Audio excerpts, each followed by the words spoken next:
Okay, hi all.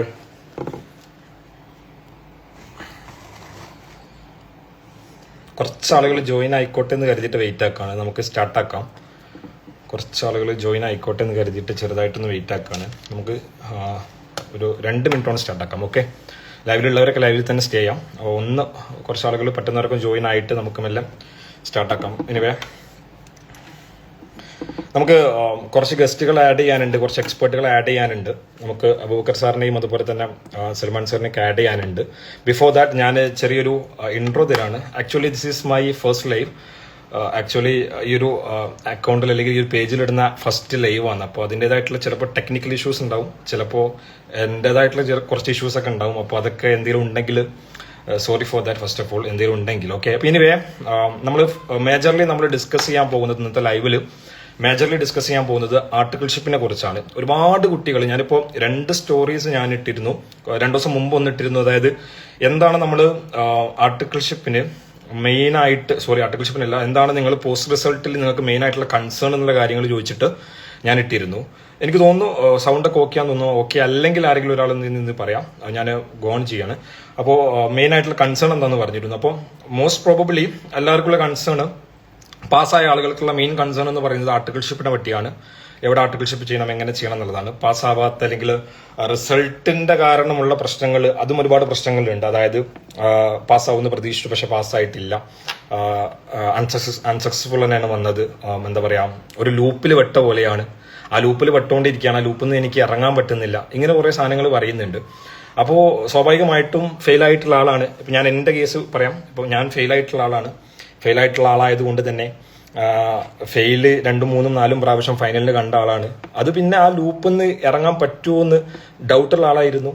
ആ ലൂപ്പിൽ നിന്ന് പിന്നെ നമ്മൾ ഇറങ്ങണം എന്നുണ്ടെങ്കിൽ നമ്മൾ ചെയ്യേണ്ട ഒരു കാര്യം, ഞാൻ പല ആളുകളും മെസ്സേജ് അയച്ചവർക്കും അല്ലെങ്കിൽ ഫോം വിളിച്ചവർക്കൊക്കെ റിപ്ലൈ കൊടുത്തിട്ടുണ്ടായിരുന്നു. നമ്മൾ ഇറങ്ങാൻ വേണ്ടിയിട്ട് നമ്മൾ ചെയ്യേണ്ട ഒരു കാര്യം എന്ന് പറയുന്നത്, നിങ്ങൾ മാക്സിമം എഫേർട്ട് ഇടുന്നത് ICAക്ക് വേണ്ട രൂപത്തിലുള്ള എഫേർട്ട് ഇടുക.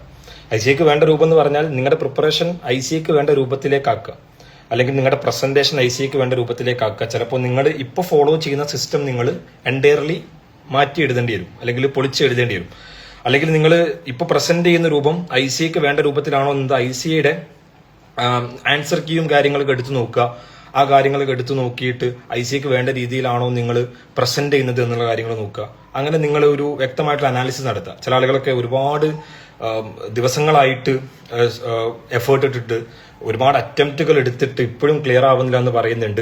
എസ്പെഷ്യലി നമ്മുടെ ഫൗണ്ടേഷൻ ഇടാ ഒരു കാര്യം പറയാനുള്ളത്, ഫൗണ്ടേഷൻ സ്റ്റുഡൻസ് കാണുന്നവരോട് മെയിൻലി പറയാനുള്ളത്, നമ്മുടെ ഓൾ ഇന്ത്യ റിസൾട്ട് തന്നെ 14%, 14%, 14% ഉള്ളൂ.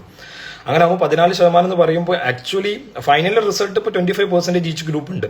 അപ്പൊ അങ്ങനെ നോക്കുകയാണെങ്കിൽ ഇപ്പോൾ എൻട്രി ഭയങ്കര ടഫ് ആക്കാണ് ഇൻസ്റ്റിറ്റ്യൂട്ട് ഇപ്പോൾ ചെയ്യുന്നത്. എൻട്രി ടഫ് ആക്കിയിട്ട് എക്സിറ്റ് കുറച്ചുകൂടി ഈസി ആക്കാൻ നോക്കാം.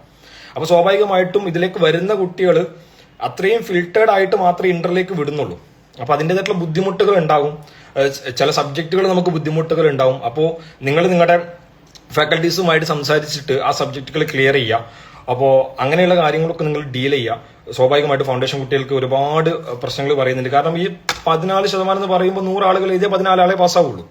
100 ആൾ എഴുതിയ 14 ആളെ പാസ്സാവുന്നുള്ളതുകൊണ്ട് ആ ഒരു പ്രശ്നമുണ്ട്. പിന്നെ സെപ്റ്റംബർ അറ്റംപ്റ്റ് ആയതുകൊണ്ട് തന്നെ ചിലപ്പോൾ റിസൾട്ടിന്റെ ചെറിയൊരു കുറവ് കാണാനുള്ള ചാൻസ് ഉണ്ട്. ഇപ്പോൾ ജാനുവരി അറ്റംപ്റ്റ് നിങ്ങൾ എഴുതുന്നുണ്ടെങ്കിൽ പ്രോപ്പർ ആയിട്ട് പഠിച്ചാൽ നിങ്ങൾ പാസ്സാവാനുള്ള ചാൻസ് ഉണ്ട് എന്ന് കരുതിയിട്ട് ഉറപ്പില്ല, ചാൻസ് ഉണ്ട്. കാരണം നിങ്ങൾ ആ ഒരു എഫേർട്ട് ഇടുക. കാരണം ഒരുപാട് ആൾക്കാർ 185, 190 ഒക്കെ നിൽക്കുന്ന ആൾക്കാരുണ്ട്. അഗ്രിഗേറ്റ് കിട്ടിയിട്ട് ചില പേപ്പർ മാത്രം ഫെയിലായി പോവുക, ഇതൊക്കെ ഉണ്ട്. ഇതൊക്കെ ഇതിൽ പറഞ്ഞ സംഭവങ്ങളാണ്. ഇതൊക്കെ നമ്മുടെ CA റിസൾട്ടിൽ ആക്ച്വലി സംഭവിക്കുന്ന കാര്യങ്ങളാണ്. നമ്മൾ അങ്ങനെയാണ് ഈ ഫെയിലാവുന്ന എല്ലാവരും പഠിക്കാത്തവരല്ല, ഫെയിലാവുന്ന എല്ലാവരും പഠിച്ച ആളുകളാണ്. അധികം ആൾക്കാരും പഠിച്ച ആളുകളാണ്. അപ്പൊ ഞാൻ ഫൈനലിൽ 2 അറ്റംപ്റ്റ് നല്ലോണം പഠിച്ചിട്ട് ഞാൻ ഫെയിലായിട്ടുണ്ട്. വിച്ച് മീൻസ് എന്താ, അതായത് ബോത്ത് എഴുതിയപ്പോൾ ഒരു ഗ്രൂപ്പ് ഫെയിലായി, മറ്റേ ഗ്രൂപ്പ് പാസ്സായി, പിന്നീട് ആ ഒരു ഗ്രൂപ്പ് തന്നെ വീണ്ടും എഴുതുമ്പോൾ വീണ്ടും ഫെയിലാണ്. നല്ലോണം പഠിച്ചിരുന്നു, പക്ഷെ എന്താ, അതങ്ങനെയാണ് ഇതിന്റെ സിസ്റ്റം. പിന്നെ വീണ്ടും നമ്മൾ എന്ത് ചെയ്യുന്നു, നമുക്ക് എവിടെയാ തെറ്റ് പറ്റിയ സിസ്റ്റം മാറ്റണം. നമ്മൾ പഠിക്കുന്ന ഒരു പ്രൊസീജിയർ ഉണ്ടാവില്ല, ആ പ്രൊസീജിയറിൽ എന്തെങ്കിലും ചേഞ്ച് വരുത്തണം. ഞാൻ പ്രസന്റ് ചെയ്യുന്ന രൂപത്തിൽ എന്തെങ്കിലും മാറ്റം വരുത്തണോ, ഈ സാധനങ്ങളൊക്കെയാണ് നമ്മളെ പിന്നെ എന്ത് ചെയ്യുക, നമ്മുടെ എക്സാമിന് നമുക്ക് വാല്യൂഡേഷൻ തരിക. അപ്പോൾ ശരിക്കും പറഞ്ഞാൽ അങ്ങനെ സിസ്റ്റം മാറ്റി കഴിഞ്ഞാൽ, ആ ഒരു പ്രസന്റേഷനിൽ ചേഞ്ച് വരുത്തി കഴിഞ്ഞാൽ ഉറപ്പായിട്ടും നിങ്ങൾ പേപ്പറിൽ നിങ്ങൾക്ക് ചേഞ്ച് കാണാൻ പറ്റും. ആ ചേഞ്ച് ഉറപ്പായിട്ടും നിങ്ങളെ മാർക്ക് ഇൻക്രീസ് ചെയ്യാനുള്ള ഒരു സാധ്യതയുണ്ട്. ഓക്കെ, അപ്പം ഫെയിലായ ആരും ഡൗൺ ആവരുത്, ഡൗൺ ആവാൻ ഗിവ് അപ്പ് ചെയ്യരുത്. പറ്റുമെങ്കിൽ എന്തെങ്കിലും ഒരു ചാൻസ് ഉണ്ടെങ്കിൽ, ഒരു ചെറിയ ചാൻസ് എങ്കിലും ഉണ്ടെങ്കിൽ ഒരു അറ്റംപ്റ്റ് കൂടി കൊടുക്കുക. പല ആളുകൾ ഗിവ് അപ്പ് ചെയ്യാനുള്ള ആ ഒരു എക്സാക്ട് ആ ഒരു പൊസിഷനിലേക്ക് എത്തുക. ഒരു കാര്യം പറയാനുള്ളത്, നിങ്ങൾ പറ്റുമെങ്കിൽ ഒരു ചാൻസ് കൂടി നിങ്ങൾക്ക് കൊടുക്കാൻ പറ്റുമെങ്കിൽ go for one more attempt. Okay, January നിങ്ങൾ നല്ലോണം പഠിച്ചിട്ട് എഴുതാം, പാസ്സാകും, ഉറപ്പായിട്ടും പാസ്സാകും. ആ രൂപത്തിൽ തന്നെ നിങ്ങൾ പഠിച്ചിട്ട് എഴുതാം, മോട്ടിവേറ്റഡ് ആകുക, സെൽഫ് മോട്ടിവേറ്റഡ് ആകുക. എനിക്കറിയാം പല ഇഷ്യൂസും ഫേസ് ചെയ്യും നമ്മൾ ഈ ഒരു സ്റ്റേജിലൂടെ കടന്നു പോകുമ്പോൾ, പല ഇഷ്യൂസും ഫേസ് ചെയ്യും. പക്ഷേ നിങ്ങൾ നിങ്ങളുടെ തെറ്റ് മനസ്സിലാക്കിയിട്ട് കൂളായിരിക്കുക, എക്സ്റ്റേണൽ പ്രഷേഴ്സ് ഒന്നും വെറുതെ വെക്കാതിരിക്കാം. ഇപ്പോൾ അയാളെന്ത് വിചാരിക്കും, ഇയാളെന്ത് വിചാരിക്കും, നാട്ടുകാരൊക്കെ പറയുന്നു ഞാൻ നല്ല പഠിക്കുന്ന ആളായിരുന്നു, ഇപ്പോൾ ഞാൻ പൊട്ടിക്കൊണ്ടേയിരിക്കുകയാണ്. ഇങ്ങനത്തെ പല സാധനങ്ങളും വരുന്നുണ്ട്. നാട്ടുകാർ പലതും വിചാരിച്ചോട്ടെ, അല്ലെങ്കിൽ പലരും പലതും പറഞ്ഞോട്ടെ, പക്ഷെ നിങ്ങൾ ഇട്ട എഫർട്ട് നിങ്ങൾക്കറിയാം. എനിക്കറിയാം ഈ ഫെയിൽ ആവുന്ന അധികം ആൾക്കാരും പ്ലസ് 2 ഫുൾ A+ വാങ്ങിയ ആൾക്കാരാണ്, 90+% ഉള്ള ആൾക്കാരാണ്. അവിടെ എല്ലാവരും ഇങ്ങനെ തന്നെയാണ്. പക്ഷേ ചെറിയ മാർക്കുള്ള ആളായാൽ പോലും എന്താണ് നമ്മുടെ തെറ്റെന്ന് മനസ്സിലാക്കി പ്രോപ്പറായിട്ട് വർക്ക് ചെയ്താൽ പാസ്സാവാൻ പറ്റിയ കോഴ്സാണ് CA എന്ന് പറയുന്നത്. ഓക്കെ, അപ്പൊ അത് നിങ്ങൾ സെപ്റ്റംബറിൽ നിങ്ങൾ വരുത്തിയിട്ടുള്ള മിസ്റ്റേക്സ് കറക്റ്റ് മനസ്സിലാക്കിയിട്ട് എന്ത് ചെയ്യാം, സെപ്റ്റംബറിൽ വരുത്തിയിട്ടുള്ള മിസ്റ്റേക്സ് കറക്റ്റ് മനസ്സിലാക്കിയിട്ട് അതിന് വേണ്ട കാര്യങ്ങൾ ചെയ്തുകൊണ്ട് എന്ത് ചെയ്യാം, അത് റിക്കവർ ചെയ്ത് പോവുക. അത്രയേ ഉള്ളൂ ഫെയിലായ ആളുകളോട് പറയാനുള്ളത്. കാരണം ഫെയിലായ ആളുകളെ സ്വാഭാവികമായിട്ട് നമ്മൾ ഒരുപാട് നിങ്ങളോട് വെറുതെ കാര്യങ്ങൾ പറഞ്ഞിട്ട് കാര്യമില്ല. നിങ്ങൾ ആ സബ്ജക്റ്റിന്റെ നിങ്ങളുടെ ഫാക്കൽറ്റിയുമായിട്ട് സംസാരിച്ചിട്ട് അത് ഡീൽ ചെയ്യാം. എവിടെയാണോ നിങ്ങൾക്ക് മിസ്റ്റേക്സ്, ആ കാര്യങ്ങൾ നിങ്ങൾ പേപ്പർ എടുത്ത് നോക്കിയിട്ട് ആ കാര്യങ്ങൾ എവിടെയാണ് പേപ്പറിൽ എന്തെങ്കിലും പ്രസന്റേഷനിൽ മാറ്റം വരുത്തണോ, പ്രിപ്പറേഷനിൽ മാറ്റം വരുത്തണോ, അത് ഓരോ സബ്ജക്റ്റ് വൈസും നിങ്ങൾ എന്ത് ചെയ്യാം, നിങ്ങൾ നോക്കിയിട്ട് ചെയ്യാം. ഡൗൺ ആവാതിരിക്കുക, പോസിറ്റീവ്നെസ് കൊണ്ടുവരാം. പ്രിപ്പറേഷന്റെ സമയത്ത് നിങ്ങൾ ടാർഗറ്റ് ഒക്കെ വെച്ചിട്ട് ആ ടാർഗറ്റ് ഫിനിഷ് ചെയ്യുന്ന രൂപത്തിൽ, അതുപോലെ തന്നെ ക്വസ്റ്റ്യൻ പ്രാക്ടീസ് ഇൻക്രീസ് ചെയ്യാം. ഇപ്പോൾ ക്വസ്റ്റ്യൻ പ്രാക്ടീസ് എന്ന് പറയുമ്പോൾ സ്റ്റഡി മെറ്റീരിയൽ ക്വസ്റ്റ്യൻസ് നിങ്ങൾ കവർ ചെയ്താൽ മാത്രം പോരാ. അതിനപ്പുറത്തേക്ക് നിങ്ങൾ RTP, MTP, പാസ് പേപ്പേഴ്സ് മുഴുവൻ നിങ്ങൾ കാണുമ്പോൾ തന്നെ നിങ്ങൾ ആ ക്വസ്റ്റ്യൻ പേപ്പേഴ്സിൽ വരുന്ന എക്സ്ട്രാ അഡ്ജസ്റ്റ്മെന്റുകൾ, ഇപ്പോൾ ഞാൻ ഒരു ക്വസ്റ്റ്യൻ നമ്പർ 1 കണ്ടു കഴിഞ്ഞാൽ ക്വസ്റ്റ്യൻ നമ്പർ 2 പോകുമ്പോൾ ഞാൻ എക്സ്ട്രാ സാധനം കാണും. ആ എക്സ്ട്രാ സാധനം മാത്രം ഞാൻ മാർക്ക് ചെയ്ത് കഴിഞ്ഞാൽ പിന്നെ എനിക്ക് എക്സാമിന്റെ തലേ ദിവസം ആ സാധനം മാത്രം എടുത്ത് നോക്കിയാൽ മതി. കാര്യം മനസ്സിലായോ? അതിപ്പോൾ നമുക്ക് ആകെ പഠിക്കാനുള്ളത് 1.5 days ആണ്. ഈ 1.5 days എനിക്ക് ത്രൂ ഔട്ട് വലിയ സിലബസ് വോളിയം ഞാൻ കവർ ചെയ്യണം. അതൊരു ചെറിയ പരിപാടിയല്ല, വലിയ ടാസ്ക്കാണ്. അപ്പം ഇത്രയും വലിയ കട്ടിയുള്ള ക്വസ്റ്റ്യൻ ബാങ്ക് ഞാൻ ചെയ്തിട്ടുണ്ട്. പക്ഷേ തലേ ദിവസത്തെ മൊത്തം എനിക്ക് നോക്കാൻ പറ്റുമോ? ഇല്ല, സ്വാഭാവികമായിട്ടും പറ്റില്ല, ആരെക്കൊണ്ടും പറ്റില്ല. അപ്പൊ നിങ്ങൾ ചെയ്യേണ്ട കാര്യം എന്ന് വെച്ചാൽ എന്താ, നിങ്ങൾ കോമൺ ആയിട്ട് വരുന്ന അഡ്ജസ്റ്റ്മെന്റുകളൊക്കെ നിങ്ങൾ കവർ ചെയ്തതിനു ശേഷം എക്സ്ട്രാ വരുന്ന അഡ്ജസ്റ്റ്മെന്റുകൾ നിങ്ങൾ ആ ക്വസ്റ്റ്യനിൽ മാർക്ക് ചെയ്ത് വെക്കുക. അല്ലെങ്കിൽ നിങ്ങൾ അഡ്ജസ്റ്റ്മെന്റുകളുടെ ഒരു ലിസ്റ്റ് ഉണ്ടാക്കി വെക്കുക, ഒരു ബുക്ക് ഉണ്ടാക്കി വെക്കുക. ആ അഡ്ജസ്റ്റ്മെന്റുകളുടെ ബുക്കിൽ സ്വാഭാവികമായിട്ടും അഡ്ജസ്റ്റ്മെന്റുകളുടെ ബുക്ക് നിങ്ങൾ കീപ്പ് ചെയ്ത് കഴിഞ്ഞാൽ തലേ ദിവസം നിങ്ങൾക്ക് ഈ സാധനം മാത്രം നോക്കിയാൽ മതി. നിങ്ങൾക്ക് ആ ഒരു ചാപ്റ്റർ മുഴുവൻ ക്വസ്റ്റ്യൻ ബാങ്ക് ചെയ്ത ഫീല് തലേ ദിവസം കിട്ടും. അങ്ങനെയുള്ള സ്ട്രാറ്റജി ഒക്കെ ചെയ്യാം. ഓക്കെ, പിന്നെ ചില ആളുകൾ ചിലപ്പോൾ നല്ലോണം പഠിക്കുന്നുണ്ടെന്ന് വിചാരിക്കുന്നുണ്ടാവും, പക്ഷേ എഫക്റ്റീവായിട്ട് പഠിക്കുന്നുണ്ടാവില്ല. ഇപ്പൊ വീട്ടിലിരുന്ന് പഠിക്കുന്ന ആൾക്കാർക്കുള്ള മെയിൻ മിസ്റ്റേക്കാണ്. ഇപ്പം വീട്ടിലിരുന്ന് പഠിക്കുന്ന ആൾക്കാർ പറ്റുമെങ്കിൽ 1-2 ദിവസം നിങ്ങളുടെ അടുത്ത് എവിടെയെങ്കിലും ഒരു ലൈബ്രറിയോ, പബ്ലിക് ലൈബ്രറിയോ അല്ലെങ്കിൽ ICAയുടെ ലൈബ്രറി ഒക്കെ ഉണ്ടെങ്കിൽ അവിടെയൊക്കെ പോയിട്ട് ട്രൈ ചെയ്ത് നോക്കുക. അവിടെയൊക്കെ പോയിട്ട് ട്രൈ ചെയ്ത് നോക്കുമ്പോൾ നിങ്ങൾക്ക് മനസ്സിലാവും, ചിലപ്പോൾ നിങ്ങളിടുന്ന എഫക്റ്റീവ്നെസ്സിനേക്കാളും കൂടുതൽ എഫക്റ്റീവ്നെസ് അവിടെ പോയി ഇരുന്നാലാണ് കിട്ടുക എന്ന് മനസ്സിലാവും. അങ്ങനെയുള്ള ചില ആളുകൾക്ക് ഇത് വർക്ക് ആവില്ല കേട്ടോ, എല്ലാവർക്കും വർക്ക് ആയിക്കോണം എന്നില്ല. അങ്ങനെയുള്ള ചേഞ്ചുകൾ വരുത്താം. നിങ്ങളിപ്പോൾ ഒരു 1.5 കൊല്ലമായിട്ട് ഒരേ അറ്റ്മോസ്ഫിയറിലാണ് പഠിക്കുന്നുണ്ടെങ്കിൽ ആ അറ്റ്മോസ്ഫിയർ ഒന്ന് മാറ്റി നോക്കാം. അങ്ങനെയുള്ള ചേഞ്ചുകൾ, ഇങ്ങനത്തെ സാധനങ്ങളൊക്കെ എവിടെയാണ് മാറ്റം വരുത്തേണ്ടതെന്ന് നോക്കിയിട്ട് അങ്ങനെയുള്ള ചേഞ്ചുകളൊക്കെ വരുത്തുമ്പോൾ സ്വാഭാവികമായിട്ടും നിങ്ങൾക്കൊരു ഇമ്പ്രൂവ്മെന്റ് ഉണ്ടാവും. ഓക്കെ, ഞാൻ എൻ്റെ എക്സ്പീരിയൻസ് എന്ന് പറയാണ്. ഓക്കെ, ഒരാൾ ഇപ്പോൾ കമന്റ് ചെയ്യുന്നു കണ്ടോ, ഇപ്പോൾ ഗ്രീഷു എന്ന് പറഞ്ഞ ഒരാൾ കമന്റ് ചെയ്യുന്നു, I am done the same thing, adjustment book for my September attempt and successful. That's my അതാണ് ഞാൻ പറഞ്ഞത്, അതാണ് എന്റെ പോയിന്റ്. അഡ്ജസ്റ്റ്മെന്റ് ബുക്ക് ഉണ്ടാക്കിയോ സക്സസ്ഫുൾ ആയി എന്ന് പറയുന്നു. അപ്പോൾ ഫോളോ ചെയ്യാത്ത ആൾക്കാരുണ്ട്, ഇതൊന്നും നിങ്ങൾ ഫോളോ ചെയ്ത് നോക്ക്. ഞാൻ വേണമെങ്കിൽ അത് ഡീറ്റെയിൽ ആയിട്ട് ഒരു കാര്യം കൂടി പറഞ്ഞുതരാം. എന്താണ് സംഭവം ഞാൻ ഉദ്ദേശിച്ചത്, ഞാൻ ഒരു കാര്യം കൂടി പറഞ്ഞുതരാം. ഒരു 5 more minutes കൂടി ഞാൻ പോസ്റ്റ് റിസൾട്ടിനെ പറ്റി സംസാരിക്കാം. അത് കഴിഞ്ഞിട്ട് ഒരുപാട് ആളുകൾ വെയിറ്റ് ചെയ്യുന്ന ആർട്ടിക്കിൾഷിപ്പിനെ പറ്റി സംസാരിക്കാനുണ്ട്. പറ്റുമെങ്കിൽ ഫൗണ്ടേഷൻ സ്റ്റുഡൻസും ഒക്കെ ആർട്ടിക്കിൾഷിപ്പിനെ പറ്റിയുള്ള കാര്യങ്ങളും കേൾക്കുക. കാരണം നിങ്ങൾക്കും ഈ ഒരു സ്റ്റേജ് വരാനുള്ളതാണ്. അപ്പോൾ നിങ്ങളത് കേട്ടിരിക്കുക. അപ്പം ഈ സക്സസ്ഫുൾ, ഇപ്പോൾ ഗ്രീഷു പറഞ്ഞ പോലെ നമ്മുടെ ഈ ലൈബ്രറി ഓഫ് അഡ്ജസ്റ്റ്മെന്റ് അല്ലെങ്കിൽ അഡ്ജസ്റ്റ്മെന്റ്സിന്റെ ബുക്ക് എന്ന് പറഞ്ഞാൽ നിങ്ങളുടെ അക്കൗണ്ട്സിൽ നിങ്ങൾക്ക് ഒരു 35 ക്വസ്റ്റ്യൻ ഉണ്ട് ഒരു ചാപ്റ്ററിൽ. സ്വാഭാവികമായിട്ടും നിങ്ങളുടെ ഫസ്റ്റ് റിവിഷനിലും സെക്കൻഡ് റിവിഷനിലും നിങ്ങൾ അത് കംപ്ലീറ്റ് ആയിട്ട് ചെയ്യാനുള്ള സാധ്യതയുണ്ട്. കാരണം നിങ്ങൾക്ക് സമയമുണ്ട്. അത് കഴിഞ്ഞിട്ട് റിസൾട്ടിന്റെ തലേ ദിവസം നിങ്ങൾക്ക് ആകെയുള്ളത് 1.5 days. ഈ 1.5 days ഒരിക്കലും നിങ്ങൾക്ക് 35 ക്വസ്റ്റ്യൻ ഫുൾ റൗണ്ട് നിങ്ങൾക്ക് സബ്ജക്റ്റിന് ചെയ്യാൻ പറ്റൂല. അപ്പോൾ ഒരു ചാപ്റ്ററിൽ 35 ക്വസ്റ്റ്യൻ ഉണ്ടെങ്കിൽ എത്ര ക്വസ്റ്റ്യൻ ഉണ്ടാവും നിങ്ങളുടെ ഹോൾ അക്കൗണ്ട്സിൽ? ചിലപ്പോൾ 350 ക്വസ്റ്റ്യൻ, 300 ക്വസ്റ്റ്യൻ ഉണ്ടാവും. ഇതെങ്ങനെ ഞാൻ ചെയ്യും? ഇത് എങ്ങനെ ഞാൻ ചെയ്യും? എനിക്ക് ചെയ്യാൻ പറ്റൂല. അങ്ങനെ ചെയ്യാൻ പറ്റാത്തതുകൊണ്ട് നിങ്ങൾ ചെയ്യേണ്ട കാര്യം, ഈ 35 ക്വസ്റ്റ്യൻ കവർ ചെയ്യുമ്പോൾ അതിൽ കോമൺ ആയിട്ടുള്ള 35 ക്വസ്റ്റ്യൻ കവർ ചെയ്യുമ്പോൾ അതിൽ കോമൺ ആയിട്ടുള്ള സാധനങ്ങൾ നിങ്ങൾ ലിസ്റ്റ് ചെയ്യാം. അതിനെ പുറമെ ഓരോ ക്വസ്റ്റ്യനും വരുന്ന എക്സ്ട്രാ അഡ്ജസ്റ്റ്മെന്റുകൾ ഉണ്ടാവും, അത് സെപ്പറേറ്റ് ലിസ്റ്റ് ചെയ്യാം.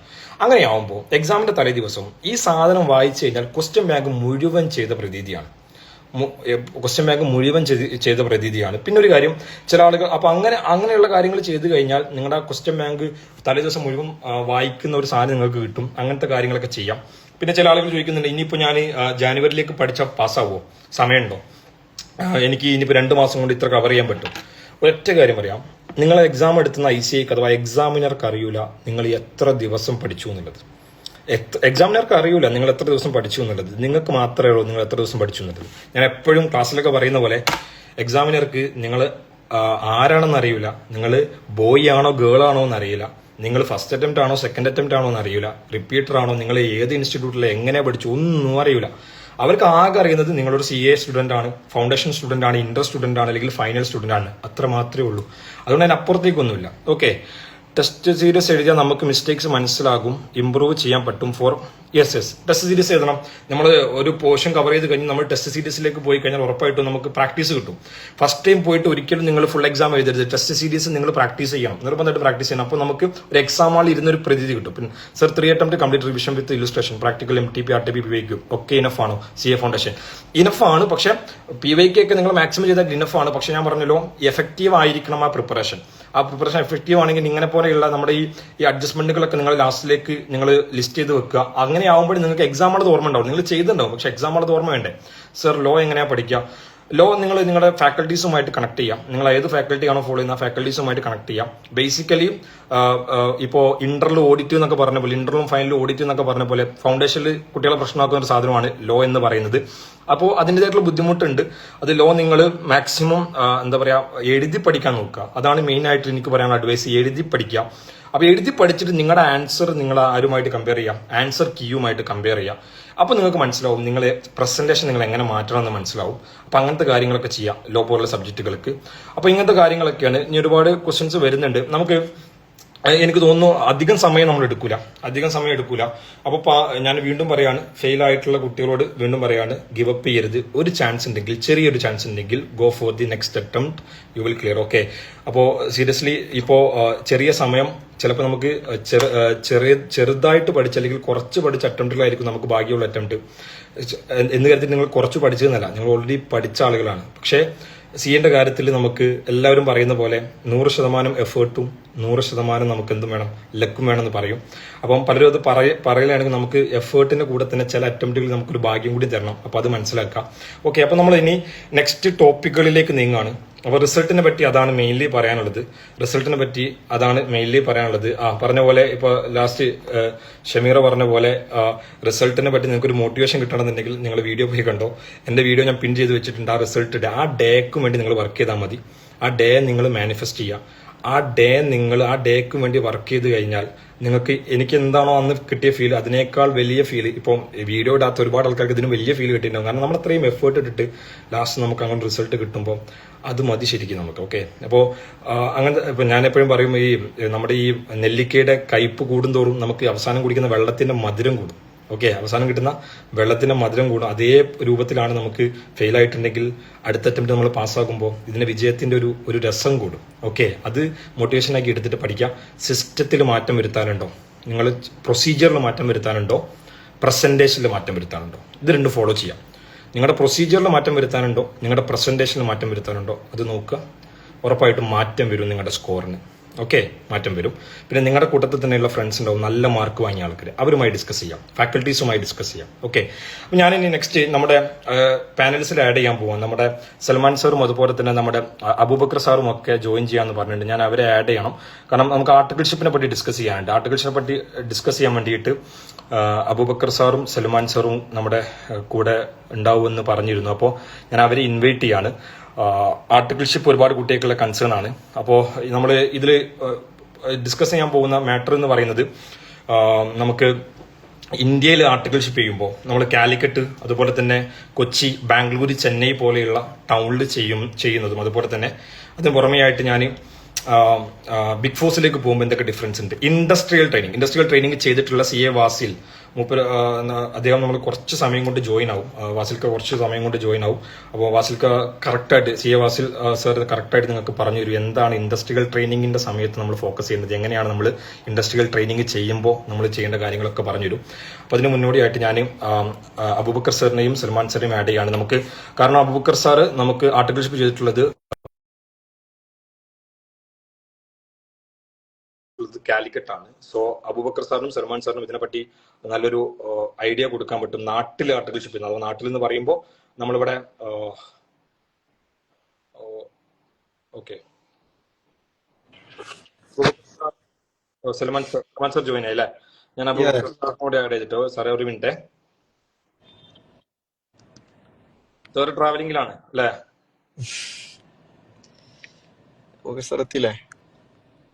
വോയിസ് എടുത്തി കേൾക്കുന്നില്ല സാറേ? അബൂബക്കർ സാറ് ഞാൻ ഇൻവൈറ്റ് ഇട്ടായിരുന്നു.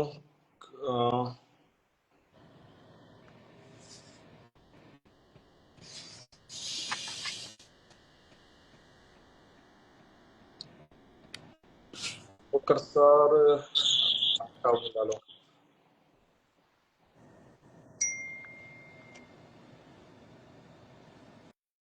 ലിമിറ്റിന്റെ പ്രശ്നം. അബൂബക്കർ സാർ കയറിയാ?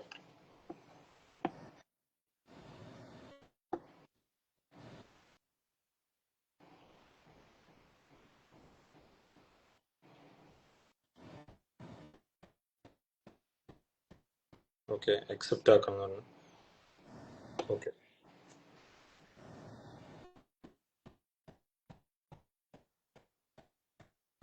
അക്സെപ്റ്റ് ആക്കിണ്ടായിരുന്നു സാർ.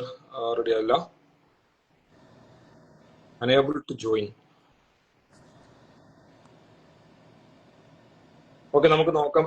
ഞാൻ സൽമാൻ സാറിൽ സ്റ്റാർട്ട് ചെയ്യാം. സൽമാൻ സാർ ഓക്കെ, ഞാൻ അബൂബക്കർ സാറിന്റെ പാരലി ഞാൻ ആഡ് ചെയ്യാൻ ശ്രമിക്കാം. സൽമാൻ സാർ, ഇപ്പൊ മെയിൻലി വരുന്ന കൺസേൺസ്, ഇപ്പൊ ആർട്ടിക്കിൾഷിപ്പിനെ പറ്റി പറയുന്ന കൺസേൺസ് നോക്കുമ്പോൾ മെയിൻലി ഇപ്പം പല ആളുകളും ചോദിക്കുന്ന കാര്യം, ഇപ്പൊ കാലിക്കറ്റ് പോലെയുള്ള, ഇപ്പൊ സാർ ഇപ്പൊ കാലിക്കറ്റ് ആണല്ലോ ആർട്ടിക്കിൾഷിപ്പ് ചെയ്തത്. അപ്പൊ കാലിക്കറ്റ് പോലെയുള്ള അല്ലെങ്കിൽ കൊച്ചി പോലെയുള്ള ഒരു ടൗണിൽ നമ്മൾ ആർട്ടിക്കിൾഷിപ്പ് ചെയ്യുമ്പോൾ നമ്മൾ എന്തൊക്കെ കാര്യങ്ങൾ ശ്രദ്ധിക്കണം, അല്ലെങ്കിൽ മെയിൻലി നമ്മുടെ ഫേമിൽ ജോയിൻ ചെയ്യുമ്പോൾ എന്തൊക്കെ കാര്യങ്ങളാണ് നമ്മൾ മെയിൻലി നമ്മൾ നോക്കേണ്ടെന്നുള്ള കാര്യങ്ങളാണ് സ്റ്റുഡൻസ് അധികം ചോദിക്കുന്നത്. സാറിന് അതിനെ പറ്റി? ഫസ്റ്റ് ഓഫ് ഓൾ, നമ്മള് CA എന്ന് പറഞ്ഞ കോഴ്സിന് ഏറ്റവും അതിന്റെ ഇമ്പോർട്ടൻസ് തരുന്ന ഒരു കാര്യം ഏതാണ്? ആർട്ടിക്കിൾഷിപ്പ് ആണ്. ആർട്ടിക്കിൾഷിപ്പ് കഴിയാതെ ഒരു പെർഫെക്റ്റ് CA എന്തായാലും ഉണ്ടാവില്ല, പുറത്തേക്ക് ഇറങ്ങില്ല. That is the reality. അപ്പോൾ ആർട്ടിക്കിൾഷിപ്പിന്റെ കേസിൽ you have to select wisely. നല്ല രീതിയിൽ എന്ത് ചെയ്യണം, നിങ്ങളുടെ കരിയറിനനുസരിച്ചിട്ടുള്ള ലൈനപ്പ് ആയിട്ടുള്ള കാര്യത്തിൽ നിങ്ങൾ എന്ത് ചെയ്യണം, ആർട്ടിക്കിൾഷിപ്പും ജോയിൻ ചെയ്യണം. നമുക്ക് ഒരു 4 തരത്തിൽ ആർട്ടിക്കിൾഷിപ്പിന് എന്ത് ചെയ്യാം നോക്കാം. ഇപ്പൊ ജോയിൻ ചെയ്യുന്ന ഫേംസ്, ഒന്ന് ബിഗ് 4 ഉണ്ട്, ദെൻ അതിന്റെ തൊട്ട് താഴെയായിട്ട് ബിഗ് 10. ഇപ്പൊ ബിഗ് 4ന്റെ കേസിൽ I think Vasil will discuss, right? പിന്നെ ഒരു അതിന്റെ തൊട്ട് താഴെയായിട്ട് ബിഗ് 10, പിന്നെ ഒരു മീഡിയം സൈസ് ഒരു ഫേം, പിന്നെ വളരെ സ്മോൾ സൈസ് ഒരു ഫേം. അങ്ങനെ 4 തരത്തിൽ നമുക്ക് എന്ത് ചെയ്യാം, ഇതിനെ ക്ലാസിഫൈ ചെയ്യാം. ആൻഡ് അവിടെ നമുക്കൊരു അഡീഷണൽ സാധനം കൂടെ, that whether you have to do articleship here or abroad. Okay, അങ്ങനെ ഈ ഡിസ്കഷനാണ് നമുക്ക് നോർമലി ഇവിടെ ഇപ്പൊ നമ്മൾ ചെയ്യാൻ പോകുന്നത്, അല്ലെ? അപ്പോ ഈ ആർട്ടിക്കിൾഷിപ്പിന്റെ കേസിൽ നിങ്ങൾ എപ്പോഴും മനസ്സിലാക്കുക, if you are very interested to join for employment, നിങ്ങളെ എല്ലാം കഴിഞ്ഞ് നമ്മുടെ ക്വാളിഫിക്കേഷൻ CA കഴിഞ്ഞ് എംപ്ലോയ്മെന്റിലേക്കൊക്കെ നിങ്ങൾ പോകാൻ അത് മാത്രം നിങ്ങളൊരു ഉദ്ദേശമെങ്കിൽ definitely try for first. Okay, പക്ഷേ ആ ഒരു എഫേർട്ട് നിങ്ങളൊന്ന് ഇടുക. കാര്യം ബിഗ് 4 നിങ്ങൾക്ക് അത് കിട്ടുന്നുണ്ടോ ഇല്ല എന്നുള്ള കാര്യം ചെക്ക് ചെയ്യാം, റൈറ്റ്? കാര്യം എന്തായാലും എംപ്ലോയേഴ്സ് ലൈക്ക് ഇൻഡസ്ട്രി, ഇപ്പൊ നിങ്ങൾ ITCയിലോ അല്ലെങ്കിൽ BCGയിലോ അങ്ങനത്തെ കമ്പനികളിലൊക്കെ നിങ്ങൾ ക്യാമ്പസ് പ്ലേസ്മെന്റ് പോകാതെ തന്നെ അവിടെ അവരെന്ത് ചെയ്യും, ബിഗ് 4 എക്സ്പീരിയൻസ് ഉണ്ടോ എന്ന് നോക്കും. ഓക്കെ, പലപ്പോഴും നമ്മുടെ സ്റ്റുഡൻസും കാര്യങ്ങളൊക്കെ പറയുന്നത് കണ്ടിട്ടുണ്ട് ബിഗ് 4 എക്സ്പീരിയൻസ് ഇല്ല എന്നുള്ള കാര്യത്തിന്. അപ്പോൾ അതെന്തായാലും നമ്മളൊരു എഫേർട്ട് ഇടുക. പക്ഷെ എല്ലാവർക്കും ബിഗ് 4 കിട്ടൂല, it's a reality. And if you are very നിങ്ങൾ എപ്പോഴും നോക്കുന്നത് പ്രാക്ടീസിന്റെ പോയിന്റ് ആണെങ്കിൽ, never ever join for big 4. Join in medium sized or നമ്മൾ പറഞ്ഞ അതിന്റെ താഴെയുള്ള ഫേമുകളിൽ ജോയിൻ ചെയ്യാം. അതാണ് ഒരു ഏറ്റവും ബേസിക് ആയിട്ടുള്ള ഒരു ക്ലാസിഫിക്കേഷൻ എനിക്ക് ഫീൽ ചെയ്ത കാര്യം. നമ്മൾ ഒരു പ്രാക്ടീസിലേക്കാണ് നമ്മൾ ഇറങ്ങുന്നത്. അങ്ങനത്തെ കാര്യമാണെങ്കിൽ വി ഹാവ് ടു അണ്ടർസ്റ്റാൻഡ് എല്ലാ പെർസ്പെക്റ്റീവിലുള്ള കാര്യങ്ങൾ, എല്ലാ ഡിപ്പാർട്ട്മെന്റിന്റെ കാര്യങ്ങളും നമ്മൾ അറിഞ്ഞിരിക്കണം. സോ അത് നമുക്ക് ഒരിക്കലും ബിഗ് 4ന്റെ പെർസ്പെക്റ്റീവിൽ കിട്ടില്ല. If you are getting into big 4, നിങ്ങൾ ഓഡിറ്റോ അല്ലെങ്കിൽ നിങ്ങൾ ടാക്സേഷനോ അല്ലെങ്കിൽ ആ ഒരു എൻഡിൽ മാത്രമായിരിക്കും നിങ്ങൾ എന്തുണ്ടാവുക, എക്സ്പേർട്ട് ആവുക. But you will be expert in it, specialised in that. പക്ഷേ ഇവിടെ coming to medium sized and small sized ഫേമിലേക്കൊക്കെ ആവുമ്പോൾ ഡെഫിനറ്റ്ലി നിങ്ങൾ എല്ലാ കാര്യങ്ങളും എന്ത് ചെയ്യും, പഠിക്കും. അപ്പോൾ നിങ്ങളൊരു ആഫ്റ്റർ ക്വാളിഫിക്കേഷൻ നിങ്ങൾ എന്ത് ചെയ്യാൻ വേണ്ടി പോവാണ്, ഒരു കമ്പനിയിലെ ഓഡിറ്റുമായിട്ട് ബന്ധപ്പെട്ടിട്ട് ഒരു മീറ്റിങ്ങിന് പോവാണ്.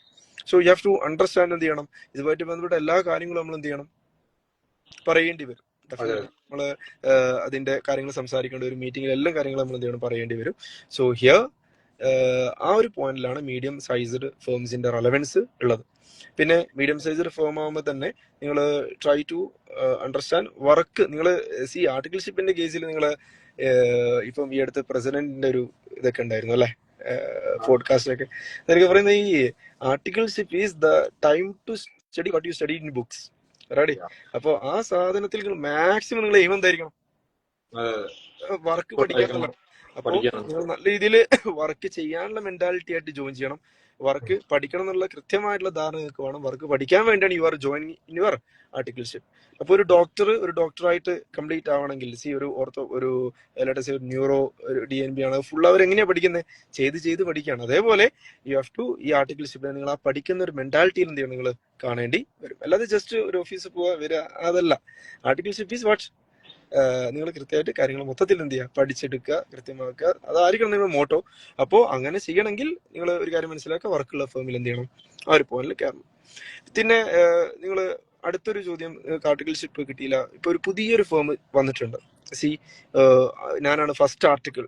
ഓക്കെ, അങ്ങനത്തെ ഒരു പോയിന്റ് ആണെങ്കിലും അതും ഒരു അഡ്വാൻറ്റേജ് ആണ്. Because you are the only article there. നിങ്ങൾ എല്ലാം അതെ, എക്സാക്ട്ലി. അവിടെ എല്ലാത്തിനും പോസിറ്റീവ് ഉണ്ട്.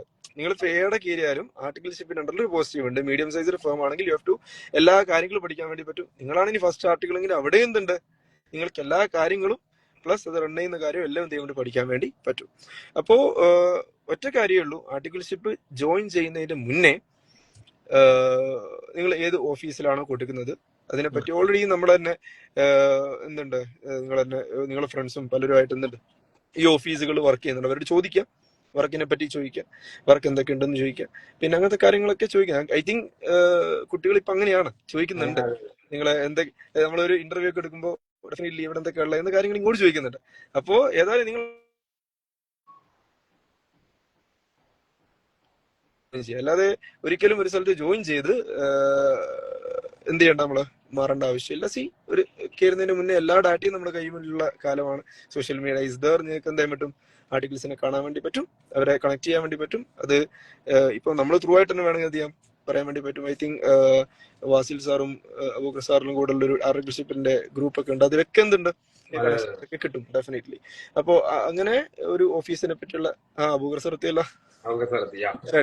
അപ്പോ ആ ഒരു പോയിന്റിൽ നിങ്ങൾക്ക് എന്ത് ചെയ്യാം, അതൊക്കെ അന്വേഷിച്ചിട്ട് ജോയിൻ ചെയ്യാം. ഓക്കെ, ഏതായാലും സാർ കുറച്ച് പറഞ്ഞോട്ടെ. അല്ല, അപ്പോ സൽമാൻ സാർ ഇപ്പോ കാലിക്കറ്റിൽ ജോയിൻ ചെയ്യുമ്പോ നമ്മള് ബേസിക്കലി ശ്രദ്ധിക്കേണ്ട കാര്യങ്ങൾ ആണ് പറഞ്ഞത്. അപ്പൊ അബൂബക്കർ സാറിന് ഓക്കെ ആണോ, സൗണ്ട് കാര്യങ്ങളൊക്കെ ഓക്കെ ആണ്? യു എയിലാണ്, അപ്പൊ അതിന്റെ കുറച്ച് വിഷയങ്ങൾ. ഞാനിപ്പോ ഒരു 5 മിനിറ്റ്സിൽ ഒരു പെയ്ഡ് ആപ്പ് വാങ്ങിച്ചിട്ടാണ് ലൈവിൽ കയറിയത്. ഞാൻ ഇതിനെപ്പറ്റി ആലോചിച്ചിട്ടേ ഇല്ല. എന്തൊക്കെയുണ്ട് വിശേഷം സാറല്ലേ? ഞാൻ കൊറേ നേരം ഇങ്ങനെ റിക്വസ്റ്റ് വന്നു. അല്ല, നമ്മള് മറ്റേ വാട്സപ്പ് ഒക്കെ യൂസ് ചെയ്യുമ്പോൾ നമുക്കറിയാം വാട്സപ്പ് കോള് പറ്റൂല എന്നുള്ളത്. പക്ഷെ വാട്സപ്പ് ഇൻസ്റ്റാഗ്രാം ഒരേ സംഭവം എന്നുള്ളത് ഞാൻ പിന്നെ ഓർത്തത് ഇഷ്യൂ വന്നപ്പോ. ഒരാളല്ലേ, അതൊരു ഇഷ്യൂ.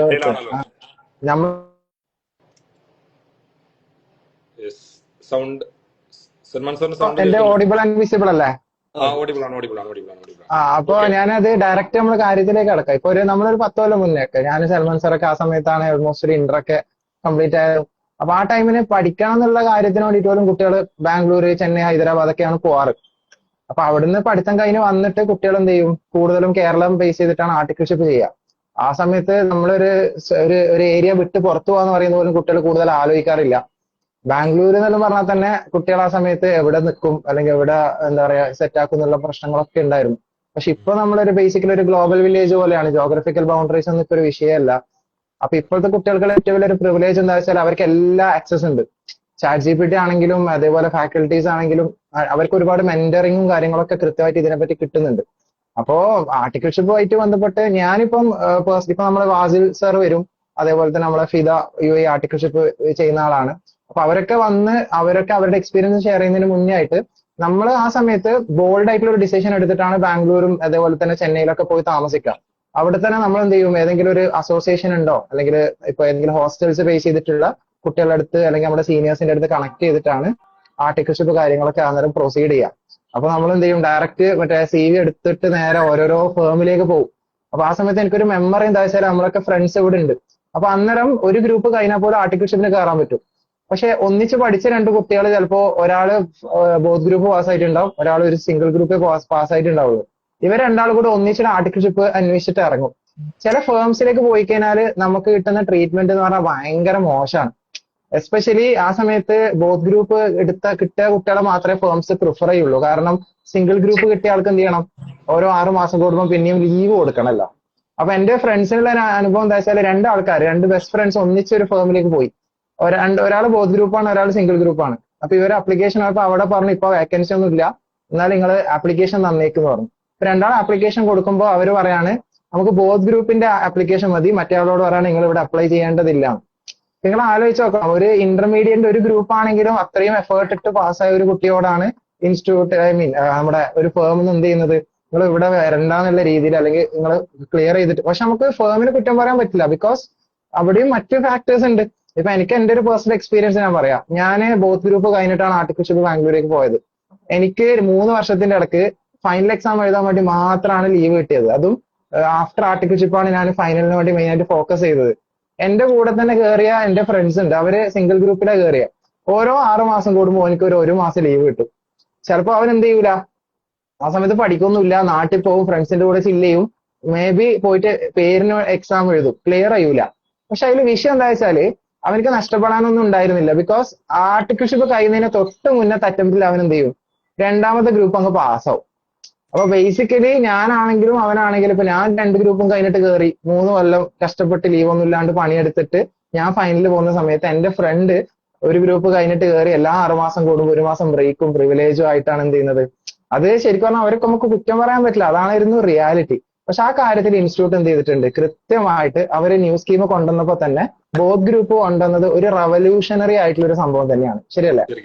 ഒരാള് അപ്പൊ ഈവൻ ഡയറക്ട് എൻട്രിക്കാർ പോലും പണ്ട് ഫേസ് ചെയ്തിരുന്ന ഒരു ഇഷ്യൂ എന്താ വെച്ചാല് ക്ലാസ് അറ്റൻഡ് ചെയ്യും, എന്നിട്ട് നേരെ ഫേമിലേക്ക് പോകുമ്പോൾ ഓരോട് പറയും നിങ്ങൾക്ക് ബേസ് ഒന്നും ഇല്ല, നിങ്ങൾക്ക് നമുക്ക് ഇവിടെ ആർട്ടിക്കിൾഷിപ്പ് തരാൻ പറ്റില്ല എന്ന് പറയും. ഇപ്പൊ സിസ്റ്റം മാറി.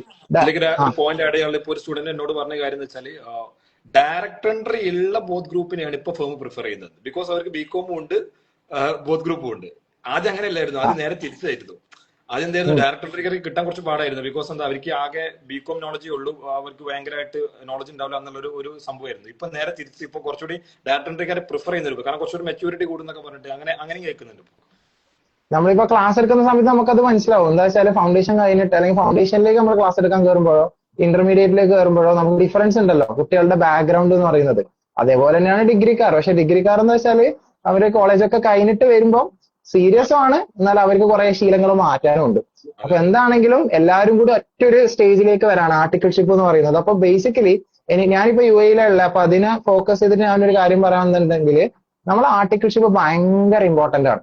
ഇനി അങ്ങോട്ടേക്ക് ഫൗണ്ടേഷൻ എൻട്രി എന്നതിനേക്കാൾ 2 years ആക്കിയത് കൊണ്ട് തന്നെ ഈ 2 years ഒരു കുട്ടിയുടെ ലൈഫിൽ ഒരു ലൈഫ് ചേഞ്ചിങ് ആയിട്ടുള്ള ഒരു സംഭവമാണ്. ബിക്കോസ് നമ്മളിപ്പം കുറെ ഡിസ്കഷൻ ഫോറത്തിലൊക്കെ കാണുന്ന ഒരു കാര്യം എന്താ വെച്ചാല് CA എന്ന് പറയുന്നതിന്റെ ഒരു നമ്പർ, ഇപ്പൊ നമ്മുടെ റീസെന്റ് റിസൾട്ടിൽ 25% ആൾക്കാർ CA ഫൈനൽ പാസ്സായി എന്ന് പറയുമ്പോൾ അവിടെ നമ്മൾ മനസ്സിലാക്കേണ്ടത് ഫൗണ്ടേഷനിൽ ഇന്ററിൽ അത്ര പാസ് പെർസെന്റേജ് ഇല്ല. ഞാൻ ഇന്നലെ ഒരു നമ്മൾ ഇന്നലെ ഒരു ഏതൊരു ഫോറത്തിൽ കണ്ടെന്താ വെച്ചാൽ പണ്ടത്തെ പോലെ CA എന്ന് പറയുന്നത് ഒരു പ്രൊഫഷൻ അല്ല, അതൊരു പോപ്പുലേഷൻ ആയി മാറിക്കൊണ്ടിരിക്കുക എന്നുള്ളത്. ശരിക്കും പറഞ്ഞാൽ മൂപ്പര് he might have said regarding the result, കാരണം അത്രയും ആൾക്കാർ ഇത് പാസ്സാകുന്നുണ്ടെന്നുള്ള രീതി. പക്ഷെ അവിടെ എന്താ വിഷയം എന്ന് വെച്ചാൽ എങ്ങനെ വന്നാലും ഇപ്പോഴും ഇൻസ്റ്റിറ്റ്യൂട്ടിന് കൃത്യമായ വിഷൻ ഉള്ളത് കൊണ്ട് സിയക്കാരുടെ കാര്യം സേഫ് ആണ്.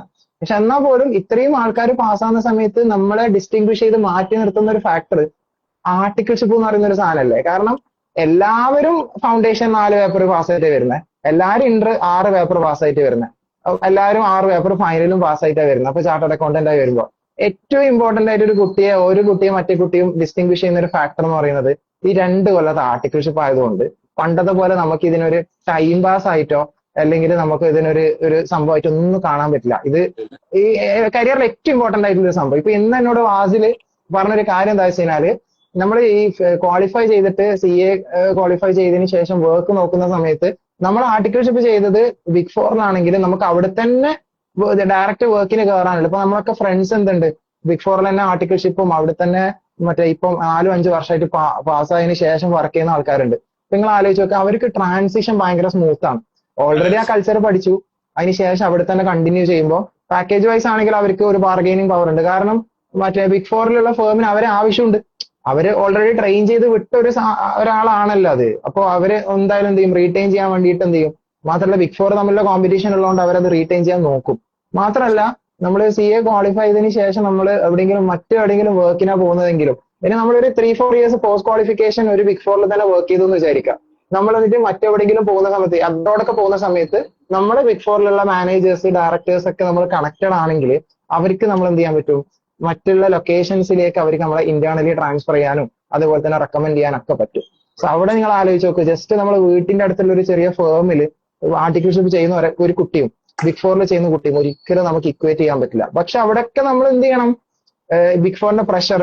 അപ്പോ എല്ലാ കുട്ടികളും പറയുന്ന ഒരു കാര്യമാണ്, സ്പെഷ്യലൈസേഷൻ ഉണ്ടാവും, പ്രഷർ ഉണ്ടാവും, പേയ്മെന്റ് അത്ര കിട്ടിയാലും നമുക്കൊരു ലൈഫ് ബാലൻസ് ഉണ്ടാവില്ല. പക്ഷെ റിസ്ക് ഉണ്ടെങ്കിലല്ലേ നമുക്ക് റിവാർഡ് ഉള്ളൂ എന്നുള്ളതാണ്.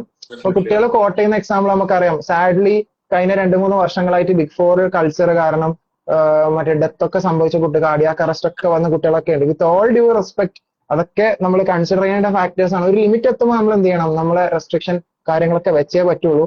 പക്ഷെ അൾട്ടിമേറ്റ്ലി ഈ ഒരു കോർപ്പറേറ്റ് വേൾഡ് എന്ന് പറയുന്നത് വർക്ക് ചെയ്യുന്നത് അങ്ങനെയാണ്. അപ്പൊ നമ്മൾ 1-2 ആൾക്കാർ വിചാരിച്ചാലും സംസാരിച്ചാലും അതിനെപ്പോ ഒരു മാറ്റാനൊന്നും പറ്റൂല. സോ 2 കൊല്ലത്തെ ആർട്ടിക്കിൾഷിപ്പ് എന്ന് പറയുന്നതാണ് ഒരു കുട്ടിയുടെ ഡിസ്റ്റിങ്വിഷ് ചെയ്യുന്ന ഫാക്ടർ.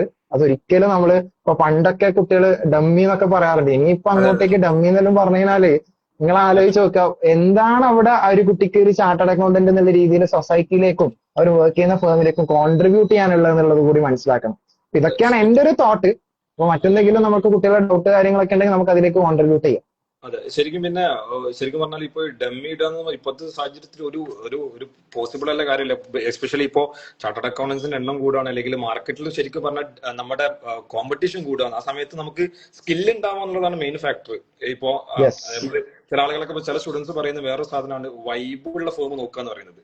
ഈ വൈബിനപ്പുറത്തേക്ക് നമുക്കൊരു പ്രശ്നം അല്ലെങ്കിൽ വർക്ക് ഡീൽ ചെയ്യുക, ആ സിസ്റ്റത്തിൽ നമ്മൾ പോവുക എന്നുള്ള പറയുന്നതാണ് ഏറ്റവും വലിയ ഇമ്പോർട്ടൻസ് സംഭവം. വൈബ് വേണം. ചില ആളുകൾക്ക് ഇപ്പോ നമ്മൾ വെറുതെ ഇറങ്ങി പോകുന്ന സാഹചര്യം ഉണ്ടാവാതിരിക്കുക, അല്ല അതിന്റെ അപ്പുറത്തേക്കുള്ള വൈബ് മാത്രം നോക്കരുത് നമ്മളെപ്പോഴും പറയും. അപ്പൊ വൈബ് മാത്രമല്ല അതിൽ എനിക്ക് ആഡ് ചെയ്യാനുള്ളതെന്ന് വെച്ചാല്, ചില ആൾക്കാർ ഞാൻ കണ്ടിട്ട് കഷ്ടപ്പെട്ട് വീട്ടിൽ നിന്ന് പെർമിഷൻ ഒക്കെ എടുത്ത് ലാംഗ്വേജ് ഡെവലപ്പ് ചെയ്യണം എന്നൊക്കെ പറഞ്ഞിട്ട് ബാംഗ്ലൂർ, ചെന്നൈയിലേക്കൊക്കെ പോകും. എന്നിട്ട് ഒരു 20-30 മലയാളി ആർട്ടിക്കിൾസ് ഉള്ള ഫേമിലേക്ക് തന്നെ കയറി പോകും. അവിടെ കയറിയെന്ന് വെച്ചാൽ നമ്മൾ മറ്റുള്ള ആർട്ടിക്കിൾസിനോട് സംസാരിക്കുന്നതൊക്കെ മലയാളത്തിലാണെങ്കിൽ പിന്നെ വെറുതെ ചെന്നൈ, ബാംഗ്ലൂർ പോകേണ്ട ഒരു കാര്യം ഉണ്ടോന്നുള്ള മീഡിയം ഫേംസിന്റെ കാര്യം ഉദ്ദേശിക്കുന്നത്. അപ്പൊ അവിടെയൊക്കെ കുട്ടികൾ എന്ത് ചെയ്യണം, സീ യുവർ സെൽഫ്. ഒരു 3-5 വർഷം അപ്പുറത്തേക്ക് നമ്മൾ എവിടെ പ്ലേസ്ഡ് ആണെന്ന് നമ്മൾ കാണണം. നമ്മളെ എന്താ പറയാ സീനിയേഴ്സിനോട്, ഇപ്പൊ നമ്മളൊക്കെ ഈ ഒരു ഫീൽഡിലുള്ള ആൾക്കാരാണ്, കുറെ വർഷമായി. അപ്പൊ നമ്മൾക്കൊക്കെ ഇവരൊക്കെ എന്ത് ചെയ്യാനുണ്ട്, ഇതുവരെ കുറെ ഇൻസൈറ്റ്സ് കൊടുക്കാനുണ്ട്. മാത്രമല്ല നമുക്കൊരു ഹാഫ് ആൻ അവറോ 1 ഹവറോ ഇൻസ്റ്റാഗ്രാം ലൈവിലൂടെ നമുക്ക് ഇവരുടെ ഒരു ലൈഫിലേക്ക് കുറെ കാര്യങ്ങളൊന്നും കൊടുക്കാൻ പറ്റില്ല. അപ്പൊ ലിമിറ്റഡ് ടൈമിന് നമുക്ക് ഇതേപോലത്തെ ഇനീഷ്യേറ്റീവ്സ് ഒക്കെ എന്താ പറയാ, ഇനി അങ്ങോട്ടേക്കും നമുക്ക് ഇത്തരം ലൈവുകളും അതേപോലെ തന്നെ ഇനീഷ്യേറ്റീവ്സ് എടുക്കണം. നമ്മളെല്ലാവരും ഇതിന്റെ ഭാഗമായിരിക്കും എന്നുള്ളതാണ്. സൽമാൻ സാർ എന്തെങ്കിലും ഇതിലേക്ക്? സൽമാൻ സാറോട് ചോദിക്കുക. സൽമാൻ സാർ ഇപ്പൊ ബേസിക്കലി ചില ആളുകൾക്ക് ഇപ്പൊ മോസ്റ്റ്ലി കൺസേൺ ചെയ്തിട്ടുള്ളത് ഇപ്പൊ എല്ലാവരും ആർട്ടിക്കിൾഷിപ്പിന് കയറേണ്ട ആൾക്കാരാണ്. അപ്പൊ ഇതില് ഒരു ആർട്ടിക്കിൾഷിപ്പിൽ നമ്മൾ കയറുമ്പോ ഇപ്പൊ നമ്മളിപ്പോ ബാംഗ്ലൂർ പോയി അല്ലെങ്കിൽ ചെന്നൈ പോയാൽ കുറച്ചുകൂടി കോർപ്പറേറ്റ് എക്സ്പോഷർ ഉണ്ടാവും, അല്ലെങ്കിൽ വലിയ വലിയ കുറച്ചുകൂടി കോർപ്പറേറ്റ് സ്ട്രക്ചർ നമുക്ക് കാണാൻ പറ്റും. ഇപ്പോ എറണാകുളത്ത് പോകണമെങ്കിൽ കുറച്ചുകൂടി വലുപ്പമുള്ളത്. ഇപ്പൊ ഡിപ്പെൻസ് ആണ്, ചിലപ്പോൾ ചില ഫേമുകളിൽ നല്ല അടിപൊളി സാധനങ്ങളൊക്കെ ഉണ്ടാവും. അതിനപ്പുറത്തേക്ക് ബേസിക്കലി നമ്മളൊരു ഫേമിലേക്ക് കയറുമ്പോൾ നമ്മൾ നോക്കേണ്ട ബേസിക് തിങ്സ് എന്താണ്, അതായത് ഇപ്പോ നമ്മുടെ ഫ്യൂച്ചറിലേക്ക് നമ്മൾ കാണേണ്ട ബേസിക് തിങ്സ് എന്താണ്. ഇപ്പൊ ഇതിനപ്പുറത്തേക്ക് ഇപ്പൊ ബിഗ് ഫോഴ്സിന്റെ കാര്യങ്ങൾ, ഇൻഡസ്ട്രിയൽ ട്രെയിനിങ്ങിന്റെ കാര്യങ്ങൾ, GCCയിൽ ചെയ്യുന്ന കാര്യങ്ങൾ, ഇതൊക്കെ നമ്മൾ ഡിസ്കസ് ചെയ്യും. വാസിൽ സാറും അതുപോലെ തന്നെ ഫിദയൊക്കെ ജോയിൻ ചെയ്യുന്നുണ്ട്, അവർ ഡിസ്കസ് ചെയ്യും. അതിനപ്പുറത്തേക്ക് ബേസിക് ആയിട്ട് നമ്മളൊരു ഫേം കയറുമ്പോൾ നമ്മൾ നോക്കേണ്ട ക്രൈറ്റീരിയാസ് എന്താണ് ഒരു ഫേം കയറുമ്പോൾ എന്നുള്ളതാണ് മെയിൻ ക്വസ്റ്റ്യൻ. വെരിഫൈ നമ്മൾ നേരത്തെ പറഞ്ഞ പോയിന്റ് തന്നെ, നമുക്ക് മീഡിയം സൈസ് ഒരു ഫേം ഒക്കെ ആണെങ്കിൽ ഡെഫിനറ്റ്ലി എല്ലാ വർക്കുകളും പഠിക്കാന്നുള്ള ഉദ്ദേശം. അപ്പൊ അങ്ങനത്തെ വർക്കുകൾ ഉണ്ടോ എന്നുള്ള കാര്യം ഒന്ന് വെരിഫൈ ഓൾറെഡി ഉള്ള വർക്ക് ചെയ്യുന്ന ആൾക്കാർക്ക് കൃത്യമായിട്ട് പറഞ്ഞു തരാൻ വേണ്ടി പറ്റും. അപ്പൊ നമ്മള് വർക്ക് പഠിക്കാന്നുള്ള ഉദ്ദേശം വർക്ക് അവിടെ ഉണ്ടോ എന്നുള്ള കാര്യം എന്ത് ചെയ്യുക, വെരിഫൈ ചെയ്യുക. എനിക്ക് തോന്നുന്നു എൻ്റെ അടുത്ത് അത് മിസ്സായി. ഇപ്പം പുറത്തേക്ക് പോകുന്നതിന്റെ കേസ് ഒരു കാര്യം കൂടെ നമ്മുടെ ഈ ബാംഗ്ലൂർ ചെന്നൈന്റെ കേസിൽ ഇങ്ങനെ പറഞ്ഞിട്ടുണ്ടായിരുന്നു. അപ്പൊ ലാസ്റ്റ് ഞാൻ കേട്ടത് അപ്പോ ആ ഭാഗത്ത് പോകുന്ന നേരം കുറച്ചു പേര് അവിടെ പോയി പെട്ടെന്ന് തന്നെ ഇങ്ങോട്ട് വരുന്നൊരു പ്രവണതയെ കൂടെ കണ്ടിട്ടുണ്ട്. അതെ അതെ അതെ അല്ലെ? ശരിയും. കൂടെ ഒരു കൂടെ അതെ അതെ ആൾക്കാരില്ല എന്നുള്ളതുകൊണ്ടാണോ? ഏ കൂടെ ആൾക്കാരില്ല എന്നുള്ളതുകൊണ്ടാണോ? അല്ല മേ ബി ട്രാൻസ്ഫർ അടിച്ച് എന്തുകൊണ്ടാണ് വരുന്ന കേസാണ്. ഈവൻ ലാസ്റ്റ് ഈ അടുത്ത ഒരു സ്റ്റുഡന്റ് കൂടെ ഇങ്ങനെ വന്നു. അപ്പൊ കൃത്യമായിട്ട് അവിടെ നാട്ടിലാണെങ്കിൽ പിന്നെ നാട്ടിൽ തന്നെ പോയി വരാന്നുള്ള ഒരു ഇതുണ്ടാവും. അപ്പൊ പുറത്ത് പോകുമ്പോൾ കൃത്യമായിട്ടുള്ള ഒരു ഗ്രൂപ്പ് അവിടെ ഉണ്ടാക്കി വെക്കുക, എന്നിട്ടൊക്കെ അല്ലേ, എന്നാലൊരു പിന്നെ പുറത്ത് പോകുമ്പോൾ അതില് നമുക്ക് പുറത്ത് അഡാപ്റ്റ് ചെയ്യാനുള്ള ഒരു കപ്പാസിറ്റി വേണം. നമുക്ക് അതെ അതെ നമ്മുടെ എക്സാക്ട്ലി നാട്ടിലെ സിസ്റ്റം ഉണ്ടാവില്ല. അത് അഡാപ്റ്റ് ചെയ്യാനുള്ള ഒരു മൈൻഡ് സെറ്റ് ഉണ്ടെങ്കിൽ മാത്രമേ നമുക്ക് ചെയ്യാൻ പറ്റുള്ളൂ. ഇപ്പൊ എനിക്ക് എക്സാക്ട്ലി. തോന്നുന്നു ഇപ്പൊ ഞാന് ഇപ്പൊ ഞാനായാലും ആ, അബൂബക്കർ അതില് സാറായാലും റാഫിക് സാറായാലും അതില് പുറത്തൊക്കെ എനിക്കും ഒരു കാര്യം എന്താ വെച്ചാല് നമ്മളെ വാസിൽ സാർ ഇവിടെ എത്തിയിട്ടുണ്ട്. അപ്പൊ എന്റെ ഒരു വാസിൽ സാറായിട്ടുള്ള ഒരു മെമ്മറി എന്താ വെച്ചാല് 2015 ഞാൻ ആർട്ടിക്കിൾഷിപ്പിന് പോകുന്ന സമയത്ത് വാസിൽ അവിടെ ബാംഗ്ലൂർ ഉണ്ട്. അപ്പൊ ഞാൻ പോകുന്ന സമയത്ത് എനിക്ക് മറ്റേ അതൊക്കെ ഞാൻ ഫേമിൽ കയറിയതിന് ശേഷമാണ് വാസിലിനെ പരിചയപ്പെടുന്നത്. അപ്പൊ ഞാൻ വാസിലിനെ പരിചയപ്പെട്ടതിന് ശേഷം എനിക്ക് തോന്നിയത് എന്താ വെച്ചാല് ഈ ചങ്ങായിനെ ഒരു മാസം മുന്നേ പരിചയപ്പെട്ടിരുന്നുവെങ്കിൽ നമുക്ക് എന്ത് ചെയ്യാമായിരുന്നു, കുറച്ചുകൂടി ബെറ്റർ ഡിസിഷൻ എടുക്കായിരുന്നു. കാരണം ഞാൻ കുറെ സ്ട്രഗിൾ ചെയ്തിട്ടുണ്ട് ആ സമയത്ത്, ആരും ഇല്ല എന്നുള്ള രീതിക്ക്. അപ്പൊ ആ കാര്യത്തിൽ എനിക്ക് സത്യം പറഞ്ഞാല് മാത്രമല്ല നമ്മൾ വേറെ വിഷയമുണ്ട്. ഇപ്പോഴത്തെ ജനറേഷന്റെ ഒരു കാര്യം എന്താ വെച്ചാല് ചെറിയ എന്തെങ്കിലും ഒരു ഇഷ്യൂ വരുമ്പോൾ തന്നെ മേ ബി നമ്മൾ എന്ത് ചെയ്യും, ഏതെങ്കിലും കുട്ടികൾ എന്ത് ചെയ്യാണ് അതില് ഭയങ്കര വിഷമം ഉണ്ടാവും. കാരണം ആ ഒരു ജനറേഷനാണ്. നമ്മളെ മുന്നത്തെ ജനറേഷന്റെ ടോളറൻസ് ഒന്നും നമുക്കില്ല. നമ്മളെ ടോളറൻസ് ഒന്നും ഈ അപ്കമിങ് ജനറേഷനും ഇല്ല എന്നുള്ളതാണ്. അപ്പൊ വാസിൽ സാർ ഇവിടെ എത്തിയിട്ടുണ്ട്, വെൽക്കം. ഞാൻ ആദ്യം വാസിൽ സാറിന് ഹായ്. ഒരു ഇൻട്രൊഡക്ഷൻ കൊടുക്കാണ്. വാസിൽ സാർ, ഞാൻ വാസിൽക്കാന്ന് വിളിക്കുന്ന വാസിൽ സാറേ. ഓക്കെ. അപ്പോ വാസിൽ സാർ പാസ്സായിട്ട് ആക്ച്വലി ഞാൻ വാസിൽ സാർ റോള് പറയാം. ഡിലോയിറ്റ് ആണ്. ഡിലോയിറ്റിലായിരുന്നു, ഓഡിറ്റ് മാനേജർ ആയിരുന്നു. ഞാൻ ആക്ച്വലി ചെന്നൈയിൽ ആർട്ടിക്കിൾഷിപ്പ് ചെയ്യുമ്പോൾ വാസിൽ സാറ് ശരിക്കും പറഞ്ഞ ഡിലോയിറ്റിൽ ജോയിൻ ചെയ്ത സമയമായിരുന്നു. ഞങ്ങൾ റൂംമേറ്റ്സ് ആയിരുന്നു ആ സമയത്ത്. അപ്പോ ഡിലോയിറ്റ് എന്ന് പറയുന്ന ബിഗ് ബോസിൽ പെട്ട ഏറ്റവും പ്രീമിയം ആയിട്ടുള്ള ഡിലോയിറ്റിന്റെ കുറിച്ച് അവിടെ ആർട്ടിക്കിൾഷിപ്പ് ചെയ്യുന്നതിനെ പറ്റി. അതേപോലെ വേറൊരു അഡ്വാൻറ്റേജ് വാസിൽ സാറിനുള്ളത്, വാസിൽ സാർ ചെയ്തത് ഇൻഡസ്ട്രിയൽ ട്രെയിനിങ് ചെയ്തിട്ടുണ്ട്. സോ ഇൻഡസ്ട്രിയൽ ട്രെയിനിങ് ചെയ്യാൻ ആഗ്രഹിക്കുന്ന കുട്ടികൾക്ക് ശരിക്കും പറഞ്ഞാൽ എന്താണ് അതിന്റെ ഒരു ആംഗിള്, അല്ലെങ്കിൽ ഇൻഡസ്ട്രിയൽ ട്രെയിനിങ്ങിന്റെ ഒരു പ്രൊസീജിയർ എന്താണ്, ഈ കാര്യങ്ങളൊക്കെ വാസിൽ സാറിന് പറയാൻ പറ്റും. സോ ബിഗ് ഫോസ് ആർട്ടിക്കിൾഷിപ്പ് അതുപോലെ തന്നെ ഇൻഡസ്ട്രിയൽ ട്രെയിനിങ്, ഈ കാര്യങ്ങളെ പറ്റിയാണ് വാസിൽ സാറിന് സംസാരിക്കാനുള്ളത്. വാസിൽ സാർ പറയും ബാക്കി. Hi everyone. Abubakar, Fahad, Salman ഇവരൊക്കെ ആയിട്ട് എനിക്ക് വേറെ വേറെ സ്ഥലത്തുനിന്ന് ഞങ്ങൾ പരിചയപ്പെട്ട. അബൂബക്കർ ഞാനും പറഞ്ഞ പോലെ ബാംഗ്ലൂരിൽ നിന്ന് പരിചയപ്പെട്ടാണ്. പിന്നെ ഫഹദിനെ ചെന്നൈയിൽ നിന്ന് പരിചയപ്പെട്ടാണ്. ഫഹദിന് ആക്ച്വലി 1.5 വർഷത്തോളം വർക്ക് ഫ്രം ഹോം കഴിഞ്ഞിട്ട് ഞാൻ ചെന്നൈയിൽ ഫസ്റ്റ് ടൈം ഡെലോയിറ്റിൽ ജോയിൻ ചെയ്ത ടൈമിലാണ് നമ്മൾ പരിചയപ്പെടുന്നത്, എനിക്ക് തോന്നുന്നു. അപ്പം അങ്ങനെ ഫസ്റ്റ് ഓഫ് ഓൾ ഇത് കാണുന്ന അധികം ആർട്ടിക്കിൾഷിപ്പിന് ഇപ്പൊ ജോയിൻ ചെയ്യാൻ പോകുന്ന കുട്ടികളായിരിക്കും. കൺഗ്രാറ്റ്സ്, നിങ്ങൾ ഒരു മൈൽ സ്റ്റോൺ കംപ്ലീറ്റ് ചെയ്തു. അപ്പം ഇനിയിപ്പം നെക്സ്റ്റ് ഏറ്റവും ഇമ്പോർട്ടന്റ് ആയിട്ടുള്ള ഒരു ഡിസിഷൻ, ഇപ്പം സൽമാൻ സാറും അബൂബക്കർ സാറും ഫഹദും ഒക്കെ പറഞ്ഞ പോലെ ഭയങ്കര ഇമ്പോർട്ടന്റ് ആയിട്ടുള്ള ഒരു ഡിസിഷൻ ആണ് അടുത്തത്. അത് ഞാൻ ഈ ബിഗ് ഫോറിനെ പറ്റിയോ അല്ലെങ്കിൽ ഇതിനെ പറ്റി പറഞ്ഞപ്പോൾ എന്റെ ഒരു എക്സ്പീരിയൻസ് പറയാം. ഞാൻ ആക്ച്വലി ബാക്കിയുള്ള ആൾക്കാർ പോലെയല്ല, 3 സ്ഥലത്ത് ആർട്ടിക്കിൾഷിപ്പ് ചെയ്തിട്ടുള്ള ഒരാളാണ്. ഓരോ വർഷവും ഓരോ സ്ഥലത്തായിരുന്നു. പണ്ട് 3 വർഷമായിരുന്നു ആർട്ടിക്കിൾഷിപ്പ്, 3 സ്ഥലത്തായിരുന്നു. ആ കാരണം കൊണ്ട് തന്നെ ആക്ച്വലി ഞാൻ ഡെലോയിറ്റിൽ കയറുമ്പം ഞാൻ എല്ലാ ഇന്റർവ്യൂ കഴിഞ്ഞിട്ട് HR ഞങ്ങൾ ഒന്നുകൂടി ഒന്ന് ചെക്ക് ചെയ്യട്ടെ, 3 സ്ഥലത്ത് ആർട്ടിക്കിൾഷിപ്പ് ചെയ്യാന്ന് പറഞ്ഞാൽ ഒരു ജമ്പിങ് നേച്ചറുള്ള ഒരു കാൻഡിഡേറ്റിനെ അവർ നോർമലി പ്രിഫർ ചെയ്യില്ല. അപ്പം പക്ഷേ എന്നെ ഷോർട്ട് ലിസ്റ്റ് ആയി. ഞാൻ ഡെലോയിറ്റിൽ 5 years കംപ്ലീറ്റ് ചെയ്ത് എന്റെ കൂടെ കൂടിയ 3 വർഷം ആർട്ടിക്കിൾഷിപ്പ് ചെയ്ത ആൾക്കാരും എന്തായിട്ടില്ല, പിന്നെ അവിടെ 5 years കംപ്ലീറ്റ് ചെയ്തിട്ടുമില്ല.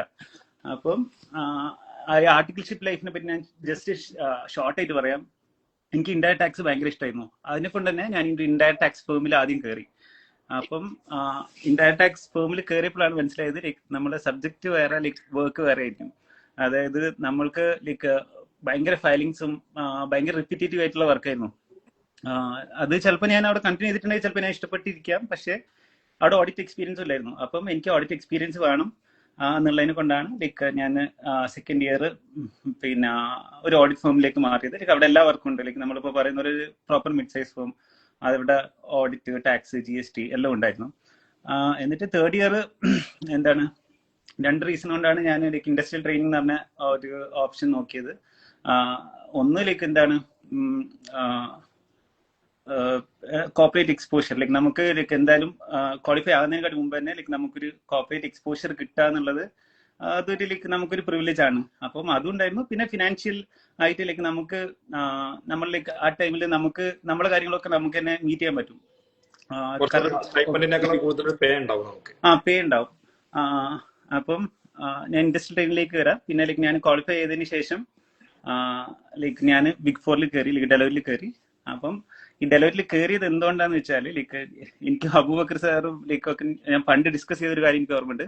ഞങ്ങളോടൊക്കെ ആൾക്കാർ പറയാറ് ബിഗ് ഫോറിൽ കയറണ്ട, കാരണം എന്താ വെച്ചാൽ അവിടെ പിന്നെ ഒരു ഡൊമൈനിൽ മാത്രമേ വർക്ക് ചെയ്യാൻ പറ്റൂ എന്നുള്ളത് ലൈക്ക് ഞങ്ങൾക്ക് ആൾക്കാർ, ഞങ്ങളുടെ സീനിയേഴ്സ് ഞങ്ങളോട് പറഞ്ഞു തന്നിട്ടിരുന്നത് അതാണ്. അപ്പൊ ഞങ്ങളും ലൈക്ക് എന്താണ് ബിഗ് ഫോർ എന്ന് പറഞ്ഞ സാധനത്തിനെ പറ്റി ഞങ്ങൾ നോക്കിയിട്ടില്ല. കാരണം അവിടെ ലൈക്ക് എന്താണ് അവിടെ ലൈക്ക് റിപ്പീറ്റീവ് ആയിട്ട് ഒരു ഒറ്റ ഫംഗ്ഷനിൽ വർക്ക് ചെയ്യാൻ പറ്റും, മറ്റേ ഫേംസിലാകുമ്പോൾ എല്ലാ ഏരിയാസിലും വർക്ക് ചെയ്യാൻ പറ്റും എന്നാണ് പറഞ്ഞത്. അപ്പൊ ഞങ്ങൾ അതായിരുന്നു വിശ്വസിച്ചത്. പക്ഷെ ഇപ്പൊ എന്നോട് ചോദിക്കുകയാണെങ്കിൽ ഞാൻ പറയും ലൈക്ക് നിങ്ങൾക്ക് പറ്റുകയാണെങ്കിൽ you should try for big four. Salman sir നേരത്തെ പറഞ്ഞ ഈ ഒരു എന്താണ് നിങ്ങൾക്ക് പ്രാക്ടീസ് എന്നുള്ള ഒരു ഇതിൽ നാട്ടിൽ പ്രാക്ടീസ് ചെയ്യണമെന്നാണെങ്കിൽ നിങ്ങൾക്ക് എന്താക്കാം, നിങ്ങൾക്ക് നാട്ടിൽ ഒരു ലൈക്ക് ഫേമിലൊക്കെ കയറി അല്ലെങ്കിൽ കോണ്ടാക്ട്സ് ഒക്കെ ഉണ്ടാക്കി വേരിയസ് എക്സ്പീരിയൻസ് പല ഏരിയാസിലെ എക്സ്പീരിയൻസ് ഒക്കെ ആക്കിയാൽ ബെനിഫിറ്റ് ആയിരിക്കും. അതല്ല നിങ്ങൾ കൺഫ്യൂസ്ഡ് ആണ്, നിങ്ങൾക്ക് അങ്ങനെ അല്ലെങ്കിൽ നിങ്ങൾക്കൊരു സ്ട്രോങ് സ്റ്റാർട്ട് കിട്ടണമെന്നുണ്ടെങ്കിൽ നിങ്ങൾ ബിഗ് ഫോർ തന്നെ ഞാൻ റെക്കമെൻഡ് ചെയ്യും. ഇല്ലെങ്കിൽ ഒരു ബിഗ് 6 അല്ലെങ്കിൽ ബിഗ് 10 അങ്ങനെ. എനിക്ക് തോന്നുന്നു എല്ലാവർക്കും ബിഗ് ഫോർ ഏതൊക്കെയാണെന്ന് അറിയണ്ടാവും. Deloitte, EY, PwC, KPMG. ഇനിയിപ്പോ ബിഗ് 6 എന്ന് പറയുന്നത് ഗോൾഡ്മാൻ സാക്സും BDO, പിന്നെ ബിഗ് 10 ഉണ്ട്. അപ്പൊ ലൈക്ക് ഇതിന്റെ ഒരു ഇമ്പോർട്ടൻസ് എനിക്ക് ഏറ്റവും കൂടുതൽ മനസ്സിലായത് ക്വാളിഫൈ ആയതിനു ശേഷമാണ്. ക്വാളിഫൈ ആയതിനു ശേഷം പിന്നെ ഞങ്ങൾ ലൈക്ക് ക്യാമ്പസ് പ്ലേസ്മെന്റിൽ പോയപ്പം അവിടെ ലൈക്ക് ഒരു ലൈക്ക് ക്ലിയർ ഡിസ്റ്റിങ്ഷൻ ഉണ്ട്, big four article, non big four article. അപ്പം അത് ഇപ്പൊ ഞാൻ ലൈക്ക് എന്താണ് ജോബ് സ്വിച്ച് ചെയ്യുമ്പോഴും ലൈക്ക് എന്താണ് ബിഗ് ഫോർ എക്സ്പീരിയൻസ് ഉണ്ടോ എന്നുള്ളത്, like big four experience mandatory എന്നുള്ളതൊക്കെ നമുക്ക് ലൈക്ക് പിന്നെയും പിന്നെ നമ്മുടെ കരിയറിൽ എത്ര മുന്നോട്ട് പോയാലും ഇത് നമ്മൾ കണ്ടോണ്ടിരിക്കും. അപ്പം നിങ്ങൾക്ക് ആർട്ടിക്കിൾഷിപ്പിൽ തന്നെ 2 വർഷത്തെ ബിഗ് ഫോർ എക്സ്പീരിയൻസ് കിട്ടുക എന്നുള്ളത് ലൈക്ക് ഇറ്റ് വിൽ ബി ഭയങ്കര ഹെഡ്സപ്പ് ആയിരിക്കും. അതില് വാതിൽ ഭായി ഞാനൊരു ചെറിയൊരു കാര്യം ആഡ് ചെയ്യാം. എന്താ വെച്ചാല് നാട്ടില് 3 or 4 years നോർമൽ ഫേമിൽ ആർട്ടിക്കിൾഷിപ്പ് ചെയ്ത് ക്വാളിഫിക്കേഷന് ശേഷം 2 വർഷമൊക്കെ നാട്ടിൽ വർക്ക് ചെയ്തിട്ട് UAE വന്നിട്ടുള്ള ആൾക്കാര് 3-4 months എടുത്തിട്ടുണ്ട് ഇവിടെ പ്ലേസ്ഡ് ആവാൻ. അപ്പൊ എന്റെ ഒരു ഫ്രണ്ടിന്റെ എക്സ്പീരിയൻസ് മറ്റൊരു ഫ്രണ്ടിന്റെ എക്സ്പീരിയൻസ് പറയുകയാണെങ്കിൽ അവന് ക്വാളിഫിക്കേഷന് മുന്നേ ഒരു 3 മാസം കോൺട്രാക്ട് ബേസ് ചെയ്തിട്ട് ബിഗ് ഫോറിൽ വർക്ക് ചെയ്തു, വെറും 3 മാസം. എന്നിട്ട് UAE എത്തിയിട്ട് ജസ്റ്റ് 1 week കൊണ്ടാണ് പ്ലേസ്ഡ് ആയത്. അപ്പൊ മനസ്സിലാക്കേണ്ടത് 3-4 വർഷത്തിനേക്കാളും. അപ്പൊ നമ്മള് പറയാറില്ലേ, നമ്മളൊരു എന്താ പറയാ പ്രൊഫൈലിന് ഭയങ്കരമായിട്ട് ബൂസ്റ്റപ്പ് ചെയ്യുന്ന ഒരു സാധനമാണ് ബിഗ് ഫോർ എന്ന് പറയുന്നത്. ഇപ്പൊ നമ്മുടെ ഇൻസ്റ്റാഗ്രാമിലാണ് നമ്മൾ ഈ സംസാരിക്കുന്നെങ്കിലും ഇപ്പൊ ഈ കുട്ടികൾക്ക് ചിലപ്പോൾ അറിഞ്ഞു വരുന്നേ ഉണ്ടാവുള്ളൂ. ഭാവിയിൽ ഇവർ ഏറ്റവും കൂടുതൽ മറ്റേ സെലിബ്രേറ്റ് ചെയ്യാൻ പോകുന്ന ഒരു അക്കൗണ്ട് എന്ന് പറയുന്ന ഒരു സംഭവം എന്ന് പറയുന്നത് ലിങ്ക്ഡിൻ ആണ്. ഈ ലിങ്ക്ഡിൻ ഇപ്പൊ നമ്മള് പണ്ടൊക്കെ ഒരാളെ പരിചയപ്പെട്ട് കഴിഞ്ഞാൽ ഫസ്റ്റ് ഓഫ് ഓൾ എന്ത് ചെയ്യും, ഇൻസ്റ്റ ID ചോദിക്കും അല്ലെങ്കിൽ വാട്സ്ആപ്പ് നമ്പർ ചോദിക്കും. നമ്മൾ പ്രൊഫഷണൽ ലൈഫിലേക്ക് കയറി കഴിഞ്ഞാൽ ഫസ്റ്റ് തിങ് ആസ്ക് ഈസ് ലിങ്ക്ഡിനിൽ അവരെ കോൺടാക്ട് ചെയ്യും അല്ലെങ്കിൽ കണക്ട് ചെയ്യുന്ന സംഭവമാണല്ലോ. ലിങ്ക്ഡിനില് ശരിക്കും പറഞ്ഞാൽ എല്ലാ കാര്യങ്ങളും ആൾക്കാർ എന്ത് ചെയ്യുന്നുണ്ട്, ഷോക്കേസ് ചെയ്യുന്നത് തന്നെ എന്താണ്, ഒരു പ്രൊഫൈൽ ക്രിയേറ്റ് ചെയ്യുന്നത് തന്നെ വിസിബിൾ ആവാൻ വേണ്ടിയിട്ടാണ്. എവിടെയാണെങ്കിലും അവിടെ ബിഗ് ഫോർ വന്നു കഴിഞ്ഞാൽ ഉണ്ടാകുന്ന ഒരു ബൂസ്റ്റ് എന്ന് പറയുന്നത് ചെറുതൊന്നുമല്ല, അത് ഭയങ്കര ഫാക്ടറാണ്. അപ്പൊ അതാണ് എനിക്ക് ഈ സമയത്ത് വേറൊരു എക്സ്പീരിയൻസ് ഉള്ളത്. ഞാൻ IBM-ല് ലൈക്ക് ഞാൻ കൺഫ്യൂസ്ഡ് ആയിരുന്നു, ക്വാളിഫൈ ചെയ്തതിനു ശേഷം ഭയങ്കര കൺഫ്യൂസ്ഡ് ആയിരുന്നു. അപ്പം ലൈക്ക് അതായത് കോർപ്പറേറ്റ്, അതായത് ഞാൻ IBM-ലായിരുന്നു വർക്ക് ചെയ്തത്. അപ്പൊ അത് കണ്ടിന്യൂ ചെയ്യണം, കുറച്ചുകൂടി കംഫർട്ടബിൾ ആയിട്ടുള്ള ഒരു ലൈഫ് സ്റ്റൈല്, അല്ലെങ്കിൽ ബിഗ് ഫോർ ലൈക്ക് അതിന്റെ കോൺസ് പറയുമ്പോൾ ഞാൻ പറയാം ലൈക്ക് ഹെക്റ്റിക് ആണ്, കുറെ പ്രശ്നങ്ങളുണ്ട്, അതിൽ കയറണോ അതോ ലൈക്ക് ഇൻഡസ്ട്രിയിൽ കയറണോ എന്നൊക്കെ ഫുൾ കൺഫ്യൂസ്ഡ് ആയിരുന്നു. അപ്പൊ എന്റെ ലൈക്ക് IBM-ല് എന്റെ മാനേജർ ഉണ്ടായിരുന്നു. പുള്ളിക്കാരൻ എന്നോട് ഓൾമോസ്റ്റ് 1 hour എന്റെ കൂടെ ടൈം സ്പെൻഡ് ചെയ്തിട്ട് എന്നോട് ലൈക്ക് പല കാര്യങ്ങളും പറഞ്ഞു.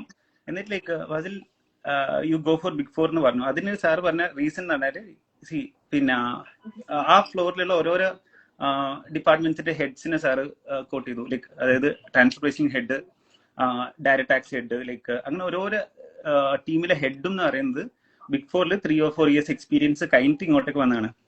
അപ്പം ലൈക്ക് ഇൻഡസ്ട്രി ബിഗ് ഫോറിന് എത്ര എക്സ്പീരിയൻസ് അല്ലെങ്കിൽ ഇത്ര വാല്യൂ കൊടുക്കുന്നുണ്ട് എന്നുള്ളത് എനിക്ക് അന്നാണ് മനസ്സിലായത്. സോ അതിനുശേഷമാണ് ഞാൻ ഡിസൈഡ് ചെയ്തത് എന്തായാലും ബിഗ് ഫോറിൽ ഞാൻ എന്തായാലും സ്റ്റാർട്ട് ചെയ്യാൻ ബിഗ് ഫോറിലായിരിക്കും എന്നുള്ളത് ഞാൻ അപ്പോഴാണ് സ്റ്റാർട്ട് ചെയ്തത്. അപ്പോഴാണ് ഞാൻ ഡിസൈഡ് ചെയ്തത്. ഇനിയിപ്പോൾ ലൈക്ക് ഞാൻ കുറച്ച് പിന്നെ ഇതിന്റെ ഒരു അഡ്വാൻറ്റേജസ് പറഞ്ഞുതരാം ലൈക്ക് ബിഗ് ഫോറിൽ ആർട്ടിഫിഷ്യൽ ചെയ്യുന്നതിന്റെ. ഇപ്പം പറഞ്ഞ പോലെ ലൈക്ക് നമുക്ക് ഈ ആർട്ടിക്കിൾഷിപ്പ് കഴിഞ്ഞാൽ ലൈക്ക് എന്താണ് എവിടെ പ്ലേസ് ചെയ്യുമ്പോഴും എവിടെ നിങ്ങൾ ലൈക്ക് റെസ്യൂം അയക്കുമ്പോഴും ബിഗ് ഫോർ എന്നുള്ളത് ഒരു ആ ബ്രാൻഡ് അവിടെ കിടക്കും. അത് നിങ്ങൾക്ക് ഓട്ടോമാറ്റിക്കലി ഒരു പ്രിഫറൻസ് കിട്ടും. സെക്കൻഡ്ലി ലൈക്ക് ഇനിയിപ്പോൾ നിങ്ങൾ ചെയ്ത ആർട്ടിക്കിൾഷിപ്പ് ചെയ്ത ലൈക്ക് ആ ബിഗ് ഫോറിൽ തന്നെ നിങ്ങൾ റീജോയിൻ ചെയ്യുകയാണെങ്കിൽ നിങ്ങൾക്ക് പിന്നെ എന്താണ് ഡെപ്യൂട്ടി മാനേജർ അല്ലെങ്കിൽ അസിസ്റ്റന്റ് മാനേജർ ആണെങ്കിലും സാലറി ഹയർ ആയിരിക്കും. ഇപ്പം ലാസ്റ്റ് ഡേ എന്നോട് ഒരു കുട്ടി നോർമലി പാക്കേജ് എന്ന് പറഞ്ഞാൽ 10.5 ആണെങ്കിൽ ഇവർക്ക് കിട്ടാൻ 13 lakhs ആയിരിക്കും. അത് ലൈക്ക് സ്റ്റാറ്റ്യൂട്ട് ഓഡിറ്റിന്റെ കാര്യം പറയുന്നത്. ഇനിയിപ്പോൾ സ്റ്റാറ്റ്യൂട്ട് ഓഡിറ്റ് അല്ല ലൈക്ക് ബിഗ് ഫോറിൽ തന്നെ ഒരു ഫംഗ്ഷൻ അല്ല ഉള്ളത്, ടാക്സ് ഉണ്ട്, അതിലും ആർട്ടിക്കിൾസിന് എടുക്കും. പിന്നെ എന്താണ് നിങ്ങൾക്ക് വേറെ വേറെ ഫംഗ്ഷൻ ഉണ്ട്. ഞാൻ ലാസ്റ്റ് എൻ്റെ ഡെലോയിറ്റിലുള്ള ഒരു ഗ്ലോബൽ ബിസിനസ് ടാക്സ് എന്ന് പറഞ്ഞൊരു ഫംഗ്ഷൻ ഉണ്ട്. അതിലുള്ള കുട്ടി എന്നോട് പറഞ്ഞത് ലൈക്ക് അവൾക്ക് ഉള്ള പാക്കേജ് ഓഫർ ചെയ്ത് 17 lakhs ആണ്. ഡെലോയിറ്റിൽ തന്നെ ലൈക്ക് അതായത് അതേ ഡിപ്പാർട്ട്മെന്റിലേക്ക് കയറുകയാണെങ്കിൽ 17 lakhs ആണ്. ഈ 17 lakhs എന്നൊക്കെ പറയുന്നത് ലൈക്ക് ഇപ്പം ചോദിച്ചാൽ മനസ്സിലാവും like it is higher package. And അത് കഴിഞ്ഞിട്ടും അതായത് നിങ്ങൾക്ക് ഈ ബിഗ് ഫോറിലേക്ക് നിങ്ങളെ റീടേക്ക് ചെയ്യാനുള്ള എന്താണ് നിങ്ങൾക്കൊരു പ്രിഫറൻസ് ചെയ്യാനുള്ള ലൈക്ക് പ്രിഫറൻസ് അവിടെ ഉണ്ടാവും. പിന്നെ ലൈക്ക് അതിനുശേഷമുള്ള സാലറി ഗ്രോത്ത് ആണെങ്കിലും it will be really good. Like നമ്മൾ ഇൻഡസ്ട്രീനെ കമ്പയർ ചെയ്യുമ്പോൾ ഇനീഷ്യലി ഒരു ലൈക്ക് നമുക്കൊരു ഹയർ പാക്കേജ് കിട്ടുകയാണെങ്കിലും ബിഗ് ഫോർ നോർമലി ഞാൻ കണ്ടിട്ടുള്ളത് big four will overtake that industry package. കാരണം ഇൻഡസ്ട്രിയിലെ നോർമലി എന്താ സാലറി ഗ്രോത്ത് ലോവർ ആയിരിക്കും, ഒരു ലൈക്ക് 5% 10% റേഞ്ചിലാണെങ്കിൽ ഇവിടെ ലൈക്ക് ഒരു പ്രൊമോഷൻ കിട്ടുമ്പോഴൊക്കെ ലൈക്ക് നിങ്ങൾ നല്ല ജമ്പ് ആയിരിക്കും നിങ്ങൾക്ക് കിട്ടാൻ പോകുന്നത്. അതല്ലാണ്ട് പറയുകയാണെങ്കിൽ ലൈക്ക് ഇൻഡസ്ട്രി ഞാൻ പറഞ്ഞില്ലേ എൻ്റെ ഫ്രണ്ട്സ് ഇപ്പം പിന്നെ ഒരു ലൈക്ക് 2 years ഒക്കെ ബിഗ് ഫോറിൽ വർക്ക് ചെയ്തിട്ട് പോസ്റ്റ് ക്വാളിഫിക്കേഷൻ വർക്ക് ചെയ്തിട്ട് അവർ ജമ്പ് ചെയ്തു, നല്ല സാലറി ഗ്രോത്തിൽ ജമ്പ് ചെയ്തു. ലൈക്ക് എന്നിട്ട് ലൈക്ക് പിന്നെ അവരിപ്പം പിന്നെ ട്രൈ ചെയ്യുമ്പോൾ ആക്ച്വലി അവർക്ക് അവർ ഇപ്പം വർക്ക് ചെയ്യുന്ന കമ്പനീൻ്റെതിനെക്കാട്ടി കൂടുതൽ പ്രിഫറൻസ് നിങ്ങൾ ബിഗ് ഫോറിൽ ലൈക്ക് 2 years സ്പെൻഡ് ചെയ്തിരുന്നോ എന്നുള്ളതിൽ അവര് ലൈക്ക് അതായത് 2-3 years ആയിപ്പോ അവര് ഇറങ്ങിയിട്ട് ഡെലോയിറ്റിൽ നിന്ന്. അങ്ങനെയാണെങ്കിലും ഇപ്പോഴും അവർക്ക് ആ പ്രിവിലേജ് കിട്ടുന്നുണ്ട്, പ്രിഫറൻസ് കിട്ടുന്നുണ്ട്. ഇവിടെ വാസിൽ ഭായി ഒരു കാര്യമുള്ളതെന്ന് വെച്ചാല് ഈ കുട്ടികളോട് നമ്മള് ബിഗ് ഫോറിനെ മറ്റേ പ്രൊമോട്ട് ചെയ്യാന്നുള്ള രീതിയിലല്ല നമ്മൾ ഈ ഒരു സെഷൻ പ്ലാൻ ചെയ്തിട്ടുള്ളത്. അത് അതിന്റെ ഒരു ഇത് കൂടി നമ്മൾ അതിന്റെ ഒരു ഇത് അതർ സൈഡ് കൂടി നമ്മൾ ജോയിൻ എന്ത് ചെയ്യും, ഇതിൽ ആഡ് ചെയ്യും.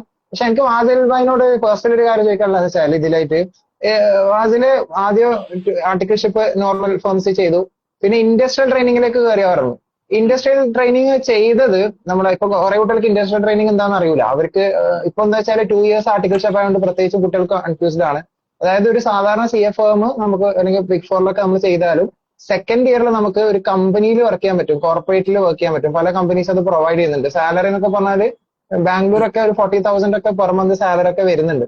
എന്റെ ക്വസ്റ്റ്യൻ എന്താ വെച്ചാൽ ഈ ഇൻഡസ്ട്രിയൽ ട്രെയിനിങ് എന്ന് പറയുന്നത് ബിഗ് ഫോറിലേക്കുള്ള ഒരു എൻട്രി പോയിന്റിനെ ഹെൽപ്പ് ചെയ്തിട്ടുണ്ടായിരുന്നു എന്നുള്ളതാണ് ഒന്നാമത്തെ കാര്യം. രണ്ടാമത്തെ കാര്യം എന്ന് പറയുന്നത് എന്താ വെച്ചാല് എങ്ങനെയാണ് ഈ എൻട്രി പോയിന്റ് കിട്ടുക? ഇപ്പോഴത്തെ ഒരു കുട്ടികളെ സംബന്ധിച്ചിടത്തോളം ബിഗ് ഫോറിലേക്ക് എങ്ങനെയാണ് ആ ഒരു എൻട്രി, അതും ഒരു ഫാക്ടർ ആണല്ലോ എന്നുള്ളത്. ആൻസർ ചെയ്ത് തുടങ്ങുന്നതിന് മുമ്പ് ഈ ഇൻഡസ്ട്രിയൽ ട്രെയിനിങ്ങും ആർട്ടിഫിഷ്യൽ നമ്മൾ ഡിഫറൻസ് ഒന്ന് പറഞ്ഞിട്ട് തുടങ്ങണേ. കുറെ കുട്ടികൾക്ക് ഡൗട്ട് ഉണ്ട് ഇൻഡസ്ട്രിയൽ ട്രെയിനിങ്. അതായത് ഇൻഡസ്ട്രിയൽ ട്രെയിനിങ് എന്താന്ന് വെച്ചാല് പറഞ്ഞ പോലെ ഈ 2 years ആർട്ടിക്കിൾഷിപ്പിൽ നിങ്ങൾക്ക് 1 year ആർട്ടിക്കിൾഷിപ്പും ഒരു CA ഫേമിൽ ചെയ്യാം. അതിന്റെ കൂടെ 1 year നിങ്ങൾക്ക് ഒരു കമ്പനിയിൽ വർക്ക് ചെയ്യാം. സിമ്പിൾ ആയിട്ട് പറയുകയാണെങ്കിൽ അത്രയാണ്. ലൈക്ക് ഇതിന്റെ ഇൻഡസ്ട്രിയൽ ട്രെയിനിങ് എന്റെ എക്സ്പീരിയൻസ് എനിക്ക് ബിഗ് ഫോറിൽ അഡ്വാൻറ്റേജ് ആയിട്ടുണ്ടോ എന്ന് വെച്ചാൽ ഈവൻ ഇപ്പോഴാണെങ്കിൽ എനിക്ക് ഞാനൊരു ജോബ് ട്രൈ ചെയ്യുകയാണെങ്കിൽ എനിക്ക് ഈ ഇൻഡസ്ട്രിയൽ ട്രെയിനിങ്ങിന്റെ മോസ്റ്റ്ലി ഇൻഡസ്ട്രിയൽ ട്രെയിനിങ് ഓഫർ ചെയ്യുന്ന കമ്പനീസ് അത്യാവശ്യം MNCs like well known MNCs ആയിരിക്കും. അപ്പം ഞാൻ അതിലെന്താ കാര്യം എന്ന് വെച്ചാല് വാസിഫ് ഭായ് എന്താ വെച്ചാല് ഫേം കമ്പനി എന്ന് പറയുമ്പോൾ ആർട്ടിക്കിൾഷിപ്പ് നമുക്കൊരു CA കാരന്റെ അണ്ടറിൽ ചെയ്യാം അല്ലെങ്കിൽ ഒരു ഫേമിൽ ചെയ്യാം. അതൊരു ഫേം ബേസ് ചെയ്തിട്ടുള്ളതാണ്. ഇൻഡസ്ട്രിയൽ ട്രെയിനിങ് എല്ലാ കമ്പനീസിനും എലിജിബിൾ ആവില്ല. ഒരു പെർട്ടിക്കുലർ ടേൺ ഓവറും കാര്യങ്ങളൊക്കെ ഉള്ള ലിസ്റ്റഡ് ആയ ലിസ്റ്റഡ് ഉദ്ദേശിക്കുന്നത് ആ ഒരു ICI ലിസ്റ്റ് ചെയ്തിട്ടുള്ള കമ്പനീസ് മാത്രമേ ഇൻഡസ്ട്രിയൽ ട്രെയിനിങ് പ്രൊവൈഡ് ചെയ്യാൻ പാടുള്ളൂ എന്നുള്ളതാണ് റൂൾ. ജസ്റ്റ് ഒന്ന് ക്ലാരിഫൈ ചെയ്തത്. അതെ. സോ ലൈക്ക് അബൂക്കർ സാർ പറഞ്ഞ പോലെ ലൈക്ക് അത് കുറച്ച് ഹയർ ലിമിറ്റ് ആണ്. അതുകൊണ്ട് തന്നെ ഞാൻ ചെയ്ത IBM ആയിരുന്നു. ഞങ്ങളുടെ ഫ്രണ്ട്സ് ആണെങ്കിലും ലൈക്ക് ITC, ഗോൾഡ്മാൻ സാക്സ്, പിന്നെ എന്താണ് ഡെല്ല്, HP, ഇങ്ങനെ ലൈക്ക് അത്യാവശ്യം നമുക്ക് ആർക്കും കേട്ടാല് എന്താണ് നമുക്ക് അറിയാവുന്ന കമ്പനീസിലാണ് ഇൻഡസ്ട്രിയൽ ട്രെയിനിങ് ഓപ്പർച്യൂണിറ്റീസ് ഉള്ളത്. പിന്നെ ഞാൻ ചെയ്ത IBM-ലായിരുന്നു. ഞാൻ ആക്ച്വലി ലൈക്ക് എനിക്ക് 3 സ്ഥലത്ത് കിട്ടിയിട്ടുണ്ടായിരുന്നു. ഗോൾഡ്മാൻ സാക്സിലും IBM-ലും ക്ലൂബർ എന്ന് പറഞ്ഞൊരു ജർമ്മൻ കമ്പനിയിലും. അപ്പം ഇതിൽ ഞാൻ IBM ആണ് സെലക്ട് ചെയ്തത്. അപ്പം ഇപ്പോഴാണെങ്കിലും എനിക്ക് ആ 1 ഇയർ ഇപ്പൊ ഞാൻ 2 CA ഫേംസ് ചെയ്തതിലേക്ക് ആർക്കും അറിയണ്ടാവില്ല. ഞാൻ ഇപ്പം പേര് പറഞ്ഞാലും വളരെ റെയർ ആയിട്ടുള്ള ആൾക്കാർക്ക് ആ പേര് അറിയണ്ടാവുള്ളൂ. പക്ഷെ IBM എന്ന് പറഞ്ഞാൽ എല്ലാവർക്കും അറിയുന്ന ഒരു കമ്പനി ആയിരിക്കും. അപ്പൊ എനിക്ക് ഇപ്പോഴും കോട്ട് ചെയ്താലേക്ക് ആൾക്കാർ ആ ബ്രാൻഡ് വാല്യൂ നമുക്ക് ഇപ്പോഴും അത് ഒരു അഡ്വാൻറ്റേജ് ആയിരിക്കും. പിന്നെ ലൈക്ക് സ്പെസിഫിക് ആയിട്ട് ലൈക്ക് എന്താണ് ബിഗ് ഫോറിൽ കിട്ടാൻ വേണ്ടിയിട്ട് ഹെൽപ്പ് ചെയ്തിട്ടുണ്ടോ എന്ന് വെച്ചാൽ അത്ര ലൈക്ക് അഡ്വാൻറ്റേജ് അല്ല. കാരണം പിന്നെ കാരണം എന്താണെന്ന് വെച്ചാൽ നമുക്ക് ലൈക്ക് ഈ ബിഗ് ഫോറിൽ വേണ്ട ഒരു ഓഡിറ്റ് എക്സ്പീരിയൻസ് അല്ലാതെ നമുക്ക് അവിടെ നിന്ന് കിട്ടുന്നത്. നമുക്ക് അവിടെ ഏതെങ്കിലും ഒരു ഡിപ്പാർട്ട്മെന്റ്, സ്പെസിഫിക് ആയിട്ടുള്ള ഡിപ്പാർട്ട്മെന്റിലുള്ള ഒരു നോളജ് ആയിരിക്കും അവിടെ നിന്ന് കിട്ടുക. അപ്പം ലൈക്ക് അത് അത്ര അഡ്വാൻറ്റേജസ് ആയിട്ടില്ല ലൈക്ക്. പക്ഷെ എന്താണ് നമുക്ക് ഒരു കോർപ്പറേറ്റ് കൾച്ചറിൽ വർക്ക് ചെയ്തതിന്റെ ഒരു എക്സ്പീരിയൻസ് ഉള്ളതിനെ കൊണ്ട് അത് നമ്മുടെ ഇന്റർവ്യൂവിനും കാര്യങ്ങൾക്കൊക്കെ നമുക്ക് ഹെൽപ്പ് ചെയ്തിട്ടുണ്ട്. പിന്നെ ലൈക്ക് ഇൻഡസ്ട്രിയൽ ട്രെയിനിങ് വേറെ ക്ലാരിറ്റി, നമുക്കിപ്പം നേരിട്ട് നമുക്ക് ഇന്റർവ്യൂ കംപ്ലീറ്റ് ചെയ്താൽ നമുക്ക് ഇൻഡസ്ട്രിയൽ ട്രെയിനിങ്ങിന് പോകാൻ പാടില്ല. അത് നമുക്ക് ഇത്ര ഒരു ഫേമിൽ ഇത്ര സമയമാണ്. ഇപ്പൊ നമുക്ക് ഈ 3 വർഷമുള്ള സമയത്ത് എത്രയായിരുന്നു, ഈ 2 വർഷം ആയപ്പോ ഇത് എത്രയായി, അത് എങ്ങനെയാണ് അതിലേക്ക് പോകുന്ന പ്രൊസീജിയർ, എവിടെ നമ്മൾ അപ്ലൈ ചെയ്യണോ, അല്ലെങ്കിൽ അതിന്റെ വാക്കൻസി കാണുന്നതാണോ, അല്ലെങ്കിൽ നമ്മൾ ICAയിൽ അതിന് പ്രത്യേക ഒരു പോർട്ടൽ ഉണ്ടോ, അങ്ങനെ എന്തെങ്കിലും ഉണ്ടോ ഈ ഇൻഡസ്ട്രിയൽ ട്രെയിനിങ്ങിന് പ്രത്യേകിച്ച്? ലൈക്ക് പറയുകയാണെങ്കിൽ ലൈക്ക് ഞാനൊക്കെ ചെയ്ത ടൈമില് 2018-19 ആയിരുന്നു. അപ്പം ആ ടൈമിലൊക്കെ വളരെ റെയർ ആയിട്ട് ആൾക്കാർ പോകുന്ന ഒരു ഏരിയ ആയിരുന്നു. കാരണം എല്ലാവരും ലൈക്ക് അതിൽ 3 ഇയേഴ്സ് ഒരു സ്ഥലത്ത് ചെയ്യാന്നുള്ള ഒരു ഇതായിരുന്നു. ഇപ്പം പക്ഷെ അങ്ങനെയല്ല. ഇപ്പം നല്ല ഡിമാൻഡാണ്. ഇപ്പം നല്ല എഫേർട്ട് ഇട്ടാലാണ്, അന്നും നല്ല എഫേർട്ട് ഇടണം, പക്ഷെ അതിനെക്കാട്ടി എത്രയോ ഡിമാൻഡ് കൂട്ടിയതിനെ കൊണ്ട് തന്നെ ലൈക്ക് നല്ലോണം എഫേർട്ട് ഇട്ടാലാണ് ഇത് കിട്ടുള്ളൂ. അപ്പം നിങ്ങൾക്ക് ഇപ്പോൾ ഇൻഡസ്ട്രിയൽ ട്രെയിനിങ് ചെയ്യണമെന്നുണ്ടെങ്കിൽ ഒരു 6 മന്ത്സ് കഴിഞ്ഞിട്ട് നിങ്ങൾ എന്താക്കണം, അല്ലെങ്കിൽ ഇപ്പോഴേ നിങ്ങൾ എന്താക്കണം, കണക്ഷൻസ് ബിൽഡ് ചെയ്യുക.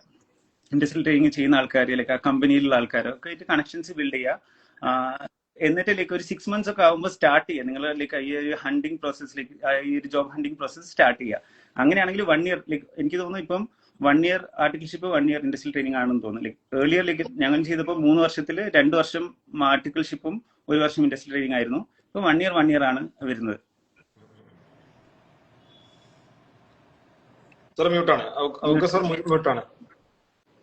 ഓക്കെ, ഒരു ജനറൽ അഡ്വൈസ് ആയിട്ട് എനിക്ക് തോന്നിയത് എന്താ വെച്ചാൽ, നമ്മളിപ്പോ ഒരു ബസ്സിലോ അല്ലെങ്കിൽ ഒരു പബ്ലിക് ട്രാൻസ്പോർട്ടിലോ എന്താ പറയാ ട്രാവൽ ചെയ്യുന്ന സമയത്ത് നമുക്ക് 2 ഓപ്ഷനുകളല്ലേ. ഒന്നുകിൽ നമുക്കൊരു ഫിലിം എടുത്ത് കാണാം, അല്ലെങ്കിൽ സോങ് എടുത്ത് വെക്കാം, അല്ലെങ്കിൽ നമ്മുടേതായ രീതിയിൽ കാര്യങ്ങൾ ചെയ്യാം.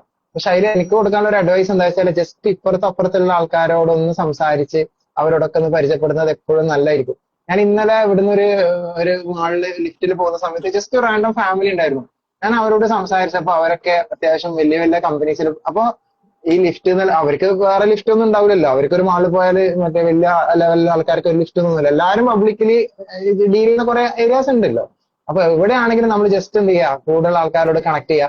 ഈ കുട്ടികൾക്കൊക്കെ ഈ നാഷണൽ കോൺഫറൻസ് അല്ലെങ്കിൽ ഇതുപോലുള്ള പല പരിപാടികളും ഉണ്ടെങ്കിൽ പണ്ട് മുതലേ കാണുന്ന ഒരു കാര്യമാണ്, ഇങ്ങനത്തെ കാര്യങ്ങൾ വരുമ്പോൾ കുട്ടികൾ ഭയങ്കരമായിട്ട് ബാക്കൗട്ട് അടിക്കും. പക്ഷെ ഇപ്പൊ ട്രെൻഡ് മാറി വരുന്നുണ്ട്. കുട്ടികൾ സ്പീക്കർ ആയിട്ടും അല്ലെങ്കിൽ ടോപ്പിക് പ്രസന്റേഷൻ ഒക്കെ ആയിട്ട് മുന്നോട്ട് വരുന്നുണ്ട്. ജസ്റ്റ് ഒരു ഇന്റർമീഡിയറ്റ് പാസ്സായ ഒരു കുട്ടി നിർബന്ധമായിട്ടും ചെയ്യേണ്ടത് എന്താ വെച്ചാൽ, അതായത് ഇപ്പൊ ഞാനും വാസിലൊക്കെ ബാംഗ്ലൂർ, ഫഹദ് ചെന്നൈ, സൽമാൻ സാറ് അതേപോലെ കോഴിക്കോട്, നമ്മളൊക്കെ ആ സമയത്ത് എത്രത്തോളം അവിടെയുള്ള സിക്കാസ അല്ലെങ്കിൽ അവിടെയുള്ള IC ആയിട്ട് എത്രത്തോളം കണക്റ്റഡ് ആയിരുന്നു എന്നുള്ളത് നമ്മൾ ജസ്റ്റ് ഒന്ന് നോക്കിയാൽ മതി. ശരിക്കും പറഞ്ഞാൽ നമ്മളൊക്കെ ആ സമയത്ത് കണക്റ്റഡ് ആയിരുന്നെങ്കിൽ ഒരു 2-3 ഇയേഴ്സ് കൊണ്ട് നമുക്ക് വരെ എന്ത് ചെയ്യാൻ പറ്റും, അവിടെ തന്നെ പൊസിഷനിലേക്ക് മറ്റൊടുക്ക് നമുക്ക് ഈവൻ IC ഇലക്ഷൻസിൽ അടക്കം നമുക്ക് ചെയ്യാൻ പറ്റും. അപ്പൊ ഇനി വരാനുള്ള തലമുറകളോട് എനിക്ക് പറയാനുള്ളത് കൂടുതൽ കണക്ഷൻസ്. ഞാൻ മനസ്സിലാക്കുന്നിടത്തോളം ഇത് ഉണ്ടാവുന്ന സമയത്ത് നമ്മൾ ഇതിന്റെ വില മനസ്സിലാക്കൂല. പക്ഷെ ഇതൊക്കെ കഴിഞ്ഞ് അതൊരു പീരീഡ് കഴിയുമ്പോൾ നമ്മൾ വിചാരിക്കും വന്നത് ചെയ്താൽ മതിയായിരുന്നു എന്ന്. ചിലപ്പോൾ പല ഘടകങ്ങളേക്കാരം. ഇപ്പോ ചില ആളുകൾ ഞാൻ ഇൻട്രോവേർട്ട് ആണ്, എനിക്ക് അതിലൊന്നും പോകാൻ വയ്യ, അല്ലെങ്കിൽ എനിക്ക് ആളുകളോട് കമ്മ്യൂണിക്കേറ്റ് ചെയ്യുന്നില്ലെങ്കിൽ സൊസൈറ്റിയിലേക്ക് ഇറങ്ങുന്ന വയ്യ. ശരിക്കും നമ്മുടെ കരിയറിന് അത് ആവശ്യമാണ്. അപ്പൊ കരിയറിന് മാത്രമല്ല നമ്മുടെ ഫ്യൂച്ചറിന് അത് ആവശ്യമാണ്. അപ്പൊ ശരിക്കും ഒരു പോയിന്റ് അവിടെയാണ് നടക്കുന്നത്. നമ്മൾ ഏറ്റവും കൂടുതൽ ഈ കണക്ഷൻ ഇപ്പോ ബിഗ് ഫോറിൽ ഇപ്പൊ കയറുകയാണെങ്കിൽ തന്നെ നമ്മൾ റെഫറൽ ആണ് കൂടുതലായിട്ട് എടുക്കുന്നത് അല്ലേ. നമ്മള് ക്യാമ്പസ് പ്ലേസ്മെന്റിൽ ഒരു 10-13,000 ഒന്നിച്ച് നിങ്ങൾ ഷോർട്ട് ലിസ്റ്റ് ചെയ്യുന്ന അങ്ങനെയുള്ള ഒരു പ്രോസസ്സിൽ നിന്ന് കുറെ കഴിഞ്ഞ് GD അതെല്ലാം കഴിഞ്ഞ് ചെയ്യുന്നതിന് പകരം ഇപ്പൊ ഒരു ടെക്നിക്കലിലേക്കൊക്കെ എത്താൻ കുറച്ചുകൂടെ എളുപ്പം ഏതായിരിക്കും? ഡെഫിനറ്റ്ലി റഫറലായിരിക്കും. റഫറൽ എങ്ങനെ ഉണ്ടാകുന്നത്? നമ്മൾ എവിടെയാണോ നിൽക്കുന്നത് അവിടെയുള്ള ആൾക്കാരായിട്ട് ബന്ധപ്പെടുക, അങ്ങനത്തെ കാര്യങ്ങൾ. അതേപോലെ അവരെവിടെ എത്തും എന്നുള്ള കാര്യം നമുക്കറിയില്ല, നമ്മളെവിടെ എത്തുന്ന അറിയില്ല. അങ്ങോട്ടും ഇങ്ങോട്ടും റെഫർ ചെയ്യുക, it is part of what നമ്മളെ ഒരു ജീവിതത്തിന്റെ ഭാഗമായിട്ട് തന്നെ ഉണ്ടാവേണ്ട കാര്യമാണ്. ആൻഡ് നമ്മൾ നെറ്റ്വർക്ക് ബിൽഡ് ചെയ്യാന്നുള്ളത്. ഒരു പോയിന്റ് കൂടെ ആഡ് ചെയ്യണം. നമ്മളിപ്പം ബിഗ് ഫോറിന്റെ പോലെ തന്നെ ഒരു new concept is coming. It is Indian top firms, അല്ലെങ്കിൽ ഇന്ത്യൻ ബിഗ് ഫോർസ് എന്ന് പറഞ്ഞ കോൺസെപ്റ്റ് പുതിയതായിട്ട് വരുന്നുണ്ട്. ആർ നെറ്റ്വർക്ക്ഡ് ഫേംസ് ആയിട്ട് പല കമ്പനികൾ മാറുന്നുണ്ട്. ഐ തിങ്ക് ഇപ്പൊ ഒരു ഫേം ഈ അടുത്തായതായി സുറി കമ്പനിയാണോ, ഐ തിങ്ക് ഗുരു അഞ്ചാനൊക്കെ ഏകദേശം ആ ലെവലിൽ വരുന്ന ഒരു ഫോം അതെ, ഒക്കെ അങ്ങനെ ആണല്ലോ കുറെ ബാംഗ്ലൂർ. Networked firm. അപ്പോ അവിടെ തന്നെ ഏകദേശം അത്രയും വലിയ ഓഡിറ്റ്സ് അവിടെ കിട്ടും. ഇപ്പൊ big four originated from outside ആണെങ്കിൽ ഇവിടെ എന്ത് ചെയ്യുന്നുണ്ട്? അങ്ങനത്തെ ഒരു ലോജിക് കൂടെ വരുന്നുണ്ട്. അതുകൂടെ നിങ്ങൾ എന്ത് ചെയ്യണം? ഡെഫിനറ്റ്ലി കൺസിഡർ ചെയ്യണം. പിന്നെ അവിടെ എനിക്ക് ഈ റെക്കമെൻഡേഷൻ എന്ന് പറയുമ്പോൾ സൽമാൻ സാറേ, ചില കുട്ടികൾ ചിന്തിക്കുന്നത് സബോർഡിനേഷൻ ഒക്കെ നമ്മളെങ്ങനെയാ ഒരാളോട് ചോദിക്കുക, അല്ലെങ്കിൽ നമ്മളെങ്ങനെയാ അവരുടെ അണ്ടറിൽ, അങ്ങനെ ഒരു സംഭവമേ കാണേണ്ട ആവശ്യമില്ല. ഇത് ഞാൻ കണ്ടൊരു സംഭവം. അതെ അതെ അതെ, നമുക്കൊരു സെൽഫ് റെസ്പെക്ട് ഇല്ലെന്നൊക്കെയാണ് പറയാ. പക്ഷെ അവിടെ നമ്മൾ എലിജിബിൾ ആണ് ഓൾറെഡി. നമ്മള് തീരെ പഠിക്കാത്ത അല്ലെങ്കിൽ തീരെ എലിജിബിൾ അല്ലാത്ത ഒരാളെ റെക്കമെൻഡേഷൻ പോവാണെങ്കിൽ ഇറ്റ്സ് നമുക്ക് അതിന് കാര്യമില്ല. പക്ഷെ ഇവിടെ വേറെ കാര്യം ഞാൻ കണ്ടെന്ന് വെച്ചാല്, നമ്മൾ ആർട്ടിക്കിൾഷിപ്പ് ആയിക്കോട്ടെ, പോസ്റ്റ് ക്വാളിഫിക്കേഷൻ ആയിക്കോട്ടെ, നമ്മളൊരു ഇന്റർവ്യൂ അറ്റൻഡ് ചെയ്യുമ്പോൾ തന്നെ നമ്മളെ തോട്ട് എന്താ, നമ്മളിത് ക്ലിയർ ചെയ്യുന്നുള്ളത്. പക്ഷെ എക്സ്പീരിയൻസ് ഉണ്ട്, നമ്മളെ ഫ്രണ്ട്സിന്റെ ഒക്കെ എക്സ്പീരിയൻസ് ഉണ്ട്. 2-3 ലെവൽ ഇന്റർവ്യൂ കഴിഞ്ഞതിന് ശേഷം കമ്പനി പറയും പൊസിഷൻ ഹോൾഡ് ചെയ്തിരിക്കുകയാണെന്നുള്ളത്. കാരണം ഒരു 100 ആപ്ലിക്കേഷൻ ഉണ്ടാവും, അവസാനം ഡയറക്ടറോ അല്ലെങ്കിൽ വേറെ ആരോ വന്ന് ഇടപെട്ടിട്ട് ഒരു 3 CV കൊടുത്തിട്ട് പറയും ഹയർ ദം എന്ന് പറയും. ചിലപ്പോൾ അവര് ഇന്റർവ്യൂവിലെ നെക്സ്റ്റ് സ്റ്റേജിലേക്ക് വരെ എത്തിയിട്ടുണ്ടാവില്ല, പക്ഷെ റെക്കമെൻഡേഷനിലൂടെയാണ് അവർ കയറി പോകുന്നത് എന്നുള്ളത് വലിയൊരു ഫാക്ടർ തന്നെയാണ്. അപ്പൊ എല്ലാവരായിട്ട് കണക്ട് ചെയ്യാന്ന് പറയുന്നത് ഇമ്പോർട്ടന്റ് ആണ്. ആഡ് ചെയ്യാനുള്ള ഇപ്പൊ നമ്മൾ വിചാരിക്കും നോർമലി പാർട്ട്നേഴ്സ് ഒന്നും നമുക്ക് റെസ്പോണ്ട് ചെയ്യൂല. പക്ഷേ എന്റെ ഒരു എക്സ്പീരിയൻസ് ഞാൻ പറയാം. ഇപ്പം ദുബായിലുള്ള ഒരു EY പാർട്ട്ണർ എനിക്ക് റെസ്പോണ്ട് അല്ല ആക്ച്വലി, പുള്ളിക്കാരൻ എന്നോട് കുറെ കമ്മ്യൂണിക്കേറ്റ് ചെയ്തു. അങ്ങനെ തന്നെ ഖത്തറിലെ ഡെലോയിറ്റിലെ ഒരു പാർട്ട്ണർ അങ്ങേര് എനിക്ക് പിന്നെ ലിങ്ക്ഡിനിൽ എനിക്ക് റെസ്പോൺസ് തരുന്നുണ്ട്. അപ്പൊ നിങ്ങളുടെ എന്താണ്, അവരൊന്നും നമുക്ക് റെസ്പോൺസ് ചെയ്തില്ലായിരിക്കും, അവരൊക്കെ ഭയങ്കര എക്സ്പീരിയൻസ് ഉള്ള ആൾക്കാരാണ്, അവർക്ക് തിരക്കുള്ള ആൾക്കാരാണ്. അങ്ങനെയൊക്കെ ആലോചിച്ചാൽ നമ്മൾ പ്രതീക്ഷിക്കണ്ട, നമ്മളെല്ലാവർക്കും എന്ത് ചെയ്യാ, ടെക്സ്റ്റ് മെസ്സേജ് അയക്കുക, റിപ്ലൈ കിട്ടിയാലോ ഓക്കെ ആയി, പോയാ പോയി, വലിയ വിഷയമൊന്നുമില്ല. നമുക്ക് എനിക്ക് തോന്നുന്നു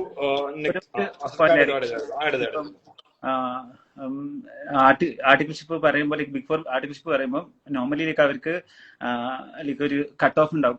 അതിനെ കൊണ്ട് ഇപ്പോൾ 2 അറ്റംപ്റ്റ്സിൽ വിത്തിൻ 2 അറ്റംപ്റ്റ്സുള്ള ആൾക്കാരാണെങ്കിൽ ആണ് എനിക്ക് തോന്നുന്നത് റെസ്യൂം ഷോർട്ട് ലിസ്റ്റ് ആക്കുന്നുള്ളൂ. ഇപ്പം അത്രയും ആൾക്കാർ വിത്തിൻ 2 അറ്റംപ്റ്റ്സ് തന്നെ ഉണ്ടാവും. അപ്പൊ ഇതെല്ലാവരും ഫസ്റ്റ് പ്രിഫറൻസ് ആയിട്ട് ബിഗ് ഫോർ ഉള്ളതിനെ കൊണ്ട് തന്നെ എന്താക്കും, കുറെ ആൾക്കാരിലേക്ക് വിത്തിൻ 2 അറ്റംപ്റ്റ്സിൽ ട്രൈ ചെയ്യും. അപ്പൊ നിങ്ങൾ എന്താക്കുക, വിത്തിൻ 2 അറ്റംപ്റ്റ്സ് അല്ലെങ്കിൽ നിങ്ങൾ ട്രൈ ചെയ്യുക, കിട്ടിയാൽ ബെനിഫിറ്റ്. ബട്ട് അല്ലെങ്കിൽ നിങ്ങൾ ബിഗ് ഫോർ എന്നുള്ളതിന്റെ മാറ്റി ഇപ്പം ഒന്നെങ്കിൽ പോസ്റ്റ് ക്വാളിഫിക്കേഷൻ, ഇപ്പൊ അങ്ങനത്തെ ബിഗ് ഫോർ ആഗ്രഹം ഉണ്ടെങ്കിൽ പോസ്റ്റ് ക്വാളിഫിക്കേഷൻ ട്രൈ ചെയ്യുക, അല്ലെങ്കിൽ ഇൻഡസ്ട്രി ട്രെയിൻ ചെയ്യുക, അല്ലെങ്കിൽ ഇപ്പൊ പറഞ്ഞ പോലെ ഗുരുവഞ്ചര അല്ലെങ്കിൽ STU വർമ്മ നല്ല നല്ല ഫേംസിൽ മാക്സിമം നല്ല ഫേംസിലേക്ക് കയറാൻ നോക്കുക. കാരണം ഇപ്പം പറഞ്ഞ പോലെ പണ്ട് ഒരു ഗ്രൂപ്പ് 2 ഗ്രൂപ്പ് എന്ന് പറഞ്ഞ കാര്യം ഉണ്ടായിരുന്നു. ഇപ്പം എന്താണ്, എല്ലാവരും ബോത്ത് ഗ്രൂപ്പ് എല്ലാവരും ഈക്വൽ ആണ്. പക്ഷെ അതിൽ വേറെ കാര്യം കൂടെ ഉണ്ട് വാസിൽ ഭായ്, എന്താ അറിയോ, ഈ എക്സാം വിൻഡോസ് കൂടി നോക്കണം. ജനുവരി കഴിഞ്ഞിട്ടുള്ള ഇൻടേക്ക് ആയിരിക്കില്ല മെയ് എക്സാം കഴിഞ്ഞിട്ടുള്ള റിസൾട്ട് കഴിഞ്ഞിട്ട്, അതുപോലെ ആയിരിക്കില്ല സെപ്റ്റംബർ ഇൻടേക്ക്. അപ്പൊ എല്ലാ കുട്ടികളും പാസ്സായ ഉടനെയോ അല്ലെങ്കിൽ ഇന്റർ കഴിഞ്ഞ ഉടനെ തന്നെ കിട്ടും എന്നുള്ള ഒരു ഇതിന് നിൽക്കൊന്നും വേണ്ട. Maybe will have to wait.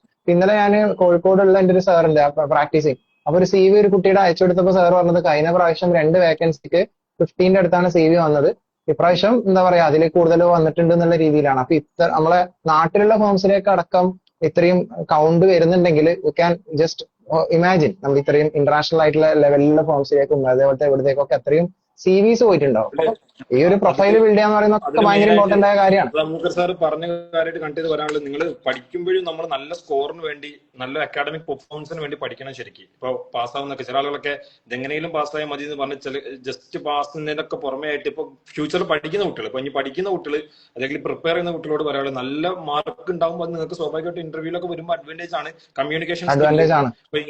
അവിടെ ബൈഹാർട്ട് എന്ന് പറയുന്നതിന് ഇനി പ്രസക്തി ഇല്ല. കാരണം ChatGPT ഒക്കെ വന്നേ പിന്നെ നമുക്ക് തെറ്റാണ്. ബൈഹാർട്ട് എന്ന് പറയുന്നതിന് ഒരു പ്രസക്തി ഇല്ല.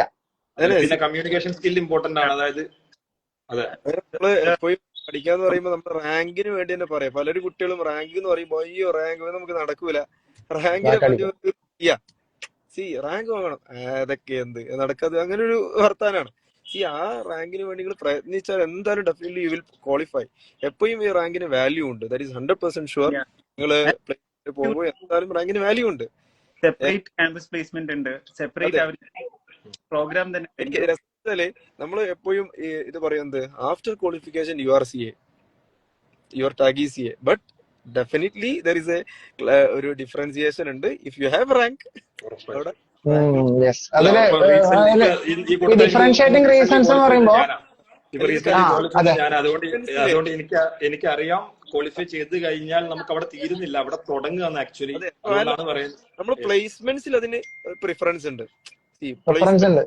പ്ലേസ്മെന്റ് അത് സൽമാൻ സാറേ, പണ്ട് കാലത്ത് നമ്മൾ പ്രിഫറൻസ് എന്നല്ല പറയാ.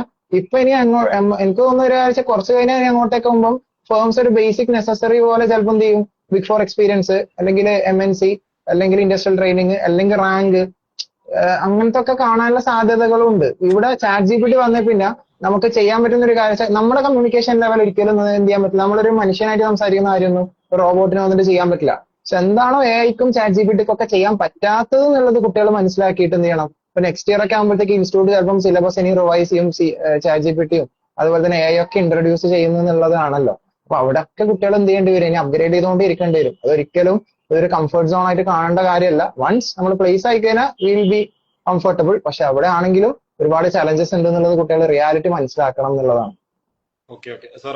നമുക്കിപ്പോ ഓൾമോസ്റ്റ് നമ്മൾ ബിഗ് ഫോഴ്സ് അതുപോലെ തന്നെ നമ്മൾ ബാംഗ്ലൂർ, ചെന്നൈ അതുപോലെ കാലിക്കറ്റ് ചെയ്യുന്ന ഫേംസിനെ പറ്റിയൊക്കെ നമ്മൾ ഏകദേശം ഒരു ധാരണയാക്കി. അപ്പൊ നെക്സ്റ്റ് എനിക്ക് തോന്നുന്നു നമുക്ക് UAE ആർട്ടിക്കിൾഷിപ്പ് ചെയ്യുന്ന ഫിദയെ ആഡ് ചെയ്യാം. അപ്പോൾ മോർ നമുക്ക് UAE പറ്റി സംസാരിക്കാൻ പറ്റും. ഒരുപാട് ആൾക്കാർ ഇപ്പോൾ നമ്മുടെ ചാറ്റിൽ ചോദിക്കുന്ന കാര്യം ഇതാണ്, UAE ആർട്ടിക്കിൾഷിപ്പിനെ പറ്റി. അപ്പൊ എനിക്ക് തോന്നുന്നു അത് സ്റ്റാർട്ട് ചെയ്യുന്ന സൽമാൻ സാറുടെയും അതുപോലെ തന്നെ ഞാനെന്നാ ലീവ് ചെയ്താ അല്ല അബൂബക്കർ സാറോട് നിന്നോ? എനിക്ക് തോന്നുന്നു സൽമാൻ സാറും അബൂബക്കർ സാറൊക്കെ സ്റ്റുഡന്റ് അല്ലേ? അല്ല വാസിൽ സാറെ, ലീവ് ചെയ്യുന്നതിന് മുന്നേ എന്തെങ്കിലും ആഡ് ചെയ്യാനുണ്ടെങ്കിൽ ആർട്ടിക്കിൾഷിപ്പിന് റിലേറ്റഡ് അല്ല. പിന്നെ ഒരു ഇത് പറയാനുള്ളത്, നിങ്ങൾ ഇപ്പൊ എല്ലാരും IPCC എത്ര അറ്റംപ്റ്റ്സ് എടുത്തെന്ന് എനിക്കറിയില്ല. ഞാൻ അത്യാവശ്യം അറ്റംപ്റ്റ്സ് എടുത്തിട്ടുള്ള ഒരാളാണ്. First group 2 attempt. നേരത്തെ അബൂബക്കർ സാർ പറഞ്ഞ പോലെ എല്ലാ 6 മന്ത്സിലും ആർട്ടിക്കിൾഷിപ്പിന് ലീവ് എടുത്ത് നാട്ടിൽ പോയി, ചിലപ്പം സ്കിപ്പ് ചെയ്താലും ലീവ് എടുത്ത് അങ്ങനെയൊക്കെ 2 വർഷത്തിലാണ് കംപ്ലീറ്റ് ചെയ്തത്. അപ്പം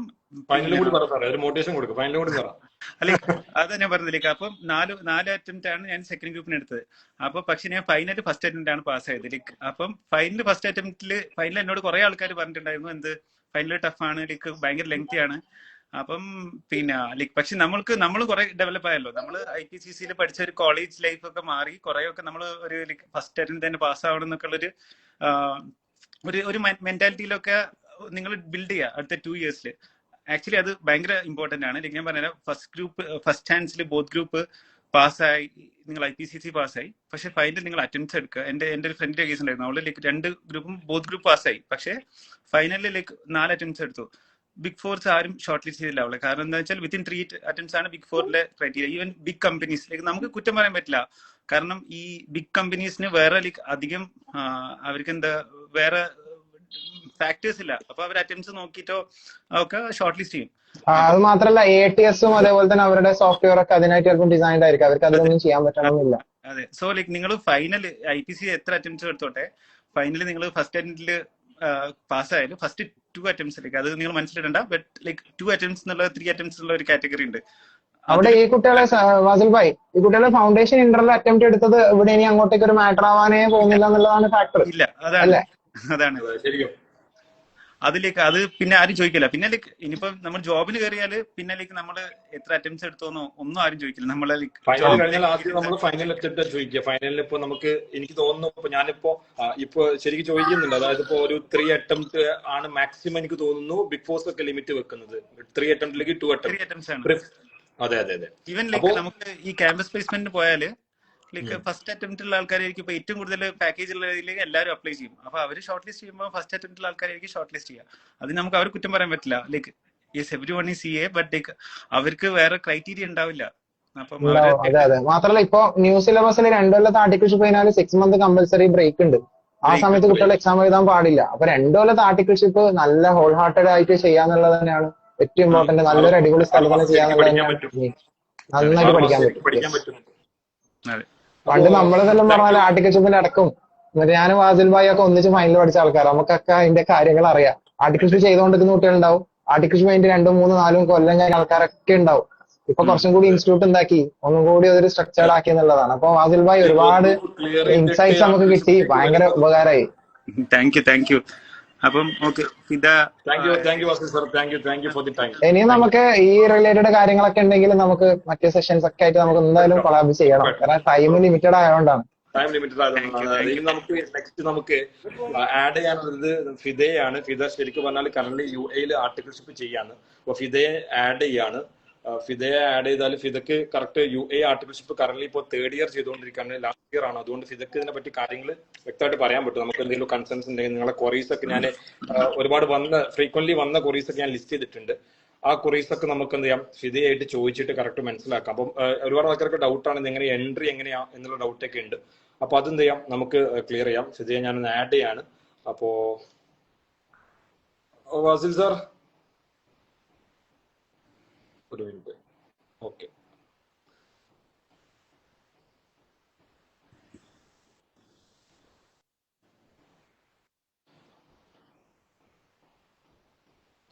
നമ്മള് UAE ആർട്ടിക്കിൾഷിപ്പ് എങ്ങനെ ചെയ്യാം എന്നുള്ള കാര്യങ്ങൾ പറയാൻ വേണ്ടിയിട്ടാണ്. ഫിദയാണ് എനിക്ക് തോന്നുന്നു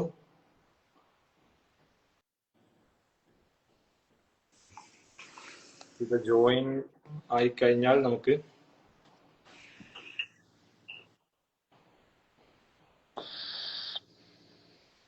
ഫിദ അനേബിൾ ടു ജോയിൻ എന്നാണ് കാണിക്കുന്നത്. UAE ഫിദ ഉള്ളത്. അപ്പോ നമ്മുടെ അബൂബക്കർ സാറിന് വന്ന അതേ ഇഷ്യൂ ഫിദക്ക് ഉണ്ടെങ്കിൽ ചിലപ്പോൾ അതൊന്ന് ശരിയാക്കേണ്ടി വരും. എന്താണ് ഇഷ്യൂ എന്നുള്ളത്. Vasil sir okay Fida join ആയി. Hi Fida. Hi hi. Hi. Okay Fida okay അല്ലേ? Video okay. പറഞ്ഞു, ഒരു ഇൻട്രൊഡക്ഷൻ കൊടുത്തു. എനിക്ക് തോന്നുന്നു ഫിദ ശരിക്കും പറഞ്ഞാല് അബൂബക്കർ സാറും സൽമാൻ സാറും ഒക്കെ സ്റ്റുഡന്റ് ആണ് ആക്ച്വലി, അല്ലെ? അതെ അതെ. അതെ. ഓക്കെ ലക്ഷ്യയില് അവരൊക്കെ സ്റ്റുഡന്റ് ആണ്. ഓക്കെ അങ്ങനെയായിരുന്നു. ഇപ്പം എല്ലാരും ട്രെൻഡിങ് ആയിട്ട് വരുന്നതാണ്. യു എ ആർട്ടിക്കിൾഷിപ്പ് ആണ് ഇപ്പം ട്രെൻഡിങ് ആയിക്കൊണ്ടിരിക്കുന്നത്. ഒരുപാട് ആൾക്കാർ യിലേക്ക് വരുന്നുണ്ട്, ഒരുപാട് കൊറീസ് വരുന്നുണ്ട്. പിന്നെ എങ്ങനെ ചെയ്യാം, എങ്ങനെ എത്താം, ഈ ഫേംസ് ഒക്കെ എങ്ങനെ അന്വേഷിക്കാൻ പറ്റും, അങ്ങനെ കുറെ കൊറീസ് വരുന്നുണ്ട്. അപ്പൊ ഇപ്പൊ തന്നെ ഒരുപാട് കുട്ടികൾ ചോദിക്കുന്നുണ്ട് എങ്ങനെയാണ് UAE ആർട്ടിക്കിൾഷിപ്പ് ആണോ ബെറ്റർ, എങ്ങനെയാണ് കാര്യങ്ങൾ എന്നൊക്കെ ഇപ്പൊ തന്നെ ലൈവിൽ ഒരുപാട് പേര് ചോദിക്കുന്നുണ്ട്. അപ്പം ഞാൻ ഫസ്റ്റ് ബ്രീഫായിട്ട് UAE ആർട്ടിക്കിൾഷിപ്പിനെ പറ്റി പറയുകയാണെന്നുണ്ടെങ്കിൽ, നിങ്ങൾ CA ആയതിനു ശേഷം കരിയർ UAE സെറ്റിൽ ചെയ്യാൻ ഉദ്ദേശിക്കുന്നത് എന്നുണ്ടെങ്കിൽ, അല്ലെങ്കിൽ അബ്രോഡ് ആണ് സെറ്റിൽ ചെയ്യാണ്, GCC കൺട്രീസിൽ എവിടെയോ ആണെങ്കിൽ, I will always say GCC articleship UAE articleship ആണ് ഏറ്റവും ബെസ്റ്റ്. ഓഡിബിൾ ആണോ? ഓഡിബിൾ കേൾക്കാം. പറഞ്ഞു. ഓഡിബിൾ അല്ലേ? ഓക്കെ. ഓഡിബിൾ അപ്പം കേൾക്കാം. നിങ്ങൾ GCC കൺട്രീസിലാണ് ഇപ്പൊ CA ആയതിനു ശേഷം സെറ്റിൽ ചെയ്യാൻ ഉദ്ദേശിക്കുന്നതെന്നുണ്ടെങ്കിൽ, I say UAE articleship is the best. Because എന്താണ്, നമ്മൾ ഇവിടെയുള്ള ആർട്ടിക്കിൾഷിപ്പ് ഇവർ ആർട്ടിക്കിൾഷിപ്പ് ആയിട്ടല്ല എന്ത് ചെയ്യുക, കൺസിഡർ ചെയ്യുക. ഇവിടെ അവരത് GCC എക്സ്പീരിയൻസ് ആയിട്ടാണ് കൺസിഡർ ചെയ്യുക. അപ്പം നമ്മളിപ്പം CA ക്വാളിഫൈ ചെയ്തു. CA ക്വാളിഫൈ ചെയ്ത് കഴിഞ്ഞാൽ നമുക്ക് ഇപ്പൊ നമ്മളൊരു ഫ്രഷർ ആയിട്ട് ഒരു ജോബിന് അപ്ലൈ ചെയ്യുമ്പോൾ ഇവിടെ GCCയിൽ ഒരു മെയിൻ ക്രൈറ്റീരിയ ആണ് GCC GCC എക്സ്പീരിയൻസ് ഉണ്ടോ എന്നുള്ളത്. ഇവിടെ നമ്മളിപ്പോ നാട്ടിൽ നിന്ന് വന്നു കഴിഞ്ഞാലും നാട്ടിലത്തെ എക്സ്പീരിയൻസോ നാട്ടിലത്തെ ആർട്ടിക്കിൾഷിപ്പോ ഇവിടെ കൗണ്ട് ചെയ്യില്ല. സെയിം ടൈം നമ്മളിവിടെ GCCയിലാണ് ആർട്ടിക്കിൾഷിപ്പ് ചെയ്യുന്നുണ്ടെങ്കിൽ അത് GCC എക്സ്പീരിയൻസ് ആയിട്ടാണ് അവർ കൗണ്ട് ചെയ്യുക. അതുകൊണ്ട് തന്നെ നമുക്ക് എന്താക്കാൻ പറ്റും, നമുക്കതൊരു ഭയങ്കര ആഡഡ് അഡ്വാൻറ്റേജ് ആണ് നമ്മളിവിടെ UAE ആർട്ടിക്കിൾഷിപ്പ് ചെയ്യുന്നതിനെ പറ്റിയിട്ട്. ആൻഡ് ഇവിടെ ചോദിച്ചത് UAE ബിഗ് 4 നമുക്ക് ആർട്ടിക്കിൾഷിപ്പ് ചെയ്യാൻ പറ്റുമോ എന്നുള്ളതാണ്. ഇല്ല, പറ്റില്ല. ഇവിടെ ബിഗ് 4 ഇമറാത്തി നേഷൻസിനാണ് ഇവിടെ ട്രെയിനിങ് ഉള്ളൂ. നമുക്ക് ഇന്ത്യൻസിന് CA ആർട്ടിക്കിൾ ആയിട്ട് നമുക്ക് ഇവിടുത്തെ ബിഗ് 4 കയറാൻ പറ്റില്ല. ആൻഡ് നമുക്ക് പക്ഷെ നല്ല വലിയ ഫേംസ് ഒരു ബിഗ് 10 വരുന്ന ഫേംസ് ഒക്കെ ഉണ്ട്. അവിടെയൊക്കെ ചെയ്ത് കഴിഞ്ഞാൽ ഓക്കെയാണ്. പിന്നെ പിന്നെ ചോദിക്കുന്നത് സ്റ്റൈപ്പൻഡിനെ പറ്റിയിട്ടാണ്. ഇവിടെ നമുക്ക് ഒരു ആവറേജ് സ്റ്റൈപ്പൻഡ് വരുന്നത് ഒരു 1500 2000 ആണ് ഇവിടുത്തെ ആവറേജ് സ്റ്റൈപ്പൻഡ്. അതെ, ആവറേജ് ആണത്. അതിൽ കൂടുതൽ കൊടുക്കുന്ന ഫേംസ് ഉണ്ട്, കുറവ് കൊടുക്കുന്ന ഫേംസ് ഉണ്ട്. ഇപ്പൊ ഫേംസ് ഒക്കെ കുറച്ചുകൊണ്ടിരിക്കുകയാണ്. കാരണം എന്ന് വെച്ച് കഴിഞ്ഞാൽ അത്രയും കുട്ടികൾ യുഎയിലേക്ക് വരുന്നുണ്ട് ആർട്ടിക്കിൾഷിപ്പ് ചെയ്യാൻ വേണ്ടിയിട്ട്. ലൈക്ക് ഇപ്പം നമ്മളെ ഒരു GCC കമ്മ്യൂണിറ്റി നമ്മൾ സ്റ്റാർട്ട് ചെയ്യണ സമയത്ത് ലൈക്ക് ഞാൻ അബൂബക്കർ സാറൊക്കെ കൂടിയിട്ടായിരുന്നു ഒരു GCC ആർട്ടിക്കിൾസിന്റെ കമ്മ്യൂണിറ്റി സ്റ്റാർട്ട് ചെയ്തത്. അപ്പം അത് സ്റ്റാർട്ട് ചെയ്യുമ്പോൾ തുടക്കത്തിൽ ഒരു 60 to 70 ആർട്ടിക്കിൾസ് ആയിരുന്നു ഉണ്ടായിരുന്നത്. അപ്പം ഇപ്പൊ അത് ഒരു 231 അതിൽ കൂടുതൽ ക്രോസ് ചെയ്തു ആൾക്കാർ. അപ്പൊ അത്രയും കുട്ടികൾ വരാണ് ഇവിടെ യുഎയിലേക്ക് ആർട്ടിക്കിൾഷിപ്പ് ചെയ്യാൻ വേണ്ടി. അപ്പൊ അതുകൊണ്ട് തന്നെ ഫേംസിന് നോക്കുന്ന സമയത്ത് ഇവിടെ already resident like dependent visa ഉള്ള സ്റ്റുഡൻസിനെ കിട്ടുന്നു. അപ്പൊ അവർക്ക് അവിടെ വിസ കോസ്റ്റ് ലാഭമാവുന്നു. അപ്പൊ നമ്മൾ ഈ ഫേംസ് ഒക്കെ വിസ കൊടുക്കുന്നത് സ്റ്റോപ്പ് ചെയ്യാൻ തുടങ്ങി. ഓൾറെഡി വിസ കൊടുത്തുകൊണ്ടിരിക്കുന്ന ഫേംസ് പോലും വിസ കൊടുക്കുന്നത് നിർത്തി.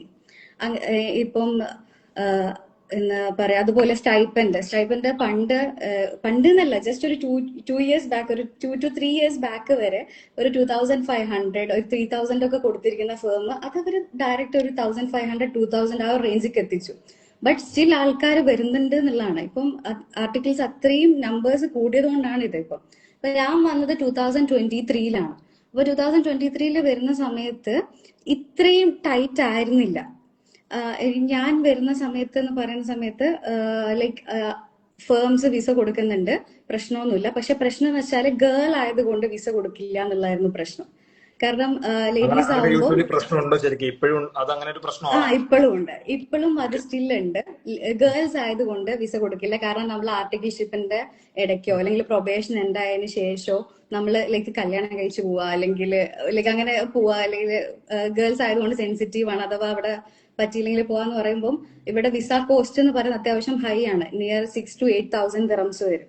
അപ്പം ഒരു ഫേം അത്രയും കോസ്റ്റ് ബിയർ ചെയ്യാന്ന് പറയുന്നത് ലൈക്ക് അറിയാലോ, അത് അവർ കോസ്റ്റ് കട്ടിങ്ങിന്റെ ഭാഗമായിട്ടും പിന്നെ അവരൊരു സേഫ്റ്റിക്ക് വേണ്ടിയിട്ടും അവർ ഗേൾസിന് വിസ കൊടുത്തുകൊണ്ടിരുന്നില്ല.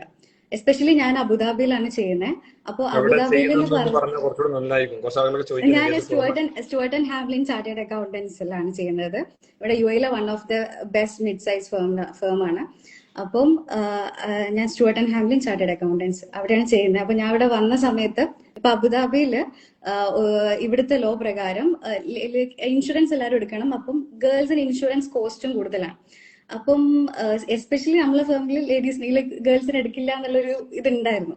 പക്ഷെങ്കിൽ നമ്മള് ഇന്റർവ്യൂല് എനിക്ക് ഇവിടെ ഇങ്ങനെ കിട്ടിയെന്ന് ഞാൻ ആദ്യം പറയാം. നമ്മള് യുഎയിലേക്ക് വരുന്ന സമയത്ത് നമുക്കൊരു A to Z കാര്യങ്ങൾ പോകാം. അത് നമ്മൾ ഇത് എങ്ങനെയാണ് ഇതിന്റെ പ്രൊസീജിയർ? ഇപ്പൊ ഫിദ പറഞ്ഞ പോലെ നമുക്ക് GCCയിൽ ചെയ്യണം എന്ന് ആഗ്രഹമുണ്ടെങ്കിൽ ഇപ്പൊ അഡ്വാൻറ്റേജും ഡിസഡ്വാൻറ്റേജും പറഞ്ഞു. ഇപ്പൊ GCCയിലാണ് നിങ്ങൾ എംപ്ലോയ്മെന്റ് സൈഡ് പോസ്റ്റ് ക്വാളിഫിക്കേഷൻ നോക്കുന്നുണ്ടെങ്കിൽ സ്വാഭാവികമായിട്ടും നിങ്ങൾ GCCയിൽ ചെയ്യുന്നതാണ് ബെറ്റർ. അഥവാ GCC എക്സ്പീരിയൻസ് അതിനോട് കൂടെ ആകും. ബിഗ് ഫോർ ബിഗ് ഫോർ കിട്ടണമെന്നുണ്ടെങ്കിൽ അവിടെ കിട്ടൂല എന്നും പറഞ്ഞു. അപ്പോ ബിഗ് ഫോർ അല്ലാത്ത ബാക്കിയുള്ള നല്ല ഫേംസ് നോക്കിയിട്ട് നിങ്ങൾക്ക് GCCയിലേക്ക് പോവാം.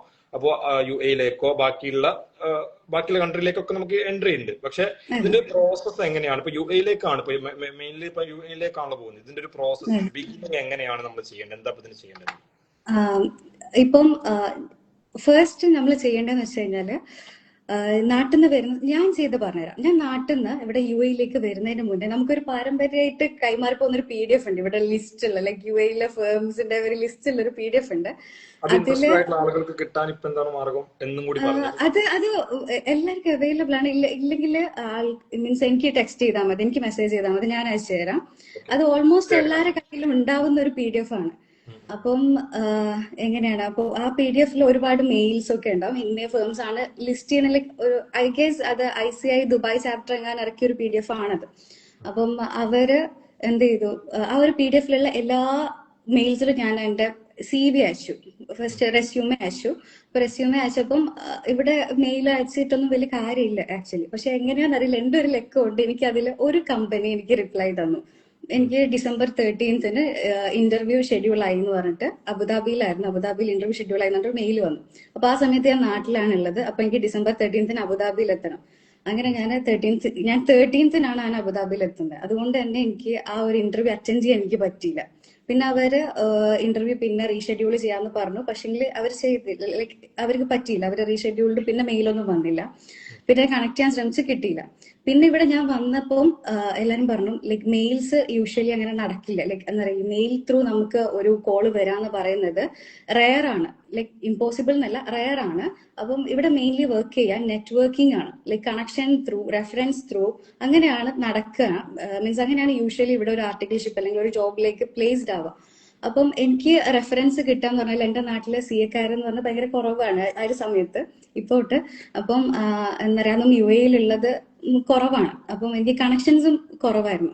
അപ്പൊ എന്റെ സീനിയേഴ്സ് ഈ സൽമാൻ സാറെ ഹെൽപ്പ് ചെയ്തിട്ട്, അബൂബക്കർ സാറെ ഹെൽപ്പ് ചെയ്തിട്ടൊക്കെയാണ് എനിക്ക് ഇവിടെ UAE-യിൽ ആർട്ടിക്കിൾഷിപ്പ് ചെയ്യുന്നത്. അല്ലെങ്കിൽ UAE-യിലുള്ള CA-കാരുടെ നമ്പറും കാര്യങ്ങളൊക്കെ തന്നു. അവർ ത്രൂ ഞാൻ ഒരുപാട് പാർട്ട്നേഴ്സിനെ കണക്ട് ചെയ്തു. ലിങ്ക്ഡിനിൽ ഞാൻ എന്റെ പ്രൊഫൈൽ ആക്റ്റീവ് ആക്കി. ലിങ്ക്ഡിനിൽ ഞാൻ പോസ്റ്റ് ഇടാൻ സ്റ്റാർട്ട് ചെയ്തു. പിന്നെ ലിങ്ക്ഡിനിൽ ഒരുപാട് പേരെ ഞാൻ കണക്ട് ചെയ്തു. ലൈക്ക് ഇതുപോലെ പാർട്ട്നേഴ്സിന് മെസ്സേജ് ചെയ്തു. പിന്നെ ഈ സാർ നേരത്തെ പറഞ്ഞ പോലെ എല്ലാ കമ്പനീന്റെ പാർട്ട്നേഴ്സും മീൻസ് എല്ലാവരും ആക്റ്റീവ് ആണ് ലിങ്ക്ഡിനിൽ. UAE-യിൽ എസ്പെഷ്യലി UAE-യിലെ ഓൾമോസ്റ്റ് എല്ലാ കമ്പനീന്റെ പാർട്ട്നേഴ്സും ആക്റ്റീവ് ആണെന്ന് തോന്നുന്നുണ്ട്. കാരണം ഒരുപാട് പേർക്ക് ലിങ്ക്ഡിൻ ത്രൂ കണക്ട് ചെയ്തിട്ടാണ് ഇന്റർവ്യൂസ് ഒക്കെ കിട്ടുന്നത്.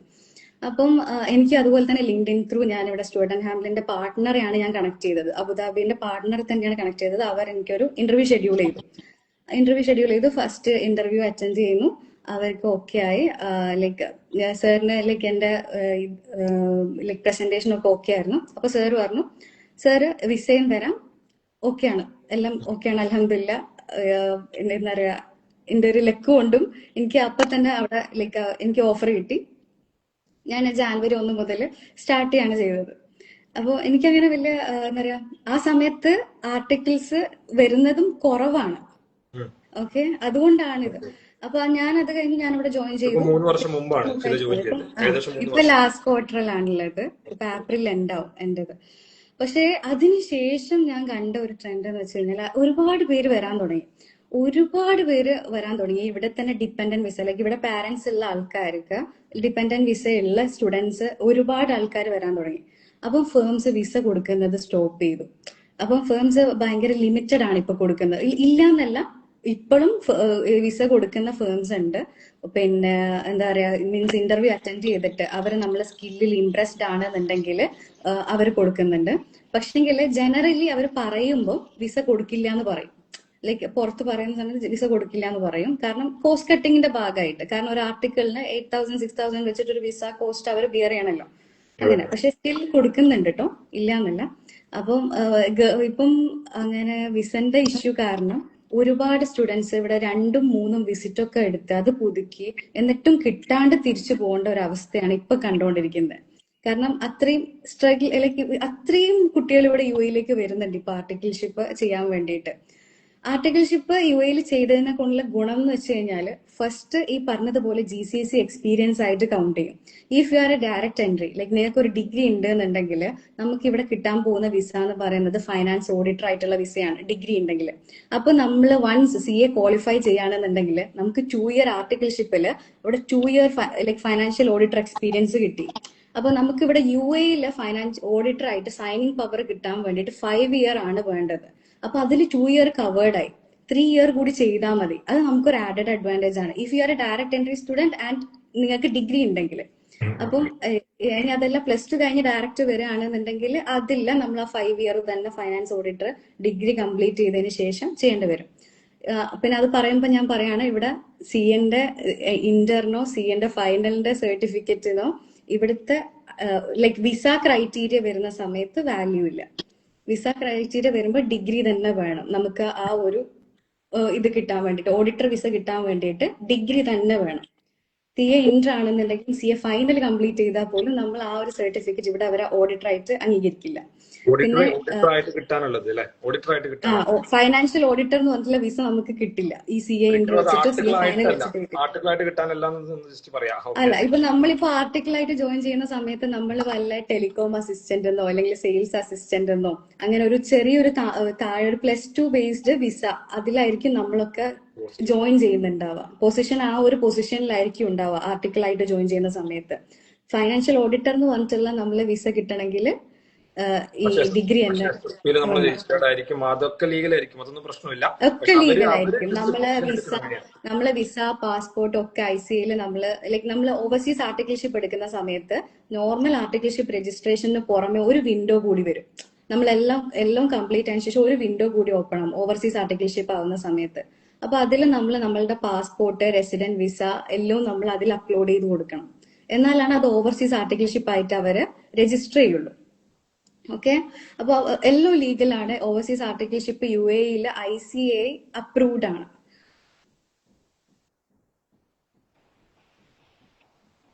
ഓക്കെ ആണോ? ഓക്കെ ഇപ്പൊ ഓക്കെ ആണോ? ഓക്കെ.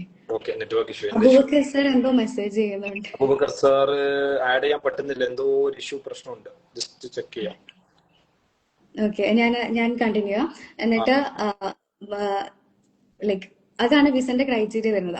അതൊരു ആഡഡ് അഡ്വാൻറ്റേജ് ആണ്.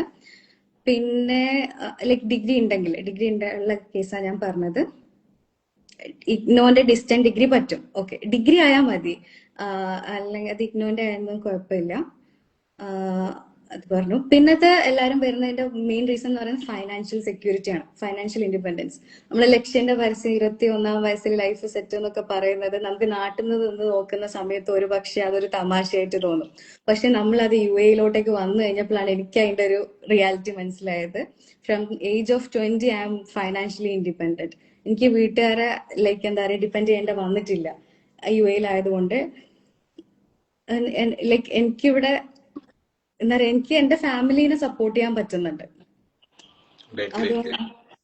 അതുകൊണ്ട് തന്നെ എന്താ പറയാ, UAEയിൽ ആർട്ടിക്കിൾഷിപ്പ് ചെയ്യുമ്പോൾ ഒബ്വിയസ്ലി ഒരു മോസ്റ്റ് ഓഫ് ദ ആൾക്കാർ വിചാരിക്കുന്ന പോലെ തന്നെ ഫൈനാൻഷ്യൽ സെക്യൂരിറ്റി, ലൈഫ് സ്റ്റൈൽ നമുക്ക് ഇവിടെ കിട്ടുന്ന ഞാനൊരു കാര്യം ഇതിലോട്ട് ആഡ് ചെയ്ത് ചോദിക്കാം. UAEയിൽ നമ്മൾ അങ്ങനെ ഫൈനാൻഷ്യൽ സെക്യൂരിറ്റി, ലൈഫ് സ്റ്റൈൽ ഒക്കെ നമുക്ക് ചേഞ്ച് ആകുമ്പോൾ പലരും പറയുന്ന ഒരു കൺസേൺ എന്ന് പറയുന്നത് നമ്മുടെ ഫൈനൽ സ്റ്റഡീസിന് അത് ബാധിക്കും. നമ്മളൊരു ഉറപ്പായിട്ടും നമ്മൾ നല്ല ഏർണിങ്സ് ഉണ്ടാക്കും, നമ്മുടെ ലൈഫ് സ്റ്റൈൽ മാറും. അപ്പോൾ സ്വാഭാവികമായിട്ടും ബ്രേക്ക് എടുക്കാൻ, പഠിക്കാൻ വേണ്ടിയിട്ടുള്ള ബ്രേക്ക് എടുക്കാൻ നമ്മൾ തയ്യാറാവില്ല. സോ ഫൈനൽ സ്റ്റഡീസിന് അത് ബാധിക്കും. പേഴ്സണലി ഇതൊക്കെ അങ്ങനെ ഫീൽ ചെയ്തിട്ടുണ്ടോ, അല്ലെങ്കിൽ പൊതുവെ അത് സംഭവിക്കാറുണ്ടോ? എക്സാക്ട്ലി ഉണ്ട്, ഫീൽ ചെയ്തിട്ടുണ്ട്. കാരണം എന്ന് വെച്ചാൽ നമ്മളിവിടെ CA ഇന്റർ കംപ്ലീറ്റ് ചെയ്ത് GCC ആർട്ടിക്കിൾഷിപ്പ് ഉള്ള CA ഇന്റർ കംപ്ലീറ്റ് ചെയ്ത ഒരാൾക്കും നാട്ടില് CA കംപ്ലീറ്റ് ചെയ്തിട്ട് UAEയിൽ വരുന്ന ഒരാൾക്കും കിട്ടുന്ന പാക്കേജ് എന്ന് പറയുന്നത് സിമിലിയർ ആണ്. അപ്പൊ ഒബ്വിയസ്ലി നമുക്ക് വരുന്ന തോട്ടാണ്, എന്തിനാണ് ഇത്രയും പ്രഷറിൽ ഇപ്പൊ പഠിക്കേണ്ട കാര്യം, നമുക്ക് എന്തായാലും ആ ഒരു പാക്കേജ് നമുക്കിപ്പോ കിട്ടും. ഇപ്പൊ 2 വർഷത്തെ ആർട്ടിക്കിൾഷിപ്പ് കഴിഞ്ഞിറങ്ങിയാൽ തന്നെ അത്യാവശ്യം നല്ലൊരു പാക്കേജ് കിട്ടും. നാട്ടിൽ നിന്നൊരു ഫ്രഷ് CA-കാരൻ വരുന്ന സിമിലർ പാക്കേജ് കിട്ടുന്നുണ്ട്. ഇപ്പൊ എനിക്കാണെന്നുണ്ടെങ്കിൽ ക്ലയൻസ് ഒക്കെ ഓഫർ ചെയ്യും, നമ്മൾ ആർട്ടിക്കിൾഷിപ്പ് എൻഡ് ചെയ്യുന്നതിന് മുന്നേ ക്ലയൻസ് ഒക്കെ ആണെന്നുണ്ടെങ്കിൽ ഓഫർ ചെയ്യും. അപ്പൊ അത്രയും ഓഫേഴ്സ് ഒക്കെ വരുന്ന സമയത്ത് സ്വാഭാവികമായിട്ടും നമുക്ക് തോന്നുന്നതാണ്, എന്തിനാ ഇത്ര പ്രഷറിൽ നമ്മൾ പഠിക്കേണ്ട കാര്യം, നമുക്ക് മെല്ലെ എഴുതിയെടുക്കാം. ഈവൻ ഒരു 6 months ബിഫോർ ഞാനും ആ ഒരു ഇതിൽ പോയിണ്ടായിരുന്നു, മെല്ലെ എഴുതിയെടുക്കാം, ഇപ്പം കുറച്ചൊന്നും ഇതാക്കാന്നല്ല. പക്ഷെ അതെല്ലാം നമ്മളെ മൈൻഡ് സെറ്റ് പോലെയാണ്. ഇപ്പൊ അമ്രത് ഹാരിസ് Air 5 ആണ്, ഇവിടെ ക്രിസ്റ്റ്യൻ മാനോൺ ദുബായിലാണ് ആൾ ആർട്ടിക്കിൾഷിപ്പ് ചെയ്തത്. അപ്പം അതൊന്നും ഒരു ക്രൈറ്റീരിയ അല്ല, അതൊക്കെ നമ്മളൊരു മൈൻഡ് സെറ്റിന്റെ ഒരു ഇതാണ്. അപ്പം അങ്ങനത്തെ സന്ദർഭങ്ങളിൽ ഇല്ല, ഫൈനൽ എഴുതി എടുക്കാന്നുള്ള തന്നെ ഒരു നമുക്ക് വേണം ആ ഒരു മൈൻഡ്, നമ്മൾ ഫൈനൽ എഴുതി എടുക്കും എന്നുള്ളത്. അല്ലാണ്ട് മോണിറ്ററി ബെനിഫിറ്റ്സിൽ വേണമെന്നുണ്ടെങ്കിൽ അതൊരു ടെമ്പററി ആണ്. ആ ഒരു ഫസ്റ്റ് കയറുന്ന ഒരു സമയത്തുള്ള ആ ഒരു ഇത് മാത്രമേ ഉള്ളൂ. പിന്നെ അത് കഴിഞ്ഞു കഴിഞ്ഞാൽ എപ്പോഴും CA ആയിക്കഴിഞ്ഞാൽ CA ക്വാളിഫൈഡ്സിനാണ് ആ ഒരു ഒരു 2 year ഒക്കെ കഴിയുന്ന സമയത്ത് ആ CA ക്വാളിഫൈഡ്സിനായിരിക്കും എപ്പോഴും വാല്യൂ. ആ ഒരു ഫസ്റ്റ് 2 year മാത്രമായിരിക്കും CA ഇന്റർ ക്വാളിഫൈ ചെയ്ത ആളും CA നാട്ടിൽ നിന്ന് വരുന്ന ഒരു ഫ്രഷ് CAയും തമ്മിൽ ആ ഒരു സാലറി ഡിഫറൻസ് കാണാത്തത്. അവരെ കയറി പോയിക്കോളും. അപ്പൊ നമ്മൾ എന്ത് ചെയ്യാം, ഫൈനൽ എഴുതിയെടുക്കണം, നമ്മളിതിൽ ആയിപ്പോ വരുത്തുന്നുള്ളതാണ്. പിന്നെ വേറെ എന്തൊക്കെയാ ക്വസ്റ്റ്യൻസ് ഉള്ളത്? അതില് ഫിദ, ഞാനൊന്ന് ജസ്റ്റ് ഒന്ന് വരാണ്. ഹായ് ഫിദ. ഹായ്.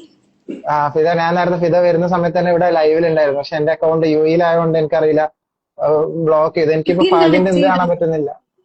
പക്ഷെ ഫഹദിന്റെ എനിക്ക് ലോഡ് ആവുന്നില്ല. ഫഹദിന്റെ അക്കൗണ്ടിലേക്ക് പോകുമ്പോൾ എനിക്ക് ലൈവ് ലോഡ് ആവുന്നില്ല. ഞാൻ ജസ്റ്റ് വൈഫിന്റെ അക്കൗണ്ടിൽ നിന്ന് കയറിയതാ. ഇതിലെനിക്ക് ഫിദാന്റെ കാര്യത്തിൽ എനിക്ക് ആഡ് ചെയ്യാനുള്ള എന്താ വെച്ചാല്, ഞാൻ ഫിദാനെ ഇന്റർന് ജസ്റ്റ് 4 days പഠിപ്പിച്ചൊരു കണക്ഷൻ ഉണ്ടായിരുന്നുള്ളൂ. ഓക്കെ, പിന്നെ ഫിദ ക്വാളിഫൈ ചെയ്തു, നാട്ടിൽ തന്നെ ഒരു ഫേമിൽ ആർട്ടിക്കിൾഷിപ്പിന് കയറി. പിന്നെ മെന്ററിങ് റിലേറ്റഡ് ആയിട്ട് ഫിദ എന്ത് ചെയ്യുന്നുണ്ടായിരുന്നു, എന്നെ കുറച്ചു കാലം നമ്മളെയൊക്കെ ഹെൽപ്പ് ചെയ്തിട്ടുണ്ടായിരുന്നു, ഐ തിങ്ക് ഒരു 1 മാസത്തോളം. പക്ഷെ എനിക്ക് ജസ്റ്റ് ഇതിൽ പറയാനുള്ളത് വെച്ചാല് നമ്മളിപ്പോ ഒരു ആർട്ടിക്കിൾ GCC ആർട്ടിക്കിൾസിന്റെ ഒരു കമ്മ്യൂണിറ്റി ഉണ്ട്. ഒരു 220ഓളം കുട്ടികൾ അതിലുണ്ട്. പ്ലേസ്ഡ് എന്ന് പറയാൻ ഒരു 200ഓളം കൂടുതൽ കുട്ടികൾ എന്തായാലും ഉണ്ട്. അത് തുടങ്ങാൻ എനിക്കുള്ള ഇൻസ്പിറേഷൻ തന്നത് അല്ലെങ്കിൽ എനിക്കുള്ള ഒരു പുഷ് തന്നത് ഫിദ തന്നെയാണ്. കാരണം നമ്മൾ നാട്ടിലത്തെ ആർട്ടിക്കിൾസിന്റെ ഒരു കമ്മ്യൂണിറ്റി ബിൽഡ് ചെയ്തു. ഏകദേശം 500ഓളം ആൾക്കാരായപ്പോ ഫിദ എനിക്ക് മെസ്സേജ് അയച്ചിട്ട് പറഞ്ഞു, "സർ, നമുക്ക് ഇവിടെ UAE ആരും ഇല്ല കണക്ട് ചെയ്യാൻ. എന്തെങ്കിലും ഒരു ഫംഗ്ഷൻ വന്നാല് ഞാൻ പോവാറുണ്ട്, പക്ഷെ ആരും കാണാറൊന്നുമില്ല" എന്നൊക്കെ പറഞ്ഞിട്ട് എന്നോട് പറഞ്ഞപ്പോ നമ്മൾ വിചാരിച്ച ഒരു 10-12 ആൾക്കാർ കിട്ടിയാലും അതൊരു കമ്മ്യൂണിറ്റി ആണല്ലോ. അങ്ങനെ വന്നപ്പോഴാണ് അത് ഏകദേശം 100ൽ കൂടുതൽ കുട്ടികളായത്. അപ്പൊ ഫിദ എന്നോട് അന്ന് പറഞ്ഞൊരു കാര്യം എനിക്ക് ഓർമ്മയുണ്ട്, "സാറേ, എന്റെ തൊട്ടപ്പുറത്തെ ബിൽഡിങ്ങിൽ അല്ലെങ്കിൽ തൊട്ടപ്പുറത്ത് തന്നെയുള്ള ഒരു കുട്ടീനെ ഞാൻ പരിചയപ്പെട്ടത്. കാരണം നമ്മൾ അടുത്തടുത്തുള്ള ലൊക്കേഷനിലെ ആൾക്കാരെ നമ്മൾ ഇന്ന് അറിഞ്ഞത് ആ കമ്മ്യൂണിറ്റി ബിൽഡ് ചെയ്തപ്പോ." അപ്പൊ നെറ്റ്വർക്കിംഗ് ഭയങ്കര ഇമ്പോർട്ടന്റ് ആണ്. അത് എങ്ങനെയൊക്കെ എവിടുന്നൊക്കെ വരാന്നുള്ളത് ഒരിക്കലും ഞാൻ പറയില്ലേ, ഫിദയും ഞാൻ അന്നത്തെ ഒരു 4 ദിവസത്തെ ക്ലാസ് ഞാൻ എടുത്തില്ലായിരുന്നെങ്കിൽ ഞാനും ഫിദയും ചിലപ്പോൾ വേറെ ഏതെങ്കിലും വഴിയിൽ പോയ ആൾക്കാരായിരിക്കും. ഇപ്പൊ നമ്മൾ ഒരേ നാട്ടുകാരാണ്, നമ്മളിപ്പോ ഒരേ രാജ്യത്ത് കണക്റ്റഡ് UAE തന്നെ ഉണ്ട് എന്നുള്ളത്. എനിക്ക് ഇതുവരെ അബുദാബിയിലാണ്ട് എനിക്ക് ഇതുവരെ വരാനും കാണാനൊന്നും പറ്റിയില്ല. അപ്പൊ എന്തായാലും നമ്മൾ ഒരു ദിവസം എന്തായാലും കാണും. അപ്പൊ അതൊരു വിഷയമാണ്. പിന്നെ ഫിദനോട് എനിക്ക് പറയാനുള്ളത് എന്താ വെച്ചാല്, എന്റെ ഒരു ജൂനിയർ ഉണ്ട്. ആ കുട്ടി UAE തന്നെ ആർട്ടിക്കിൾഷിപ്പ് ചെയ്തിട്ട് ഇപ്പം ക്വാളിഫൈ ചെയ്തതിനു ശേഷം UAE തന്നെ വർക്ക് ചെയ്യാണ്. ആ കുട്ടി ഓൾ ഇന്ത്യ റാങ്ക് ഹോൾഡറാണ്. അപ്പൊ ആ കുട്ടി 2 ദിവസം മുന്നേ എന്റെ ജൂനിയർ ആട്ടെ, ഞാൻ പഠിപ്പിച്ചൊന്നുമല്ല. അപ്പൊ ആ കുട്ടി എന്നോട് പറഞ്ഞതെന്ന് വെച്ചാല് പലരും കൺസെപ്ഷൻ ഉണ്ട്, നമുക്ക് എന്താ പറയാ UAE ആർട്ടിക്കിൾഷിപ്പ് ചെയ്താൽ ഫൈനൽ ക്വാളിഫൈ ചെയ്യാനൊന്നും പറ്റൂല എന്നുള്ളത്. പക്ഷെ ആ കുട്ടി 3 കൊല്ലത്തെ ആർട്ടിക്കിൾഷിപ്പ് UAE ചെയ്തത്. ആർട്ടിക്കിൾഷിപ്പിന്റെ ഇടയിൽ തന്നെ ആ കുട്ടി CA ഫൈനലിൽ റാങ്ക് അടിച്ചിട്ടുണ്ട്. CA ഫൈനലിൽ റാങ്ക് അടിച്ചതിന് ശേഷം ആർട്ടിക്കിൾഷിപ്പ് ബാക്കി കംപ്ലീറ്റ് ചെയ്തിട്ടുണ്ട്. അപ്പൊ എന്തൊരു അത്ഭുതമാണ് അല്ലെ നമ്മൾ ആലോചിക്കുമ്പോ. പക്ഷെ ആ കുട്ടി അത് പോസിബിൾ ആക്കി. അപ്പൊ ഇപ്പോഴത്തെ കുട്ടികൾക്ക് എന്താ 2 കൊല്ലത്തെ ആർട്ടിക്കിൾഷിപ്പ് 6 മാസം കമ്മിറ്റഡ് ആയിട്ട് പഠിച്ചാലും റാങ്കും അല്ലെങ്കിൽ തന്നെ പാസ്സാവാനൊക്കെ ഉള്ളതന്നെ ഉള്ളൂ. പിന്നെ ഫിദ എനിക്കൊന്നും കൂടി ഇതിൽ ആഡ് ചെയ്യാനുള്ളത്, പല കുട്ടികൾക്കും നാട്ടിലത്തെ ടാക്സേഷന് അല്ലെങ്കിൽ നാട്ടിലത്തെ സിസ്റ്റം നമ്മൾ ചെയ്യുമെന്നുള്ളത് അതിലേക്ക് ഒന്ന്, കാരണം അതിന്റെ കോൺസ് കൂടി നമ്മൾ പറയാനല്ലോ. അപ്പൊ അതൊക്കെ കൂടി പറഞ്ഞിട്ടുണ്ടോന്ന് എനിക്കറിയില്ല. അതില്ലെന്നുണ്ടെങ്കിൽ ജസ്റ്റ് ഒന്ന് ഇപ്പൊ നാട്ടിലത്തെ പോലെയല്ല, ഇവിടെ വാറ്റും കോർപ്പറേറ്റ് ടാക്സും മാത്രമേ ഉള്ളൂ. നാട്ടിലത്തെ പോലെ കോംപ്ലിക്കേറ്റഡ് ആയിട്ടുള്ള ലൈക്ക് അഡ്ജസ്റ്റ്മെന്റ്സ് ഒന്നും ഇല്ല. ടാക്സിലത്തെ അഡ്ജസ്റ്റ്മെന്റ്സ് ഒന്നും ഇല്ല. ഇവിടെ പ്ലെയിൻ ആണ് കാര്യങ്ങൾ. അപ്പൊ അതുകൊണ്ട് തന്നെ ടാക്സിന്റെ കേസിൽ നമുക്ക് അത്രയും എക്സ്പോഷർ ഉണ്ടാവില്ല ഇവിടെ നമുക്ക് ഓഡിറ്റിൽ ഒബ്വിയസ്ലി ഓഡിറ്റിന്റെ ഓൾമോസ്റ്റ് എല്ലാ ഏരിയാസും നമ്മൾ കവർ ചെയ്യുന്നുണ്ടാവും. പക്ഷെ ടാക്സേഷനിൽ വരുന്ന സമയത്ത് it's like very plain. Like VAT ഈ കോർപ്പറേറ്റ് ടാക്സ് ആണെങ്കിൽ പോലും ഒരു ത്രഷോൾഡ് ലിമിറ്റിന് മുകളിലുള്ള കമ്പനീസിന് മാത്രമല്ല ടാക്സേഷൻ മാൻഡേറ്ററി ഓഡിറ്റ് 50 മില്യൺ ദിറംസിന്റെ മേലെയുള്ളത് മാത്രമേ ഉള്ളൂ. അപ്പം ടാക്സിന്റെ കേസിൽ നമുക്ക് എക്സ്പോഷർ ഭയങ്കര കുറവാണ് ടാക്സേഷനിൽ വരുന്നത്. അപ്പം അത് ശരിക്കും അത് നമ്മുടെ ഇന്റൻഷൻ ശരിക്കും സെയിം ആയിരിക്കും, അല്ലെങ്കിൽ പ്രോപ്പർ ആയിരിക്കണം എന്ന് ഞാൻ മനസ്സിലാക്കുന്നത്. അതായത് ഇപ്പൊ നമ്മുടെ ഇന്റൻഷൻ UAE സെറ്റിൽ ആവുകയാണെന്നുണ്ടെങ്കിൽ ആണ് കുറച്ചുകൂടി ബെറ്റർ അവിടേക്ക് പോകാൻ. അല്ലെങ്കിൽ നമ്മളൊരു കൺഫ്യൂഷൻ സ്റ്റേജിലാണെങ്കിൽ പോവാതിരിക്കുന്നതായിരിക്കും ബെറ്റർ എന്നാണ് ഞാൻ മനസ്സിലാക്കുന്നത് അല്ലേ?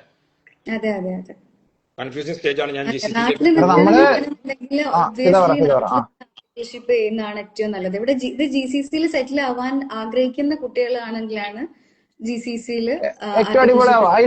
അതില് സാഡ് ഫാക്ട് എന്താ വെച്ചാല്, നമ്മൾ 4-5 കൊല്ലം നാട്ടിൽ നിന്ന് ആർട്ടിക്കിൾഷിപ്പ് ചെയ്ത് ടാക്സിന്റെ എല്ലാ വശങ്ങളും പഠിച്ചിട്ട് ലാസ്റ്റ് UAE പ്ലേസ്ഡ് ആവുമ്പോ നമ്മൾ ആ സാധനങ്ങളൊക്കെ വിട്ട് പക്ക ഒരു ഇതിലേക്ക് വരല്ലേ ചെയ്യുന്നത്, ബേസിക് ആയ ലെവലിലേക്ക് വരല്ലേ ചെയ്യുന്നത്. അപ്പൊ നമ്മള് ഇത് 5 years അപ്പുറം നമ്മൾ എവിടെ ആയിരിക്കും, ഡൗൺ ദ ലൈൻ നമ്മൾ എവിടെ ആയിരിക്കും എന്നുള്ളത് ആദ്യം നമ്മൾ എക്സ്പെക്ട് ചെയ്തിട്ട് വേണം ഇത് ചെയ്യാൻ. ഇപ്പൊ ഞാനാണെന്നുണ്ടെങ്കിൽ ഞാൻ 1 year നാട്ടിലാണ്, ലൈക്ക് കോഴിക്കോടാണ് എന്റെ ആർട്ടിക്കിൾഷിപ്പ് ചെയ്തത്. പിന്നെ 2 year ആണ് ഞാനിപ്പോ UAE ചെയ്യുന്നത്. അപ്പൊ ഞാൻ നാട്ടിൽ നിന്ന് വന്ന സമയത്ത് എനിക്ക് ഭയങ്കര ഒരു ഷിഫ്റ്റ് എനിക്ക് ഉണ്ടായിരുന്നു. കാരണം നാട്ടിൽ അത്രയും നമ്മൾ ടാക്സിൽ ലൈക്ക് ആ ഒരു ഡ്യൂ ഡേറ്റിന്റെ സമയമൊക്കെ നോക്കുന്ന സമയത്ത് അത്രയും പ്രഷറിൽ വർക്ക് ചെയ്താണ്. ഇവിടെ എത്തുന്ന സമയത്ത് നമുക്ക് അതൊന്നും ഇല്ല. ഇവിടെ എത്തുന്ന സമയത്ത് നമുക്ക് ഓഡിറ്റ് ഉണ്ട്. ആ ഓഡിറ്റിൽ അത്രയും പെർസ്പെക്റ്റീവ് ഇല്ല. ലൈക്ക് TDS TCS അങ്ങനത്തെ സംഗതികളൊന്നും ഇല്ല. നമ്മൾ നോക്കുമ്പോൾ ഇത് ഇത്ര സിമ്പിൾ ആയിരുന്നു. ഇത് നമ്മൾ അങ്ങ് ബേസ് ലെവലിലേക്കാണ് പോകുന്നത്. ലൈക്ക് നമ്മൾ അത്രയും ലൈക്ക് എനർജി വേണ്ട വരുന്നില്ല നമ്മൾ UAE ആർട്ടിക്കിൾഷിപ്പ് ചെയ്യുന്ന സമയത്ത്. ഇവിടെ ആണെന്നുണ്ടെങ്കിൽ ടൈമിംഗ് ആണെന്നുണ്ടെങ്കിലും ഇപ്പം CT കോർപ്പറേറ്റ് ടാക്സ് വന്നപ്പം ആ ഒരു ഡ്യൂ ഡേറ്റിന്റെ സമയത്ത് സെപ്റ്റംബർ 30 കഴിഞ്ഞു. ഇവിടെ റിലാക്സ്ഡ് ആണ് കുറച്ചും കൂടി കമ്പാരിറ്റീവ്ലി നമ്മൾ നാട്ടിലത്തെ ഫേംസുമായിട്ട് കമ്പയർ ചെയ്യുന്ന സമയത്ത്. അതും ഞാൻ പറയാണ്, നമ്മൾ നാട്ടില് വർക്ക് ചെയ്യണം അല്ലെങ്കിൽ നാട്ടിൽ നമ്മൾ പ്രാക്ടീസ് ചെയ്യണമെന്ന് അല്ലെങ്കിൽ അങ്ങനെ ഒരു കൺഫ്യൂഷൻ ഉള്ള ഒരാളാണെന്നുണ്ടെങ്കിൽ ഒരിക്കലും ഞാൻ GCCയിൽ വന്ന് ആർട്ടിക്കിൾഷിപ്പ് ചെയ്യാൻ വേണ്ടിയിട്ട് റെക്കമെൻഡ് ചെയ്യില്ല. അതില് 2 കാര്യങ്ങൾ ഞാൻ ഫാദ് സാർ ഉള്ളതുകൊണ്ട് ഞാൻ ആഡ് ചെയ്യാം. ഒന്ന്, ഫാദ് സാറ് ഇപ്പൊ കുറച്ച് കുട്ടികൾ മെസ്സേജ് ഒക്കെ ഉണ്ട്, ഫാദ് സാർ പാസ്സായതൊക്കെ കണ്ടു, പാകിസ്ഥാനിൽ നിന്ന് അടക്കം കുട്ടികൾ മെസ്സേജ് അയക്കുന്നുണ്ട്. അതൊക്കെ വെറുതെ, അത് അതൊക്കെ ഭയങ്കര വേണേ സന്തോഷമാണ്. അത് വേണേ എന്റെ നാട് ഭരതക്കാടാണ്, ചിലപ്പോ അവിടുന്ന് കേൾക്കാരം, അത് നോക്കണ്ട. രണ്ടാമത്തെ ഒരു കാര്യം എന്താ വെച്ചാല്, ഞാൻ ജസ്റ്റ് ഇന്നലെ മിന്നാന്നായിട്ട് വൈഫിനോട് സംസാരിക്കുന്നതിനിടയ്ക്ക് ചിന്തിക്കാനും, യു എയില് ഇൻകം ടാക്സ് എന്ന് പറയുന്ന ഒരു സംഭവമേ ഇല്ല. സോ നാട്ടില് നമ്മളൊരു 1 lakh 5 lakh 10 lakh അല്ലെങ്കിൽ 50 lakh ഒക്കെ ചില ആൾക്കാർ മറ്റവർക്ക് അയക്കുമ്പോ നമ്മൾ ബോധേഡായിരിക്കും, നമുക്ക് പേടിയാ ഇത് എന്ത് ചെയ്യണം, എങ്ങനെ ചെയ്യണം, ഏത് റൂട്ടിലൂടെ ചെയ്യണം, എങ്ങനെ ചെയ്താലാ ടാക്സ് ചെയ്യാം. ഇവിടെ ഇങ്ങനത്തെ സംഭവങ്ങളൊന്നുമില്ല. നമ്മളിപ്പോ പുറത്തേക്ക് ഇറങ്ങിയാൽ തന്നെ മില്യൺ അക്കൗണ്ട്സ് അല്ലെങ്കിൽ മില്യണർ അക്കൗണ്ട്സ് എന്ന് പറഞ്ഞിട്ടും ബാങ്ക് അക്കൗണ്ടും, ഇവിടെ അങ്ങനെ ഒരു ലിമിറ്റേ വരുന്നില്ല എന്നുള്ളതാണ്. സോ ഇന്ത്യ എന്ന് പറയുന്ന കൺട്രി ആയിട്ട് കമ്പയർ ചെയ്യുമ്പോൾ ഇവിടെ എന്ന് പറയുന്നത്, മറ്റേ നമ്മൾ പറയാറുണ്ടല്ലോ 24 രൂപയാണ് ഒരു ദിർഹംസിന്. സോ അങ്ങനെ നോക്കുമ്പോൾ ചായക്ക് ചിലപ്പോൾ 50 രൂപ അല്ലെങ്കിൽ 100 രൂപക്ക് ചായ കുടിക്കേണ്ടി വരും. നാട്ടിലെ എയർപോർട്ടിലെ ചായയുടെ പൈസയാണ് ഇവിടുന്ന് നമ്മളൊരു സാധാ ഷോപ്പിൽ നിന്ന് കുടിക്കും. പക്ഷെ അവിടെയൊക്കെ നിങ്ങൾ മനസ്സിലാക്കേണ്ടത് there is A flip side also. ഇവിടെ നിൽക്കുന്ന സമയത്ത് നമ്മൾ ഒന്നിനെ പറ്റിയിട്ടും ബോധേഡ് ആവുന്നില്ല. നമുക്ക് കിട്ടിയ മാത്രമല്ല, കൺവേർഷൻ റേറ്റ് കൂടുന്തോറും ഇവിടുന്ന് ഏൺ ചെയ്താൽ നമുക്ക് നാട്ടിലേക്ക് റീപാട്രിയേഷന് വേണ്ടിയിട്ടുണ്ടാവും കൂടുതൽ വാല്യൂ കിട്ടും എന്നുള്ളതൊക്കെ ഫാക്ടറാണ്. സോ ദിർഹംസിൽ ചിന്തിക്കാൻ പറ്റുന്ന ആൾക്കാർ മാത്രം ഇങ്ങോട്ടേക്ക് വന്നാൽ മതി എന്നാണ് എനിക്ക് ആദ്യമുള്ള ഒരു ഒപ്പീനിയൻ. കാരണം നമ്മൾ ഒരു ചായക്ക് ഇപ്പൊ 2 ദിർഹംസ് കൊടുക്കേണ്ടി വരുമ്പോൾ നാട്ടില് 50 രൂപ ആയാലും എന്നൊക്കെ ടെൻഷൻ അടിക്കാൻ തുടങ്ങി കഴിഞ്ഞാൽ ഇവിടെ പിന്നെ ജീവിക്കാൻ പറ്റൂല. പക്ഷെ അതർ സൈഡ് നമ്മൾ ക്വാളിഫൈ ഉണ്ടാവും, പിന്നെ അതങ്ങ് യൂസ്ഡ് ആവില്ല. ശരിയാവും. ഭാവിയിൽ നമ്മൾ എത്ര പൈസ, ഇപ്പൊ നമുക്കൊരു പ്രോപ്പർട്ടി, ഞാൻ അറിയില്ല, ഞാനൊന്നും അതിലേക്ക് കയറിയ ആളൊന്നുമല്ല, പക്ഷെ നമ്മളിങ്ങനെ പരസ്യമൊക്കെ കാണും. അപ്പൊ 1 million ദിർഹംസ് ഒക്കെ ട്രാൻസ്ഫർ ചെയ്യാന്നെല്ലാം പറഞ്ഞാല് ഇവിടെ ആദ്യം ഒരു കോംപ്ലിക്കേഷൻ വരുന്നില്ല. ഇവിടെ മൾട്ടി കറൻസിയും അല്ലെങ്കിൽ മൾട്ടിനാഷണൽ അക്കൗണ്ട്സ് നമുക്ക് ഈസിയായിട്ട് ഓപ്പൺ ചെയ്യാം. 100% ഓണർഷിപ്പ് കിട്ടും. സോ ഫ്യൂച്ചറിലൊക്കെ ബിസിനസ് ചെയ്യണം എന്ന മൈൻഡിലുള്ള ആൾക്കാർക്ക് പോലും ഈ ഒരു യു എ എന്ന് പറയുന്നത് ഇറ്റ്സ് എ വാസ്റ്റ് ഏരിയ, നല്ല എക്സ്പ്ലോർ ചെയ്യാൻ പറ്റുന്ന ഏരിയ ആണ്. ഇപ്പം യു എ മാത്രമല്ല, സൗദിയിലേക്ക് അടക്കം കുട്ടികൾ എന്ത് ചെയ്യുന്നത് ഇപ്പം ആലോചിക്കുന്നുണ്ട്. പക്ഷെ കറന്റ്ലി നമ്മളെ ബഹ്റൈനും യു എയും മാത്രമേ കുട്ടികൾ പ്ലേസ്ഡ് ആയിട്ട് നമുക്ക് അറിയുന്നുള്ളൂ. ഖത്തറും സൗദിയും ഒക്കെ എത്രത്തോളം ഉണ്ട് നമുക്ക് അറിയില്ല. അതൊക്കെ നമുക്ക് എക്സ്പാൻഡ് ചെയ്ത് അറിയാം ഭാവിയിൽ പറ്റട്ടെ. ഓവർസീസ് ആർട്ടിക്കിൾഷിപ്പ് ICA അപ്രൂവ്ഡ് യു എയിൽ മാത്രമേ ഉള്ളൂ. യെസ്, ആൻഡ് ബഹ്റൈൻ ഓൾസോ അല്ലെ. ബഹ്റൈനിലില്ല, യു എയിൽ മാത്രമാണ് അപ്രൂവ്ഡ് പക്ഷെ ആയിട്ടുള്ളത്. എനിക്ക് തോന്നുന്നു ബഹ്റൈനിൽ ആർട്ടിക്കിൾ ചെയ്യുന്ന കുട്ടികളുണ്ട്. മേ ബി അവരെന്ത് ചെയ്യുന്നുണ്ടാവും, യു എയിലുള്ള ഓഫീസിന്റെ അതെ, രജിസ്ട്രേഷൻ വെച്ച് ചെയ്യുന്നുണ്ടാവും maybe. Yes yes yes ചെയ്യുന്നുണ്ടാവാം. ഓവർസീസ് ഫിദ, ആർട്ടിക്കിൾഷിപ്പ് ആയിട്ട് രജിസ്റ്റർ ചെയ്യാൻ പറ്റുക യു എയിലാണ്. മാത്രമേ. യെസ്, ഓക്കെ ഫിദ, പിന്നെ ഇപ്പോ സ്റ്റൈപ്പൻഡ് സേവിങ്സ് ഉണ്ടാക്കാൻ പറ്റിയെന്ന് പറഞ്ഞു. ഇപ്പോ ഒരു ഏണിങ്സ്, ഇപ്പൊ ചില ആളുകൾക്ക് ഇപ്പൊ ചില സാഹചര്യങ്ങൾ കൊണ്ട് ചിലപ്പോൾ നമുക്ക് UAE അല്ലെങ്കിൽ GCC ചൂസ് ചെയ്യേണ്ട ഒരു ആവശ്യം വരും. ചിലപ്പോ അതെ. എന്താ പറയാ, ആ സമയത്ത് തന്നെ ഏൺ ചെയ്യണമെന്ന് ആഗ്രഹമുള്ള ആൾക്ക്. അപ്പൊ അവരെ സമയത്താണോ സ്റ്റേ കാര്യങ്ങളൊക്കെ കേൾക്കുന്നുണ്ടോ? വല്ല വോയിസ് ബ്രേക്ക് ആയി. ഇപ്പൊ ഓക്കെ ആണോ? ഇപ്പൊ ഓക്കെ. ഓക്കെ, സ്റ്റൈപ്പൻഡ് കാര്യങ്ങളൊക്കെ നമ്മുടെ എക്സ്പെൻസ് ഒക്കെ മീറ്റ് ചെയ്ത് നമുക്ക് ഏണിങ്സ് ഉണ്ടാക്കാൻ എന്നുള്ള ഉദ്ദേശത്തോട് കൂടിയിട്ട് വരുന്നത് എത്രത്തോളം പ്രാക്ടിക്കൽ ആണെങ്കിൽ, അല്ലെങ്കിൽ അത് ഫ്യൂച്ചറിലേക്ക് നോക്കുമ്പോൾ ഇനിയിപ്പോ അത് ഏണിങ്സ് ഉണ്ടാക്കണം എന്ന് ആഗ്രഹമുള്ള ആൾക്കാരുണ്ടോ? ചില ആൾക്ക് ജീവിത സാഹചര്യങ്ങൾ കൊണ്ടിട്ടോ ചില ആളുകൾ അങ്ങനെ മെസ്സേജ് അയക്കുന്നുണ്ട്. അതുകൊണ്ട് ഞാൻ അത് എടുത്തു ചോദിക്കാനുള്ള കാരണം എല്ലാവർക്കും ഒരേ സാഹചര്യങ്ങൾ ആയിക്കോണമെന്നില്ലല്ലോ. അപ്പൊ അത് പറ്റുമോ പറ്റൂല എന്നുള്ളതാണ് ഒരു ക്വസ്റ്റ്യൻ. അതിന്റെ കേസ് ഭാഗ്യം പോലെ ഇരിക്കും എന്നാണ് ഞാൻ പറയുന്നത്. കിട്ടുന്ന ഫേംസ് പോലെ ഇരിക്കും. ഇപ്പം ഒരു ഷാർജയിലൊക്കെ ഉള്ള ഒരു 2500 ദിർഹംസ് ഒക്കെ സ്റ്റൈപ്പൻഡ് കിട്ടണ ഒരു കുട്ടിയാണെന്നുണ്ടെങ്കിൽ he can easily manage everything. Like അവിടെ എന്ന് പറയുമ്പോൾ റെന്റ് കുറവാണ്, താമസിക്കാൻ റെന്റ് കുറവാണ്, ആൻഡ് എക്സ്പെൻസും കമ്പാരിറ്റീവ്ലി ബാക്കി എമിറേറ്റ്സിനെ കമ്പയർ ചെയ്യുമ്പോൾ കുറവാണ് ഷാർജ എമിറേറ്റിൽ വരുന്ന സമയത്ത്. അപ്പൊ അവിടെ ഒരു 2500 3000 ഒക്കെ കിട്ടുന്ന ആണെന്നുണ്ടെങ്കിൽ എന്ത് ചെയ്യാൻ പറ്റും, ആൾക്ക് മാനേജ് ചെയ്യാൻ പറ്റും. ഇനിയിപ്പം നേരെ ഒരു അഡ്വേഴ്സ് കേസ് പറയുകയാണ്, ഇപ്പൊ ദുബായില് ഒരു 1000 ദിർഹംസിനൊക്കെ കിട്ടുകയാണ്, അവിടെ മാനേജ് ചെയ്യാൻ ഭയങ്കര ബുദ്ധിമുട്ടുമായിരിക്കും ആ ഒരു എക്സ്പെൻസ് ഒക്കെ. പിന്നെ ഇതാ ടൈം ഈസ് മണി എന്ന് പറയുന്ന കോൺസെപ്റ്റ് ഉണ്ടല്ലോ. നമ്മള് ഏർണിങ്സ് ഉണ്ടാക്കണം എന്നുണ്ടെങ്കിൽ നമ്മള് ലൊക്കേഷൻ കുറച്ച് ദൂരമായിട്ട് ഓഫ് സിറ്റി മാറി നിൽക്കേണ്ടി വരും. പക്ഷെ അവിടെ നമ്മളെ ടൈം അവിടെ എന്താവും കോസ്റ്റ് ആവും എന്നുള്ളതും കൂടി ജസ്റ്റ് ഒന്ന് ആഡ് ചെയ്താ. അതെ. പിന്നെ ഇപ്പൊ അബുദാബി ആണെന്നുണ്ടെങ്കിൽ ഒരു മോഡറേറ്റ് ആണ്, ഒരു ഭയങ്കര എക്സ്പെൻസീവും അല്ല, എന്നാല് ഒട്ട് ചീപ്പും അല്ല, ഒരു മോഡറേറ്റ് എമിറേറ്റ് ആണ് അബുദാബി. ഇപ്പൊ എന്റെ കേസ് വരുന്ന സമയത്ത് എനിക്ക് അൽഹംദുലില്ലാ മാനേജ് ചെയ്യാൻ പറ്റുന്നുണ്ട്. അതില് ഫിദ, ഞാന് ഫാദ് സാറേ ഒരു കാര്യം കൂടി ഞാൻ ആഡ് ചെയ്യാം. എന്താ വെച്ചാല് നമ്മള് ഇത്രയും റിവാർഡിംഗ് ആയിട്ടുള്ള ഒരു സാധനമാണ് UAE ആർട്ടിക്കിൾഷിപ്പ്. അപ്പൊ 2 ദിവസം മുന്നേ ഞാൻ ഫിദ കണ്ടിട്ടുണ്ടാവും ഗ്രൂപ്പിൽ ജസ്റ്റ് ഒരു മെസ്സേജ് ഇട്ടു. അതായത് ഏതൊക്കെ കുട്ടികളാണ്, ഗേൾസ് ആട്ടോ, ഏതൊക്കെ കുട്ടികൾ ഓൺ റിസ്കിൽ UAE ഫാമിലി സപ്പോർട്ട് ഒന്നും ഇല്ലാണ്ട് UAE വന്നിട്ട് ചെയ്തിട്ട്. അപ്പൊ എനിക്ക് ഏകദേശം ഒരു 10-15ഓളം കുട്ടികൾ പേഴ്സണൽ മെസ്സേജ് അയച്ചിട്ട് പറഞ്ഞു, ഫസ്റ്റ് നേരെ വന്ന് ഇവിടെ അല്ലെങ്കിൽ നാട്ടിൽ നിന്ന് റൂം അറേഞ്ച് ചെയ്ത് ബെഡ് സ്പേസ് അറേഞ്ച് ചെയ്ത് വന്നിട്ടാണ് ഇവിടെ നിന്നെ, അല്ലെങ്കിൽ ഇവിടെ വന്നിട്ട് ബെഡ് സ്പേസ് അറേഞ്ച് ചെയ്യേണ്ടി വന്നിട്ടുണ്ട്. അപ്പൊ അതിലൊക്കെ റിസ്ക് ഫാക്ടേഴ്സ് ഇൻവോൾവഡ് ആണ്, എസ്പെഷ്യലി ഫീമെയിൽസിന്. പക്ഷെ അത് എക്സ്പ്ലോർ ചെയ്ത് റിസ്ക് എടുത്ത് വരുന്ന ആൾക്കാരും ഉണ്ട്, എന്നാൽ അത് ബുദ്ധിമുട്ടുള്ളതുകൊണ്ട് വരാത്ത ആൾക്കാരുണ്ട്. സോ ഇറ്റ്സ് ഓൾ അബൌട്ട് നമ്മൾ അതിനെങ്ങനെ പെർസീവ് ചെയ്യുന്നു എന്നുള്ളത് വലിയൊരു ഫാക്ടറാണ്. ഫാമിലി ഇവിടെ ഉണ്ട്, എനിക്ക് സപ്പോർട്ട് ചെയ്യാൻ സിബ്ലിങ്സോ അല്ലെങ്കിൽ കസിൻസോ അല്ലെങ്കിൽ ഫാമിലി പാരന്റ്സ് ഒക്കെ ഉണ്ടെങ്കിൽ ദാറ്റ് വുഡ് ബി ഈസിയർ. എന്ന് വെച്ചാൽ ഒരാൾ പോലും ഇല്ലെങ്കിൽ ഇത് ഇമ്പോസിബിൾ ആണെന്നൊന്നും അല്ല.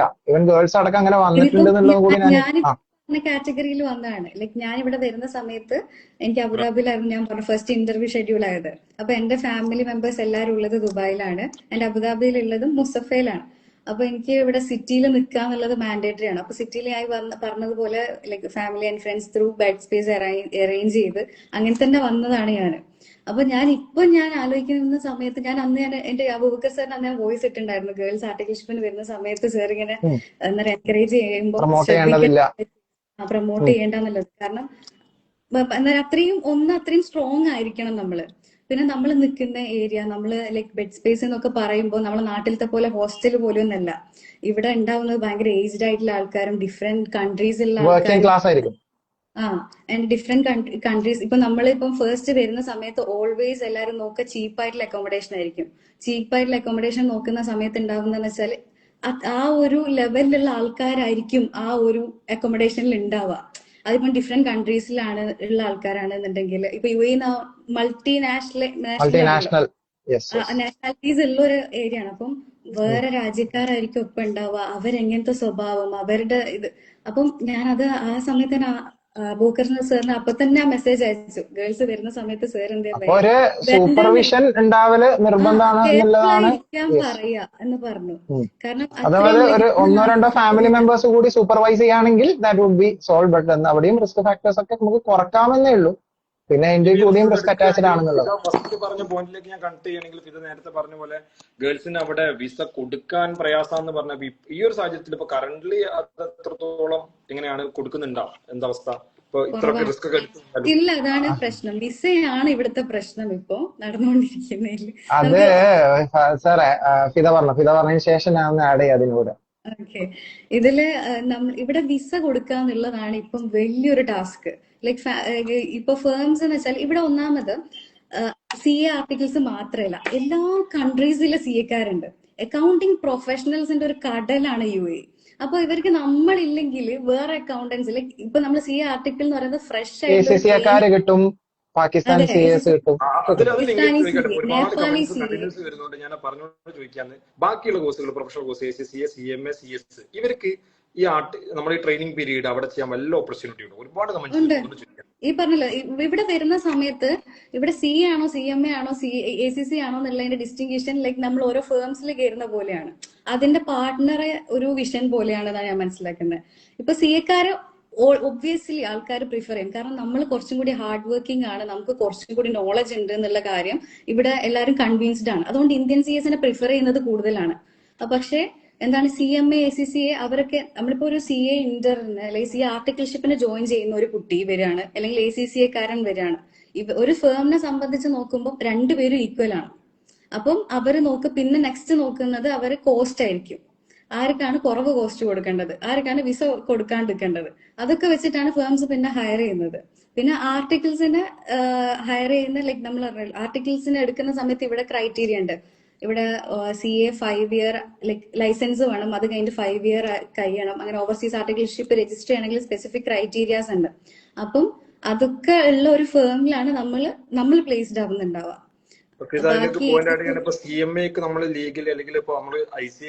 കുറെ കുട്ടികൾ കമന്റ് ബോക്സിൽ CMA-നെ പറ്റി ചോദിക്കുന്നുണ്ട്. CMA-ക്ക് ചെയ്യാൻ പറ്റും, പറ്റും. ചെയ്യാൻ പറ്റും. CMA-ന്റെ CA കമ്പയർ ചെയ്യുമ്പോൾ എന്താ അറിയോ, ഭയങ്കര ഫ്ലെക്സിബിൾ അല്ലേ? നമുക്ക് ഇന്ന സ്ഥലം കമ്പനി ആണെങ്കിലും അതടക്കം അവര് കൺസിഡർ ചെയ്യുന്നുണ്ട് എന്നുള്ളതാണ്. ഇത് കണ്ടിന്യൂ ചെയ്തല്ലോ. CMA ആണെന്നുണ്ടെങ്കിൽ CMA-ന്റെ അവർക്ക് നമ്മളെ പോലെ ലൈക് ഫേംസിൽ തന്നെ വേണം നിർബന്ധം ഇല്ല. അവർക്ക് കമ്പനീസിലും ജോയിൻ ചെയ്യാം.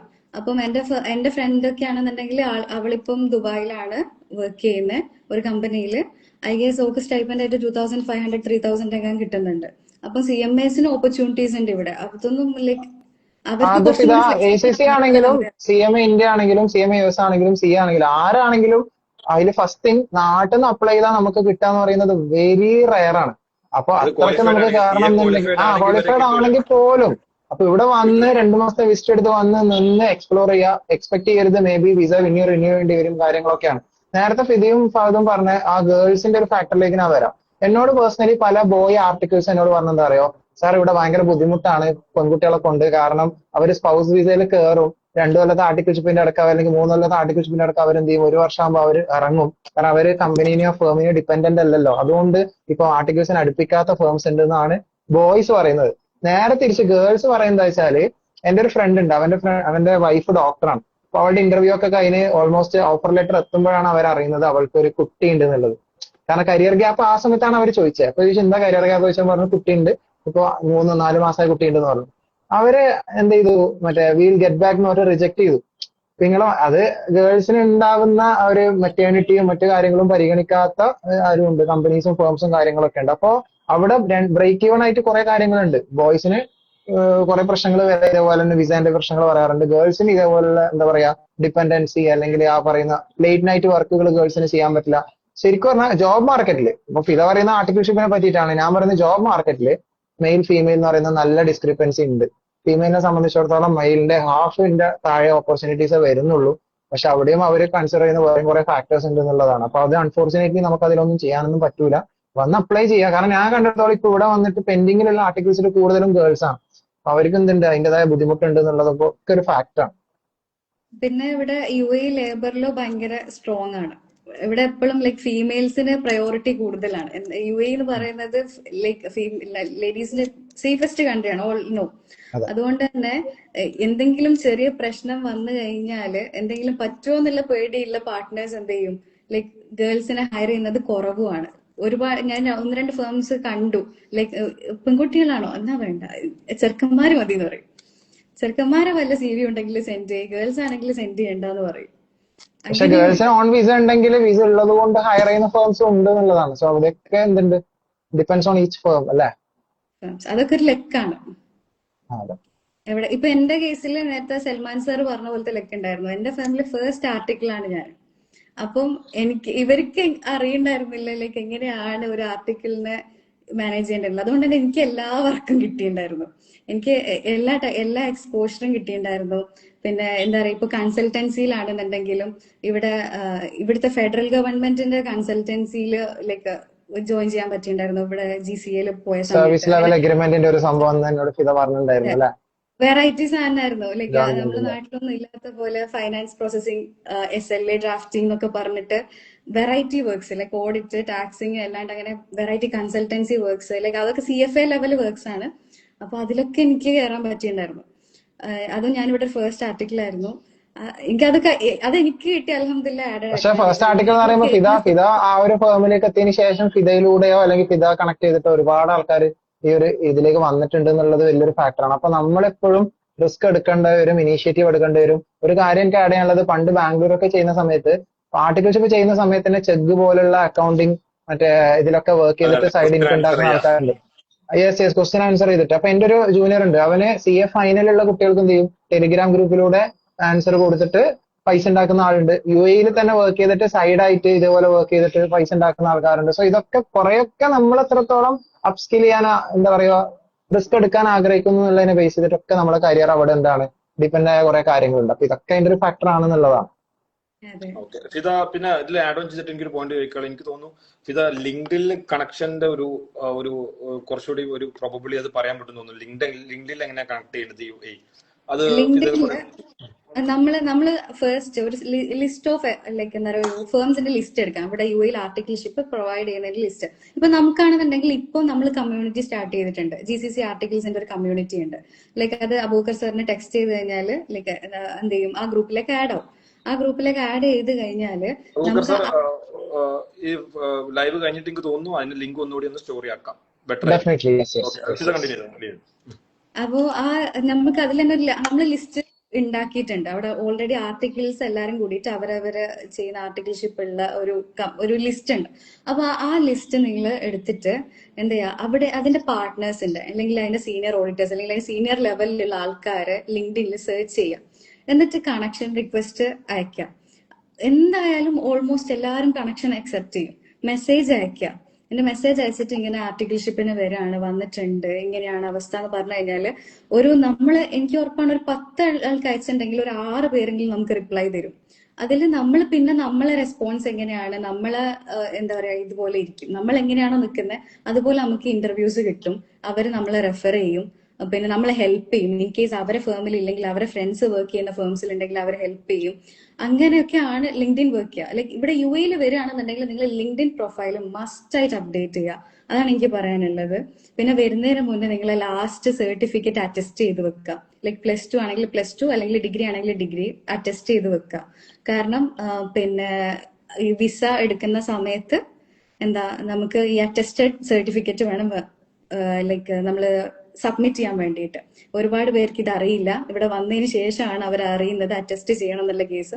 എന്റെ തിരിച്ച് നാട്ടിലേക്ക് പോവും, അല്ലെങ്കിൽ ഇവിടുന്ന് കുറച്ച് റേറ്റ് കൂടുതലായിട്ട് അറ്റസ്റ്റ് ചെയ്യും, അങ്ങനെയൊക്കെ ഉണ്ടാവാറുണ്ട്.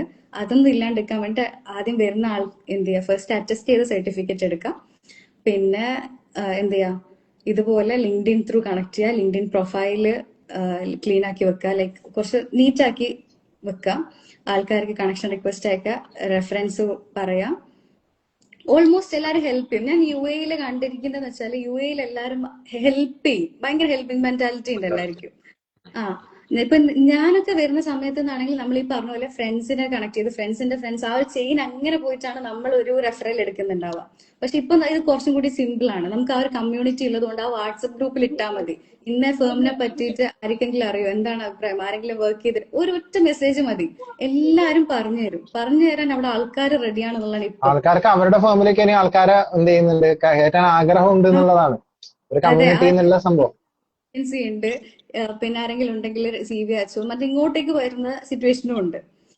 പിന്നെ ഓരോ ഫേംസിന്റെ ഇതുപോലെ ഓരോരുത്തരുടെ ലെക്ക് പോലെയാണെന്ന് ഇപ്പൊ പറയും. ഈ ഒരു അവസ്ഥയിൽ ഒരു ലെക്ക് തന്നെയാണ് മെയിൻ ഫാക്ടർ ഇവിടെ UAE പ്ലേ. പക്ഷെ അതില് ഫിദ വേറെ കാര്യം കൂടി എന്താ വെച്ചാല്, നാട്ടിലൊക്കെ ഇപ്പം ആർട്ടിക്കിൾഷിപ്പ് ചെയ്യുന്ന ആൾക്കാർ നമ്മൾ കോംപ്ലക്സ് ടാക്സേഷനും കാര്യങ്ങളൊക്കെ പഠിച്ചാലും ഭാവിയിൽ ഇപ്പം അവർക്ക് UAE വരുമ്പോൾ കോർപ്പറേറ്റ് ടാക്സും വാറ്റൊക്കെ പഠിക്കാനൊക്കെ കുറച്ചും കൂടി അത്ര എഫേർട്ട് ഉണ്ടാന്നുള്ളത് കൂടി ഒരു ഫാക്ടറാണ്. ഒരു ട്രാൻസിഷൻ വലിയൊരു ബുദ്ധിമുട്ടുണ്ടാവില്ല. നേരെ തിരിച്ച് ഇവിടെ ചെയ്ത ആള് പോയിട്ട് നാട്ടില് പ്രാക്ടീസ് ചെയ്യാൻ ഓഫീസ് ഇട്ട് കഴിഞ്ഞാല് ഒരാഴ്ചന്റെ അപ്പുറത്തേക്ക് ഓഫീസ് മുന്നോട്ട് ടാക്സേഷന്റെ കാര്യത്തിൽ നിങ്ങൾ ആ ഒരു കൺഫ്യൂസിംഗ് സ്റ്റേജിലാണ് ഉള്ളത് എന്നുണ്ടെങ്കിൽ ഉറപ്പായിട്ടും നിങ്ങൾ UAE ചൂസ് ചെയ്യരുത്. നിങ്ങൾ നാട്ടിൽ തന്നെ നിന്നിട്ട് എന്ത് ചെയ്യുക, ആ ഒരു എക്സ്പോഷർ ഉണ്ടാക്കുക. അതല്ല UAE എംപ്ലോയ്മെന്റ് ആ സെറ്റ് അല്ലെങ്കിൽ UAE ഫേം ഇടുക. ഇങ്ങനെ ഏതെങ്കിലും ഒരു ചോയ്സ് ആണെങ്കിൽ ഡെഫിനറ്റ്ലി അതിന് പോവാമെന്നാണ് പറയാനുള്ളത്. ഇതൊക്കെ ഇനി എന്തെങ്കിലും ആഡ് ചെയ്യാൻ എനിക്ക് തോന്നുന്നു അല്ലേ സാറേ? ഏകദേശം ഞാൻ കഴിഞ്ഞ ആഴ്ച ഒരു ഫോറത്തിൽ പങ്കെടുത്തിരുന്നു, മലയാളീസ് ആയിട്ടുള്ള ആൾക്കാരുടെ ഒരു ഫോറത്തിൽ. അപ്പൊ അതിലൊക്കെ പങ്കെടുക്കുമ്പോൾ എനിക്ക് മനസ്സിലായ ഒരു കാര്യം എന്ന് വെച്ചാൽ പണ്ടത്തെ പോലെയല്ല, ഇപ്പം ഭയങ്കര നെറ്റ്വർക്കിംഗ് ആണ്. അപ്പൊ ആ ഫോറത്തിൽ തന്നെ എൻട്രി ലെവലിലുള്ള ആൾക്കാരുണ്ട്. എന്റെ ജൂനിയർ ഉണ്ടായിരുന്നു CA ക്വാളിഫൈ ചെയ്ത് റീസെന്റ്. അത് തന്നെ 35 കൊല്ലമായിട്ട് CA ഓൾറെഡി ഇവിടെ ഉള്ള ആൾക്കാർ ഇറക്കുന്നുണ്ട്. അപ്പൊ നെറ്റ്വർക്കിംഗ് ഒക്കെ ഭയങ്കര ഇമ്പോർട്ടന്റ് ആണ്. അപ്പൊ ഇവിടെ നമ്മൾ UAE തന്നെ വലിയൊരു നെറ്റ്വർക്കിങ്ങിനെ ബിൽഡ് ചെയ്ത് വരാണ്. അപ്പൊ എന്തായാലും ഇത് ഒരുപാട് കാര്യങ്ങൾ നമുക്ക് ഇതിലേക്ക് കോൺട്രിബ്യൂട്ട് ചെയ്തിട്ടുണ്ട്. എന്തെങ്കിലും ലാസ്റ്റ് ആയിട്ട് ആഡ് ചെയ്യാനുണ്ടെങ്കിൽ വേറെ എനിക്ക് തോന്നുന്നു എന്റെ ലിസ്റ്റിലുള്ള ഏകദേശം ഓക്കെ ടു സെറ്റ് കാര്യങ്ങൾ ക്ലിയർ ആയി ഏകദേശം. അപ്പോ ഈ വാക്കൻസിന്റെ പ്രശ്നമാണ്, അല്ലെങ്കിൽ എന്താ പറയാ അതിൽ എൻട്രി ആണ് പ്രശ്നം. അതിന് പറഞ്ഞ പോലെ ഫിദ പറഞ്ഞ പോലെ അബൂക്കർ സാർ പറഞ്ഞ പോലെ ഒരു കമ്മ്യൂണിറ്റി ഉണ്ട്, നമുക്ക് ആ കമ്മ്യൂണിറ്റിയിൽ ജോയിൻ ചെയ്യാം. അത് അബൂക്കർ സാറിന്റെ സ്റ്റോറിയിൽ ഉണ്ടാവും അതിന്റെ ലിങ്ക്, അതിന്റെ വാട്സ്ആപ്പ് ഗ്രൂപ്പിന്റെ ലിങ്ക് ഉണ്ടാവും ഈ ലൈവ് എൻഡ് ചെയ്തതിന് ശേഷം. അപ്പോ UAE ജോയിൻ ചെയ്യണം. UAE എത്തിയ ആളുകൾ മാത്രം മതി എന്നാണോ സാർ? അത് എല്ലാവർക്കും ജോയിൻ ചെയ്യാൻ പറ്റും? ആക്ച്വലി UAE വിസ എങ്കിലും എടുത്ത് വെക്കണം. കാരണം എന്താ വെച്ചാൽ നാട്ടിലുള്ള എല്ലാവരും ജോയിൻ ചെയ്യാൻ തുടങ്ങിക്കഴിഞ്ഞാൽ നമുക്ക് ആ ഒരു ഇന്റഗ്രിറ്റി, ആ ഒരു പർപ്പസ് മെയിൻറ്റെയിൻ ആവില്ല എന്നുള്ളതാണ് അതിന്റെ പ്രശ്നം. പിന്നെ ജസ്റ്റ് ഒരു കാര്യം കൂടി, നമ്മൾ ഇത്രയും ഡിസ്കസ് ചെയ്ത ഒരു കാര്യം എന്താ വെച്ചാല്, നമ്മളെല്ലാത്തിനും പ്രോസും കോൺസും ഉണ്ട് എന്നുള്ളതാണ്. ഇപ്പൊ നമ്മൾ ആദ്യം നാട്ടിലത്തെ കാര്യം പറഞ്ഞു, ബാംഗ്ലൂർ കാര്യം പറഞ്ഞു, ചെന്നൈ പറഞ്ഞു, പിന്നെ നമ്മൾ ഇൻഡസ്ട്രിയൽ ട്രെയിനിങ് പറഞ്ഞു, Big Four പറഞ്ഞു, ഫിദ UAE കാര്യം പറഞ്ഞു. എല്ലാത്തിനും പ്രോസും ഉണ്ട് കോൺസും ഉണ്ട്. അപ്പൊ ബാലൻസ്ഡ് ആയിട്ട് നമ്മൾ എപ്പോഴും എന്ത് ചെയ്യണം, അതിന്റെ ബെനിഫിറ്റ്സ് എഴുതി വെക്കുക, അതിന്റെ ഡീമെറിറ്റ്സ് എഴുതി വെക്കുക. എന്നിട്ട് ഓരോന്നിനും വെയിറ്റേജ് ഒക്കെ നോക്കി നമ്മുടെ ഫാമിലിന്റെയും കൂടി ഇത് നോക്കിയിട്ട് ഡിസിഷൻ എടുക്കുക. ഇനി അതിൽ തന്നെ ഡിസിഷനിൽ പിന്നെ എന്തെങ്കിലും റീകൺസിഡറേഷൻ ആണെന്നെങ്കിൽ അതും ചെയ്യാം. അതൊക്കെയാണ് ഇതിന്റെ ഒരു ടേക്ക് അവേ ആയിട്ട് എനിക്ക് തോന്നുന്നു. മൂവ് ചെയ്യാൻ പറ്റൂല, അല്ലെങ്കിൽ ആലോചിച്ചാലും നമുക്ക് കാര്യങ്ങൾ മുന്നോട്ട് പോകില്ല. ഇപ്പൊ ബിഗ് ഫോഴ്സിന്റെ നമ്മള് കല്യാണത്തിനൊക്കെ കാര്യം പറയുമ്പോൾ പണ്ട് പറയും, കല്യാണം കഴിക്കുന്ന കാര്യമൊക്കെ പറയും, നമ്മൾ പറയും എല്ലാം മറ്റേ തിര ഒഴിയാൻ കാത്തുന്ന ഒരിക്കലും നമ്മൾ നീന്താൻ ഇറങ്ങലുണ്ടാവില്ല എന്നുള്ളതാണ്. അപ്പൊ ചില കാര്യത്തിൽ അങ്ങ് ഇറങ്ങിക്കഴിഞ്ഞാൽ ബാക്കി കാര്യങ്ങളൊക്കെ അതിന്റെ വഴിക്ക് അങ്ങ് നടക്കും എന്നുള്ളതാണ് അതിന്റെ ഒരു റിയാലിറ്റി എനിക്ക് തോന്നിയ ഒരു കാര്യം. എന്തായാലും ആർട്ടിഫിഷ്യൽ ഭയങ്കര അങ്ങനെ കാരണം സന്തോഷം. വെച്ചാൽ ഈ സ്റ്റുഡന്റ് എന്നുള്ള സാധനത്തിൽ നിന്ന് നമ്മൾ ഇപ്പൊ സ്റ്റുഡന്റ് ആയിട്ടുള്ള വർക്കിംഗ് ആണെങ്കിലും വർക്ക് എന്നുള്ള സാധനത്തിലേക്ക് പോവാന്ന്. അപ്പൊ കുറെ കാര്യങ്ങൾ മുമ്പ് കാണും, അതൊക്കെ ഫേസ് ചെയ്യാം. മെല്ലെ മെല്ലെ എന്തെങ്കിലും തിരുത്തണമെങ്കിൽ തിരുത്താൻ ഒരുപാട് ആൾക്കാർ ട്രാൻസ്ഫർ അടിക്കുന്ന ആൾക്കാരുണ്ട്. അതൊക്കെ നമ്മൾ ചെല്ലുക. ബാക്കി ചില ആളുകൾക്കൊന്നും ചില പക്ഷെ സാധനങ്ങൾ ഇവിടെ പറ്റില്ല. ചില ഫഹദ് ഭായി ചെറിയൊരു പ്രശ്നം എന്താ അറിയോ? ഞാനൊരു റിയാലിറ്റി പറയട്ടെ. ജസ്റ്റ് ഒരു എക്സാമ്പിൾ പറയുകയാണെങ്കിൽ, ഒരു കുട്ടി ഒരു +2 പാസ്സായ ഒരു കുട്ടി, +2 കഴിഞ്ഞ ഒരു കുട്ടി ഫൗണ്ടേഷൻ എക്സാമിന് തൊട്ട് മുന്നേ ഇപ്പൊ ഒരു ഡിസംബർ, നമ്മളിപ്പോ ഡിസംബറിലാണ് അടുത്ത മാസം, ഡിസംബർ 2025 ആ കുട്ടി ഫൗണ്ടേഷൻ പഠിച്ചുകൊടുക്കുകയാണ്. അപ്പൊ ആ കുട്ടി ജസ്റ്റ് ഒരു 1 ഇയർ കഴിഞ്ഞ് 1 ഇയറിനുള്ളിൽ ഫൗണ്ടേഷൻ ഇൻട്രും പാസ്സായാല് ഫൗണ്ടേഷൻ അല്ലെങ്കിൽ +2 എന്ന് പറയുന്ന ടാഗിൽ നിന്നും ജസ്റ്റ് ഒരു 1 ഇയർ 3 മന്ത്സിന്റെ ഗ്യാപ്പിലാണ് ആ കുട്ടി ഫൈനലിസ്റ്റ് ആവുന്നത്. അപ്പൊ ഈ 1 ഇയർ കൊണ്ട് അത്രയും പ്രഷർ എടുത്തിട്ട് ആ കുട്ടി ഫൈനലിലേക്ക് വരുമ്പോഴും ആ കുട്ടിക്ക് ഇനി ഒരുപാട് കാര്യങ്ങൾ മുന്നിൽ വരാനുണ്ട്. അപ്പൊ നമ്മള് ചെറിയ ടൈമിൽ ഒരുപാട് കാര്യങ്ങൾ പഠിക്കുന്നു. ഭാവിയിൽ നമ്മൾ വർക്ക് ചെയ്യുമ്പോഴും നമ്മുടെ അടുത്ത് ഇതേ എക്സ്പെക്ടേഷനാണ്. അപ്പൊ ഇതൊരു റാറ്റ് റേസ് ആയിട്ട് കാണാൻ തുടങ്ങിക്കഴിഞ്ഞാൽ ഇവിടെ പല ഇഷ്യൂസും ഉണ്ടാവും. അപ്പൊ ചില കാര്യങ്ങളൊക്കെ നമ്മൾ എന്ത് ചെയ്യുക, മറ്റേ കരിയർ ഡെവലപ്മെന്റ് ആണെങ്കിൽ പോലും ചിലത് നമ്മളൊരു ലിമിറ്റ് വെക്കണം, നമ്മളൊരു വർക്ക് ലൈഫ് ബാലൻസ് കീപ്പ് ചെയ്യണം എന്നാണ് എന്റെ ഒരു പേഴ്സണൽ ഒപ്പീനിയൻ. നമ്മളിങ്ങനെ ഓടിക്കൊണ്ടിരിക്കുമ്പോൾ ചില ആൾക്കാർ മുന്നിലെത്തും, ചില ആൾക്കാർ ബാക്കിലായിരിക്കും, ബാക്കിലെ ആൾക്കാർ ചിലപ്പോൾ മുന്നിലെത്തും. ഒരിക്കലും നമ്മൾ എന്ത് ചെയ്യരുത്, നമ്മുടെ സക്സസ് നമ്മുടെ ഫെയിലർ മറ്റൊരാളുടെ സക്സസ് ഫെയിലർ വെച്ചിട്ട് നമ്മളെ ഒരിക്കലും മെഷർ ചെയ്യരുത് എന്നുള്ളതാണ് എനിക്ക് ഇതിൽ ഒന്നുകൂടെ. നമ്മൾ കാരണം പറഞ്ഞ പോലെ എല്ലാരും ജൂനിയർ സീനിയർ എന്നൊന്നും ഇല്ല ആക്ച്വലി. ഒന്നുമില്ല. Yes yes. ഞാൻ മീൻസ് എന്റെ ഫ്രണ്ട്സിന്റെ ഇതിൽ വരുന്ന സമയത്ത് കേൾക്കുന്നതാണ്, എനിക്ക് എന്താ എനിക്ക് ഇനി സെറ്റ് ആയില്ലേ, മീൻസ് ഇനി UAE ഇനി അവിടെ സെറ്റ് ആയില്ലേ, എനിക്ക് എന്താ പറയുന്നത്, നമ്മളിവിടെ ഇന്റർ പാസ് ആയിട്ടില്ല എന്നൊക്കെ പറഞ്ഞിട്ട് മെസ്സേജ്. പക്ഷെ ഞാൻ പറയുന്ന സമയത്ത് അതിന്റെ സ്ട്രഗിൾ എനിക്കും ഉണ്ടാവും. ഇവിടെ എന്ന് വെച്ച് കഴിഞ്ഞാൽ ഞാൻ ഇവിടെ എത്താൻ എടുത്ത സ്ട്രഗിളും അബൂക്കർ സാറിനൊക്കെ അറിയാം. ഞാൻ ഒരുപാട് കരഞ്ഞിട്ടൊക്കെ മെസ്സേജ് ഒക്കെ ഞാന് അന്ന് പണ്ട് ആർട്ടിക്കിൾഷിപ്പിന് വേണ്ടിട്ട് ബാംഗ്ലൂരേക്ക് ലാൻഡ് ചെയ്ത് അന്ന് രാവിലെ 5 മണിക്ക് എത്തിയപ്പോ എന്റെ ഒരു ഫ്രണ്ടിന്റെ അല്ലെങ്കിൽ എന്റെ ബ്രദറിന്റെ ഫ്രണ്ടിന്റെ കെയർ ഓഫ് ഞാൻ പോയത്. അപ്പൊ അവനെ വിളിച്ചിട്ട് കിട്ടുന്നില്ല. അപ്പൊ അവൻ നൈറ്റ് ഷിഫ്റ്റ് കഴിഞ്ഞിട്ട് ഉറങ്ങുന്ന സമയം രാവിലെ, അപ്പൊ കിട്ടൂല. ഞാൻ അടുത്തുള്ള ഒരു പള്ളിയിൽ പോയിട്ട് മുകളിലത്തെ ഫ്ലോറിൽ പോയിട്ട് കിടന്നുറങ്ങാ ചെയ്തത്. അപ്പൊ ഇതൊക്കെ ചിലപ്പോ ഇപ്പോഴത്തെ കുട്ടികൾക്ക് ഇതൊന്നും പറഞ്ഞാൽ ഇപ്പൊ മനസ്സിലാവണം എന്നില്ല. അപ്പൊ നമ്മൾ പറയാമല്ലോ, പണ്ടത്തെ ജനറേഷൻ നമ്മളോട് പറയും പണ്ടത്തെ ഓണം അല്ലെങ്കിൽ പണ്ടത്തെ പെരുന്നാളാന്നല്ലോ, അതേപോലെ തോന്നും കുട്ടികൾക്ക്. പക്ഷെ അതിനൊക്കെ സ്ട്രഗിളിന്റെ വലിയൊരു കഥ ഉണ്ട്. ഒരു ചാർട്ടേഡ് അക്കൗണ്ടന്റ് എന്ന് പറഞ്ഞാല് പ്ലത്തോറ ഓഫ് സ്ട്രഗിൾ. ശരിക്കും ഞാൻ മനസ്സിലാക്കുന്ന ഒരു CA-കാരന്റെ മൗൾഡിങ് നടക്കുന്നത് ശരിക്കും ആർട്ടിക്കിൾഷിപ്പിലാണ്. ശരിക്കും നമ്മളല്ലേ ഒരുപാട് സാധനങ്ങൾ നമുക്ക് ആർട്ടിക്കിൾഷിപ്പിൽ നിന്ന് കിട്ടാനുണ്ട്, നമ്മുടെ ചുറ്റുമുള്ള കാര്യങ്ങൾ. അപ്പൊ ശരിക്കും എൻജോയ് ചെയ്യുക. അതായത് ഏത് സംഭവം അതിൽ തന്നെ ഒരു കുട്ടി ആർട്ടിക്കിൾഷിപ്പിന് ഇപ്പൊ ഒരു ഫോർ എക്സാമ്പിൾ ഞാൻ നേരത്തെ പറഞ്ഞില്ലേ, ചില എക്സാം വിൻഡോസ് അതിന് ആർട്ടിക്കിൾഷിപ്പ് വേക്കൻസി ഉണ്ടാവില്ല. ഒരു കുട്ടി ചിന്തിക്കണം ഞാനൊരു 4 മാസം കഴിഞ്ഞിട്ട് അടുത്ത അറ്റംപ്റ്റ് കഴിഞ്ഞിട്ട് കയറിക്കോളാം എന്ന് പറഞ്ഞാൽ ഇറ്റ്സ് പെർഫെക്റ്റ്ലി ഫൈൻ. ആ കുട്ടിയുടെ ഡിസിഷനെ നമ്മൾ എന്ത് ചെയ്യണം, റെസ്പെക്ട് ചെയ്യണം. ആ കുട്ടിയാണ്, അവരാണല്ലോ ഭാവിയിൽ ജീവിക്കേണ്ടത്. അതിന് നമ്മളിപ്പോ റഷ്യ ട്രൈ ചെയ്തിട്ട് കിട്ടിയിട്ട് ഇപ്പൊ ബിഗ് ഫോഴ്സിൽ ട്രൈ ചെയ്ത് കിട്ടിയിട്ടില്ലെങ്കിൽ അതിന് ഒരു നല്ലതുണ്ടാവും ഫ്യൂച്ചറിൽ എന്ന് നമ്മൾ ആലോചിക്കാം. അതെ, അത് നമ്മളിപ്പോ പറയുന്ന പോലെ ഇപ്പൊ വിശ്വാസികളൊക്കെ പറയുന്ന പോലെ നമുക്ക് ഫ്യൂച്ചറിൽ ഹയർ ഉണ്ട് എന്നൊക്കെ പറയുന്ന പോലെ ഉണ്ടാവും. For every delay there is goodness. പണ്ടൊക്കെ ഞാനൊരു ഫാക്കൽറ്റി എന്നുള്ള രീതിയിൽ കുട്ടികളെ വല്ലാണ്ട് പുഷ് ചെയ്യാറുണ്ട്, ബോത്ത് ഗ്രൂപ്പ് പഠിക്കണം, പാസ്സാവണം കാര്യങ്ങൾ. പക്ഷെ ഇപ്പൊ നമ്മൾ ഒന്നും കൂടി മോഡറേറ്റ് ആയിട്ട് കുട്ടികളോട് പറയും, നിങ്ങൾക്ക് എങ്ങനെയാണോ തോന്നുന്നത്, നിങ്ങൾ ആരോടും ഡിസ്കസ് ചെയ്യേണ്ട, നിങ്ങൾ തീരുമാനിച്ച് നിങ്ങളെ കാര്യങ്ങൾ നിങ്ങൾ മുന്നോട്ട് കൊണ്ടുപോകുക, അത്രേ ഉള്ളൂ. അതിന്റെ റിസ്ക് നമ്മൾ തന്നെ ഏറ്റെടുക്കണം. നമ്മളൊരു ഡിസിഷൻ എടുത്താൽ നമ്മൾ അതിന്റെ അക്കൗണ്ടബിലിറ്റി ഏറ്റെടുക്കണം. അത് നമ്മൾ വേറെ ആളെ ബ്ലെയിം ചെയ്യുന്ന നടത്തില്ല. അപ്പൊ ഈ ഫിദ അടക്കം അത്രയും നമുക്കറിയാലോ, നാട്ടിൽ നിന്ന് ആർട്ടിക്കിൾഷിപ്പ് ട്രാൻസ്ഫർ എടുത്തിട്ടാണ് ഫിദ അത്രയും റിസ്ക് എടുത്തിട്ട് അവിടെ പോയിട്ട് എന്ത് ചെയ്തത്, കാര്യങ്ങൾ ബിൽഡ് ചെയ്തത്. അപ്പൊ എല്ലാവർക്കും അവരുടേതായ ഒരു കഥകൾ പറയാനുണ്ടാവും. ഒരുപാട് ഓരോ ആൾക്കാരും പരിചയപ്പെടാൻ നമുക്ക് ഒരുപാട് കഥകൾ. നമ്മുടെ ജീവിതത്തിൽ ഏറ്റവും ബുദ്ധിമുട്ട് കാണുന്ന കാര്യങ്ങൾ പോലും ചില ആൾക്കാരുടെ ലൈഫിൽ എപ്പോഴും ഡെയിലി നടക്കുന്നുണ്ടാവാം. അപ്പൊ അതൊക്കെയാണ് ഇതിന്റെ ഒരു കാര്യം. അപ്പം ഈ ഒരു സെഷനിൽ പങ്കെടുക്കാനും എനിക്കും ഭയങ്കര ഹാപ്പി. ഫിദയോട് എനിക്ക് അധികം നല്ല രീതിയിൽ നന്ദിയുണ്ട്. അതടക്കം ഈ ഒരു ഓർഗനൈസേഷൻകാര് അടിപൊളിയായിട്ട് ചെയ്തിട്ടുണ്ട്. ക്ലിയർ ആയിട്ട് വിചാരിക്കുന്നു. പിന്നെ അതിൽ ഞാനൊരു കമന്റ് കണ്ടു, മറ്റേ എന്താ പറയുക, ഇപ്പൊ അറ്റസ്റ്റേഷൻ ആവശ്യമില്ല എന്നുള്ളത്. എനിക്കറിയില്ല, ഞാൻ 2023 ഞാൻ വന്നപ്പോ വിസ ചെയ്യുമ്പോൾ എനിക്ക് അറ്റസ്റ്റേഷൻ ആവശ്യം ഉണ്ടായിരുന്നു. ഇപ്പൊ എങ്ങനെയാന്നുള്ളത് എനിക്ക് അറിയില്ല. ഐ ഗെസ് ഇല്ലാന്ന് തോന്നുന്നുണ്ടോ? ഇവിടെ കമന്റ് ആയിട്ട് വന്നു അറ്റസ്റ്റേഷൻ ആവശ്യമില്ല. അറ്റസ്റ്റേഷൻ ഏറ്റവും നല്ലതെന്ന് വെച്ചാൽ കുറച്ചധികം എക്സ്പെൻസ് ആയാലും ഉള്ള സർട്ടിഫിക്കറ്റ് ഒക്കെ ഡിഗ്രി അറ്റസ്റ്റ് ചെയ്ത് വരാം. ക്വാളിഫൈ ചെയ്ത ആൾക്കാര് CA സർട്ടിഫിക്കറ്റും ഡിഗ്രി സർട്ടിഫിക്കറ്റും അടക്കം അറ്റസ്റ്റ് ചെയ്ത് വരുന്നുണ്ട് എന്നുള്ളതാണ്.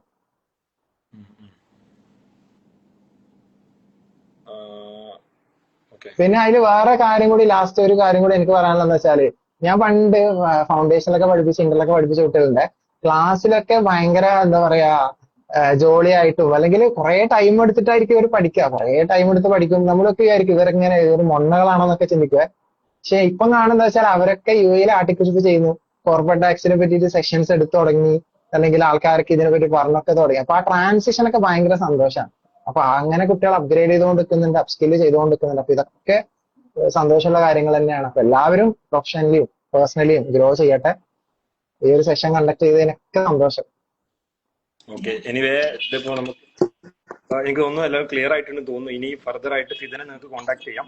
അതേപോലെ അബൂബക്കർ സാറിന്റെ ആ ഒരു ഗ്രൂപ്പ്, ഞാൻ ഗ്രൂപ്പ് സ്പെസിഫിക്കലി പറയാണ്, നമ്മൾ അവിടെ എത്തിയ ആളുകൾക്ക് അല്ലെങ്കിൽ അവിടെ വിസ ഓൾറെഡി അടിച്ച ആൾക്കാർക്കാണ് നമ്മൾ പ്രിഫറൻസ്, ആൾക്കാർക്ക് മാത്രമേ അത് അതിൽ എൻട്രി ഉള്ളൂ. എനിക്ക് തോന്നുന്നു അഡ്മിൻ അപ്രൂവൽ ഉണ്ടായാലും നമുക്ക് അതിൽ എൻട്രി ഉള്ളൂ അല്ലെ? അഡ്മിൻ അപ്രൂവൽ ഉണ്ടെങ്കിലേ ഉള്ളൂ. അപ്പൊ അതിപ്പോ ആസ് ഓഫ് നൗ ഞാൻ ഹാൻഡിൽ ചെയ്യുന്നത്, ഞാൻ നാളെ എന്ത് ചെയ്യും, കുട്ടികൾക്ക് ഹാൻഡ് ഓവർ ചെയ്യണമെന്ന് സത്യമായിട്ട് ആഗ്രഹിക്കുന്നുണ്ട്. കാരണം ഒരാൾക്ക് ഇത് ഒരിക്കലും മുന്നോട്ട് കൊണ്ടുപോകാനൊന്നും പറ്റൂല. പക്ഷെ കുട്ടികൾ ഫൈനലി ചെയ്തുകൊണ്ടിരിക്കുന്ന കുട്ടികളായതുകൊണ്ട് നമുക്കിത് എന്ത് ചെയ്യാനും പറ്റൂല, അവരെ ഏൽപ്പിക്കാനും പറ്റൂല. സോ അതിൽ നിന്നൊക്കെ നാളെ ക്വാളിഫൈഡ് ആയി കഴിഞ്ഞാൽ അവരൊക്കെ ആയിരിക്കും നാളെ ഈ ഒരു കമ്മ്യൂണിറ്റി മുന്നോട്ട് കൊണ്ടുപോവുക എന്നുള്ളതൊക്കെയാണ് ഇതിന്റെ ഒരു സംഭവം. ഓക്കെ, ഇനി ഇതിന്റെ തുടക്കം ഇപ്പോ എന്റെ അക്കൗണ്ടിലെ ഫസ്റ്റ് ലൈവ് ആണ്. എനിക്ക് തോന്നുന്നു നല്ല റെസ്പോൺസ് ഉണ്ടായിരുന്നു. നമുക്ക് 200+ വ്യൂസ് കണ്ടിന്യൂസ് ആയിട്ട് നമുക്ക് A to Z ഏകദേശം നമ്മളൊരു 250+ ഉണ്ടായിരുന്നു. 250+ ഉണ്ടായിരുന്നു. 2 മണിക്കൂർ നമ്മൾ കണ്ടിന്യൂസ് ആയിട്ട് ഇതേ ലെവലിൽ ഉണ്ടായിരുന്നു. അപ്പോ ഒരുപാട് ഇൻഫോർമേറ്റീവ് ആയിട്ട് അബൂബക്കർ സാർ ആയാലും സൽമാൻ സാർ ആയാലും വാസിൽ സാർ ആയാലും അതുപോലെ ഫിദ ആയാലും എല്ലാവരും ഇൻഫോർമേറ്റീവ് ആയിട്ട് പല കാര്യങ്ങളും പറഞ്ഞു. Very thankful to guest. Okay, ഭയങ്കരമായിട്ട് ഇവർ ഒരുപാട് കാര്യങ്ങൾ പ്രൊവൈഡ് ചെയ്തു. ഇനി ഫർദർ ആയിട്ട് നമുക്ക് ഇങ്ങനത്തെ സെഷൻസ് വെക്കണം, നമുക്ക് ഇങ്ങനെ കണ്ടിന്യൂസ് ആക്കണം. അത് നല്ല റെസ്പോൺസ് ആയിരുന്നു. സോ ഞാനും മോട്ടിവേറ്റഡ് ആയി ശരിക്കും പറഞ്ഞാൽ ഇനി ഇങ്ങനത്തെ സെഷൻസ് വെക്കാൻ വേണ്ടിയിട്ട്. സോ നമുക്ക് വെക്കണം അല്ല അബൂബക്കർ സാർ? നമുക്ക് വാസിൽ സാറിനും സൽമാൻ സാറിനും ഞാൻ പേഴ്സണലി ഇതിൽ നമ്മൾ താങ്ക്ഫുൾ ആയിരിക്കണം. അതുപോലെ ഫിദക്ക് ഏറ്റവും അടുത്ത എക്സാമിന് നല്ല റാങ്കോടുകൂടി തന്നെ പാസ്സാവാൻ എല്ലാ വിഷയവും നമ്മൾ പേഴ്സണലി നമ്മൾ ചെയ്യണം. അങ്ങനെ ഒരു സെഷൻ വെക്കാൻ ഭാഗ്യം ഉണ്ടാവട്ടെ എന്ന് ആശംസിക്കണം. Okay, thank you so much Fida. Thank you for Thank you, Shida. Thank you, Abubakar sir. Okay. Thank you all. Thank you very much. Okay. Thank you all. Okay. See you next time.